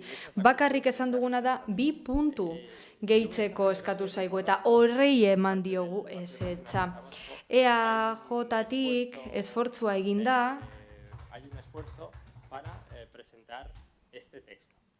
testu hau aurkezteko, baina aldi berean EAJ-ak ulertu behar du, gure udal taldearen aburuz, testuak zehaztapen handiagoak behar dituela. Eta hain zuzen ere hori da ukatu duguna. Testua beste 2 punturekin aberastea eskatzen da. Eta gainera ez litzateke kontra jarriko eskatzen den jatorrizko ideiarekin. Hau da, alderdi biek Nazio Batuen Erakundaren ebazpenak babesteko, baina klaro, gero Palestinako estatua ez da aitortu nahi, eta hori Nazio Batuen Erakundaren 181. ebazpenaren kontra dago, eta gero gainera Palestinaren eskubideak ez dira aitortzen, jakinda Nazio Batuen Erakundeak aitortzen dituela. Beraz, gu eskatzen ari garena ez doa proposatutakoaren aurka, zabaldu baino ez dugu egiten. Eta hori da hain zuzen ere EAJ-tik ukatu dutena. Eta horregatik gaur ez da adierazpen bateraturik egongo udal honen partetik Palestinan bizi den sarraskiaren kontra. Bukatzeko, defentsarako eskubidea aipatu da Sánchez presidenteak egin bezala, nila uste dut hori testuinguru orotatik kanpo dagoela. EH Bilduko bozeramaileak esan bezala ezin dugu Israel tratatu estatu normal modura. Genozidio bat egiten ari delako. Gazan haurrak hiltzen ari dira. Eta, zentzu horretan, Israelek defentsarako eskubidea duela alega dezakegun ikuste dut ez. Eskubide horren arabera hiltzen ari delako jendea. Por lo tanto, creo que está... Beraz uste dut lekuz kanpo dagoela. Beste norbaitek? Rodríguez jauna. Bien, se nos piden aclaraciones y las hacemos. Bueno, argibideak emateko eskatu digute da egingo dugu, baina guk eskatzen dugu baita, esaten duguna entzuteko, mesedez. Esan dugu, EAJ-ak proposatu duen emendakina motz geratzen dela eta mantentzen dugula. Eta legebiltzarreko gure taldeak egin duena bada hori ere motz geratzen da. Eta gero bakoitzak errepasa detzakela norberaren historia. Bakoitzak uler dezala historia bere modura. Eta norberak errepara diezaiola bakoitzaren alderdiak historian zehar egindakoari. Ez zait harrigarria iruditzen Alderdi Popularrak esandakoa. Izan ere lehenastu zaite esatea gutxitan egon garela horren lotxatuta Ursula von der Leyenek Israelera egindako bizitan bezalaxe. Israelek bere herritarrak babesteko eskubidea duela esan du Alderdi Popularrak. Eta Palestinak ez dauka eskubide hori? Alderdi Popularrak esan du baita, bermatu behar dela Europar finantzaketa Hamasi etzaiola iristen. Eta Israelen tankei iristen etzaiela ez da bermatu behar? Gaza asediatzen ari diren tanke hoiei? Edo kasu horretan etzaizu horren beste inportan nora heltzen den Europar finantzaketa. Hori da hain zuzen ere, gauzak argi ez esatearen arriskua. Erasotzailearen alde jartzaren arazoa. Genozidioa justifikatzea erasotzailearen alde jartza delako. Eta Hamasen erasoa injustifikatua da goro. Bai, hala da. Ezin da onartu. Baina fueran masacrados por Hitler, no les autoriza ni les da permiso Eta para practicar... Israeldarrak juduak Hitlerrek sarraskituak izateak ez die eskubiderik ematen beste herri baten aurka egiteko. Herri hori hortzegoen judu asko bertara iritzi aurretik. Izan ere, 48 Nazio Batuen Erakundeak emandako ebazpenak zerbait ekarri batzuen, immigrazio prozesu ikaragarria sortzea izan zen. Zionismoak ere errastuta. Horiz eta esan duguna da horiz eta babesten duguna. Uste dugu, ezin garela bakearen aldegon, Israelgo estatua salatzen ez badugu. Eta momentu honetan estatu genozida da. Edo matizatu nahi izan ez gero, Israelgo estatua gobernatzen ari den gobernua integrista eta genozida da. Eta ezin da justifikatu edo diruz lagundu horrelako gobernurik. Eta mozioko punto batzuk interesgarria dira. Hemen eskatzen da, nazioarteko justizia auzitegira eramatea gobernu hau. Izan ere, Israelgo ejertzitoaren bozeramaileek esandako gauza batzuk lotsagarria dira, eta nera inok ez du zalantzan jartzen. Jendea beren etxeetatik joan behar da bombardatuko dituztelako. Beste norbaitek, beraz, mozioaren bozketara pasatuko gineateke, mozioaren alde, Elkarrekin Podemos eta EH Bildu kontra, Partido Popularra, PSE Euskadiko Ezkerra eta Eusko Alderdi Jeltzalea. Eta honekin, onda, 71. puntura pasatuko gineateke, Elkarrekin Podemos udal taldearen mozioa, getxoko animalien babesari eta ongizateari buruzkoa. Bien, procedo a leer. Irakurriko dut. Moción para la protección y bienestar animal en Getxo. Getxoko animalien babesari eta ongizateari buruzko mozioa. Animalien eskubideak defendatzeko kontzientziazioa etenik gabe areagotzen ari da gure gizartean, eta gaur egun gizartearen 80% ikuste dugu beharrezkoa dela alderdi horretan aurrera egitea. 2022an Eusko Legebiltzarrak onetsi zuen etxeko animaliak babesteari buruzko 9/2022 legea. Horrez gain duela gutxi irailaren 29an sartu zen indarrean animalien eskubideak eta ongizatea babesteko 7/2023 legea. Zeina Unidas Podemos taldeak bultzatu baitzuen koalizio gobernuan. Bestalde, Getxoko udalak aho batez onetsi zuen Elkarrekin Podemosek 2022ko uztaileko osoko bilkuran aurkeztutako mozioa, eta konprometitu zen 2010ko udal ordenantza 2022ko Euskal Legearen arabera eguneratzera. Ordenantza hori baita gaur egun indarrean dagoena. Oraindik ez da lan hori egin, eta orain estatuko lege berria onetsi ostean, ordenantza berritu behar da, bi legeak barne hartu ditzan. Elkarrekin Podemos taldearentzat garrantzitsua da animalien babesari buruz ari garenean, ez izatea soilik txakurrak eta katuak izpide, zaindu behar diren espezie askorekin bizi baikara. Gure udalerriak askotariko naturguneak ditu eta halaber batzuetan kudeatu behar dugu ezoiko animaliak gure ingurura sartzea. Duela gutxi, basurdekin gertatu zen bezala. Animaliak babesteari buruzko lege aurreratuak ditugu, eta tresna horiek baliatu behar ditugu haien ongizatea bermatzea aldera. Ildo beretik animalien ongizatea bermatzeko aktiboki parte hartzen duten kontzientziatutako pertsonak ere badaude. Hori dela eta, helburu hori berritarrekin partekatu beharko litzateke, honako zeregin hauek izango dituen kontseilua sortzaldera.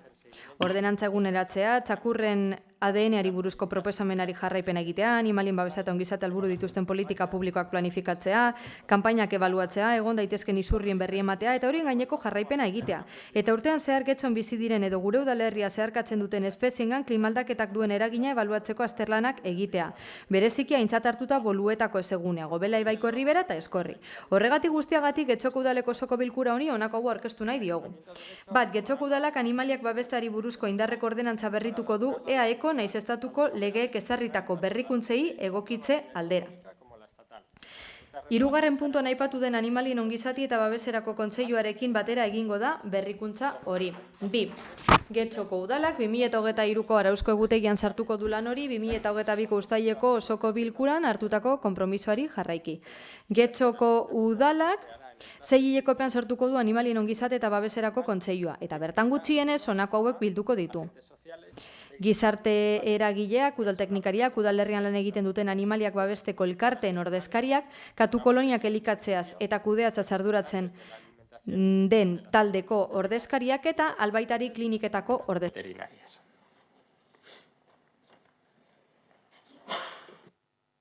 Paso a defender la moción. Defentsatuko dut.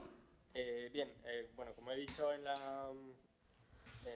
exposición de Mozioaren aurkezpenean esan bezala, pasaden iraian sartu zen legean, estatu mailako lege berria animalien ongizatea bermatzeko, Jone Belarrak sustatuta. Eta lehenengo lege estatal hau mugarria da, koalizio gobernuarentzat, animalien eskubideen alde egindako lanean. Berritasun asko agertzen dira bertan. Eta gizartean gero eta garrantzia handiago duen afera da animalien babesarena. Pertsonen 88%aren arabera zentzu horretan aurrera egiten jarraitu behar dugu. Eta lege honetan jasotako neurri nagusien artean daude, sakrifizioak debekatzea, justifikatuta ez dagoenean, animaliak egunetan edo orduetan bakarrik usteko debekua, espeziaren arabera, edo entzerratuta usteko debekua. Erregistro bat ere sortu da, konpainiarako animalien kreadore ezitzaientzat, bestala, zirkuak eta bestelako ikuskizunak debekatu dira animaliak erabiltzen badituzte, eta katu kolonien kontrola udalen eskumenekoa izango da. Bestalde, pasaden urtetik onetsita daukagu EAE mailako legea, etxeko animaliak babestari buruzkoa, eta beraz uste dugu inoiz baino beharrezkoagoa dela gure ordenantza ere eguneratzea. 2010koa delako. 2022ko uztaileko osoko bilkuran onetsi zen, EAEko legera egokitzeko eguneratze aukera, eta orain estatuko legera ere eguneratu behar dugu ordenantza. Horregatik, proposatu dugu, araudi egutegian, arau aldaketa hau, sartzea. Izan ere, udal ordonantza zarkituta geratu da, kontu batzuetarako. Definizioetan, konpainiako animalia bakarrik egon daitezken denbora mugan, kontrol eta registroan, animalien salmentari dagokionez, eta zehapenak ere aldatu dira. Esate baterako animali bat identifikatuta ez egoteko zeapena aldatu da, eta hori eguneratu behar da, ordenantzan. Adibide batzuk baino ez dira. Katu kolonien kontua ere hori dago, hori ere egokitu behar da, legeria berrira. Uste dugu egokitzapen lan hau, organo berri baten bitartez egitea litzatekela egokiena, antzeko kasuetan egin izan da udalean, beste organo batzuekin, eta organo hori litzateke animalien ongizate eta babeserako kontseilua. Kontseilu horretan, bil daiteke, udaleko langileria teknikoa, udal ordezkariak, eragile sozialak, adituak, animali protektoren ordezkariak, edo voluntarioak. Uste dugu espazio hori aberasgarria litzatekeela pertsona guztien parte hartzea sustatzeko gure udalerrian, gure egunerokoan. Bukatzeko, animalien ongizatea pilpilan dagoen gaia da eta getxon baita. Getxon,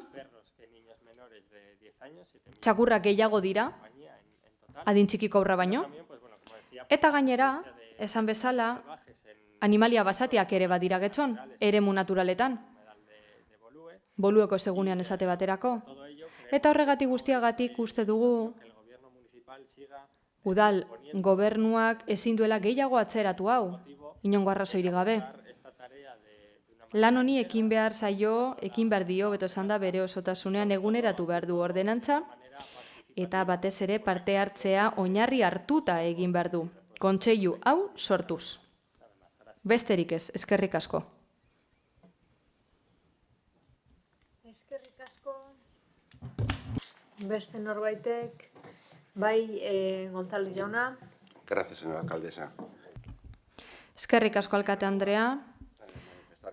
Lehenik eta behin, bat gatoz mozioan proposatzen denarekin, eguneratu behar dugulako araudia, animaliak babestuta egoteko.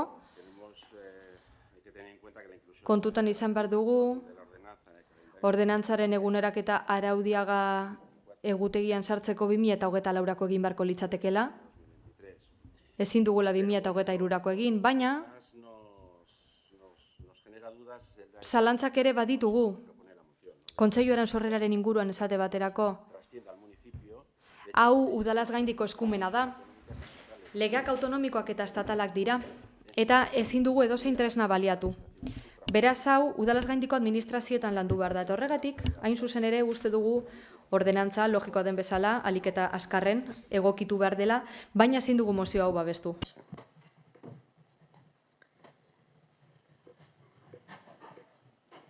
Bai, Barañano jauna.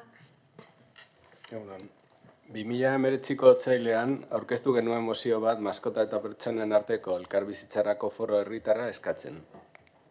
Foro honen helburu nagusiak hurrengoak ziren, getxoztarron eskubideak bermatu eta interes desberdinak uztartzea, maskoten eskubide eta ongizate bermatzea, maskota eta txakurren inguruko ordenantza berria proposatzea eta animaliak eta pertsonak hiri berdinean bizitzeak sor ditzaken erronka berriei erantzunak bilatzea. Badakigu mozioak ez direla lotesleak, baina ia 5 urte pasa dira mozioa onartu zenetik eta ez da ezer egin, gai honen inguruan. 2022 urtean Eusko Legebiltzarrean onartu zen 9/2022 legea, ekainaren 30-koa. Etxeko animaliak babesteari buruzkoa.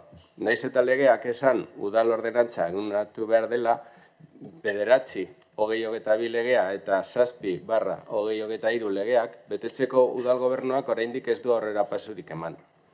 Beharrezkoa ikusten dugulako Euskal Udal ordenantzaren eguneraketa eta foro bat sortzea mozioa babestuko du.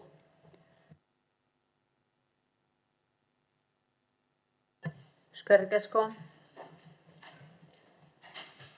Andrada jauna. Gracias, señora alcaldesa. Eskerrik asko, alkate Andrea. Alderdi Popularrak diputatuen kongresuan lege honen aurka bozkatu du eta zigor kodea zentzu horretan aldatzaren aurka. Arazo asko emango dituelako eta animaliak ez dituelako ondo babestuko. Gure Alderdi Popularretik kritikoak izan gara arau honen planteamenduarekin, ez diolako erantzuten animalien ongizatearen aferari eta arazo asko ekarriko ditu sektore askotan. Lege proiektu honek ez du parte hartze guztia izan diputatuen kongresuan ondo egiteko. Alderdi Popularrak bere babesa eman zuen, baina gizarte eskubidearen kontseilutik Alderdi Sozialistaren emendakinaren harira aldaketa batzuk sartu dira izarako txakurrak eta kanpoan uste esate baterako. Pakmak berak esan du lege hau historiako legerik utxalena dela. Esaten da, legean ambiguotasun asko ageri direla, eta horrek zalantza asko sortzen dituela herritarren artean. Ondorioz ezin da eraginkorra izan. Gainera, orain, ospatu berri dugu Gernikako estatutuaren urteurrena, eta ikusi dugu gobernu kontseiluak bertak, oniritzia eman ziola inkonstituzionaltasun errekurtsoari lege honen harira. Gure eskumenak inbaditzen dituela esan da, batez ere nekazaritza eta beltzaintza zein osasungintzarloetan. Sistema zentralaren animali babeserako erregistroak esaten du oztopatzen duela Jaurlaritzaren lana zentzu horretan. Gainera, badaude legearen gauza batzuk estatu osoan aplikatu behar dinera, baina gero mandatu batzuk daude autonomia erkidegoetarako eta horrek segurtasun juridikoaren aldetik zalantzak dakartza. Beste alde batetik, mozio honen harira ikus dezakegu inkongruentziak daudela. Lehenengo puntuan esaten da, udal ordenantza berritu behar dela kontseilu bat sortuta. Bigarrenan esaten da, eraberritze lan horretan, araudi egutegian sartzeko, 2023, baina 2 hilabete falta dira urtea bukatzeko. Hirugarrenik esaten duzue, kontseilu hau 6 hilabetetan sortzea. Ordenantza 2 hilabete baino lehenago igaro aurretik berritu nahi baduzue, eta kontseilua 6 hilabetetan, ezin da, kontseilua sortzeko 6 hilabete, baina arau arinago aldatu behar da. Eta kontseilu honekin, gure legeak jada esaten du estatu mailan kontseilu bat sortu behar denik.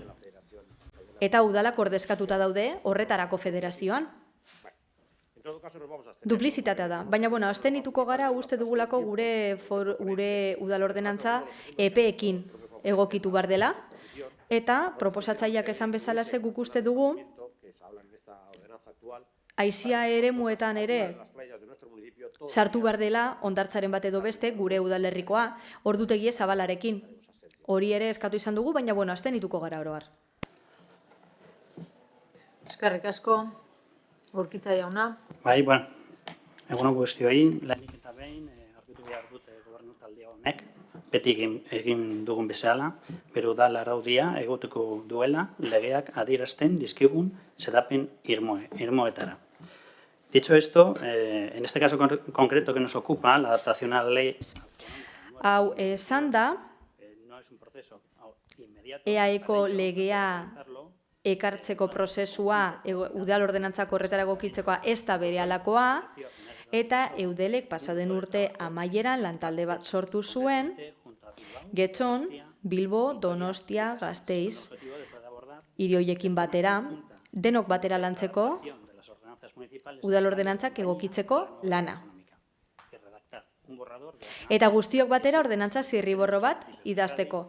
Euskadiko udalerri desberdinetan baliagarria dena. Bigarren, azken xedapenean esan bezala, bertan epea esaten da eta. Urrian bertan, eudelek esan digu, haiekin harremanetan gaudelako, laster eredua idazten bukatuko dela, eta erreferente modura balioalko duela, udal desberdinentzat, eta beraz, zirriborro hori jaso bezain pronto, aldatuko dugu udal ordenantza eta izapidetuko dugu egokiten aldaketa. Egia da, adostasun faltak, desadostasunak egon direla, eta horregatik 2022an eskenuen egutegian sartu, Elkarrekin Podemosek mozioan esan bezala, eta esan bezala 2023ko araudi egutegian ere ez dugu sartun, baina urrengoan bai. Urrengoan sartuko dugu koordinazioan lan egiteko gainerako udalekin, herritarren eta animalien onerako. Uste dugu gainera azpimarratu beharra dagoela, ADN bidezko identifikazio zerbitzu jarriko dugula martxan laster gure udalerrian, 2024ko aurrekontuetan txertatu da partida hori, eta horretarako araudia egokitu beharko da. Eta horretarako EAEko legeare kontutan hartuko dugu. Eta animalien ongizate eta babeserako kontseiluaren sorrera ez dugu beharrezkotza jotzen, Euskal Legean bertan, 34. artikuluan, aurreikusten delako erakunde arteko kontseilu bat sortzea eta bertan udalak ordezkatuta egongo dira udelen bitartez. Beraz, uste dugu, hobeto dela, koordinazio bat egotea, udalaz gaindiko koordinazio bat. Bukatzeko, estatuko legeari dagokionez, esan beharra dugu, inkonstituzionaltasun errekurtsoa aurkeztu dugu Alderdi Popularrak esan bezala, eta hori aztertuko da, oraindik ez zaigu behin betiko ebazpenik etorri, beraz, kontrako botoa emango diogu mozioari.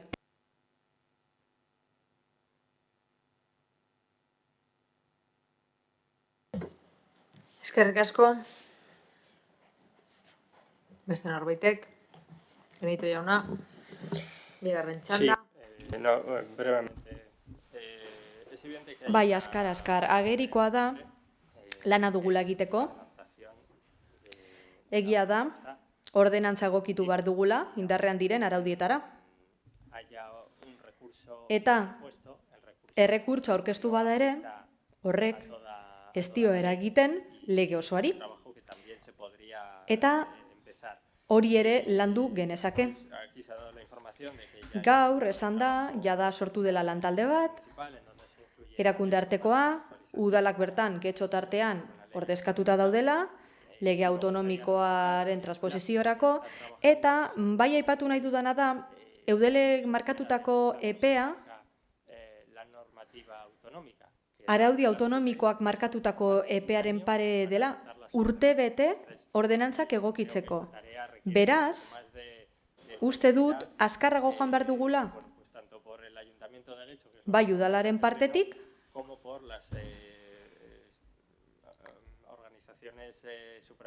zein udalaz gaindiko erakunden partetik. Kasu honetan eudel. Ez gaude batere ados, esan den horrekin, esan da ez dela beharrezkoa parte hartze espazio bat sortzea udalerri mailan, jada beste foro bat existitzen delako EAE mailan. Foronen helburua ez da getxo ordezkatuta egotea. Getxoko foroa izango da, bai, getxo bera udala ordezkatuta egongo da, baina helburua da udal foro honetan las entidades sociales, gizarte elkarte guztiak, adituak, getxokoak direnak egotea. Hau da, beste foro batzuetan egin den bezalaxe, badaude beste foro batzuk, EAE mailan. Eta hori ez da oztopo izan, udalerri barruetan beste parte hartze espazio batzuk gaitzeko. Beraz, uste dut, proposamena egokia izaten jarraitzen duela. Nola nahi ere, berriro diot. Legea honetxita dago, aurrera pausoa da,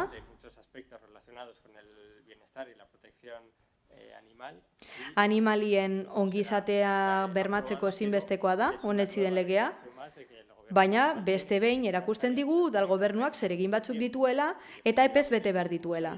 Hain zuzen ere, esan den bezala, 2022an eskatu zen, 2019an eskatu zen eta oraindik ez da egin.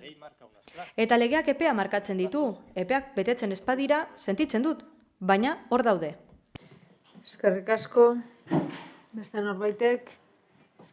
Beraz, bozketara pasatuko gara. Mozioaren aldeko bozkak, Elkarrekin Podemos eta EH Bildu kontrakoak, PSE Euskadiko Ezkerra eta Eusko Alderdi Jeltzalea. Abstentzioak Partido Popularra. Eta honekin mozioen atala amaitutzat ematen dugu eta galde eskaeran atalean sartuko ginateke. Ez dakit galderarik edo eskaerarik badagoen. Ez, honez beste amaitutzat ematen dugu urriko udalbatzarra. Eskerrik asko guztioi.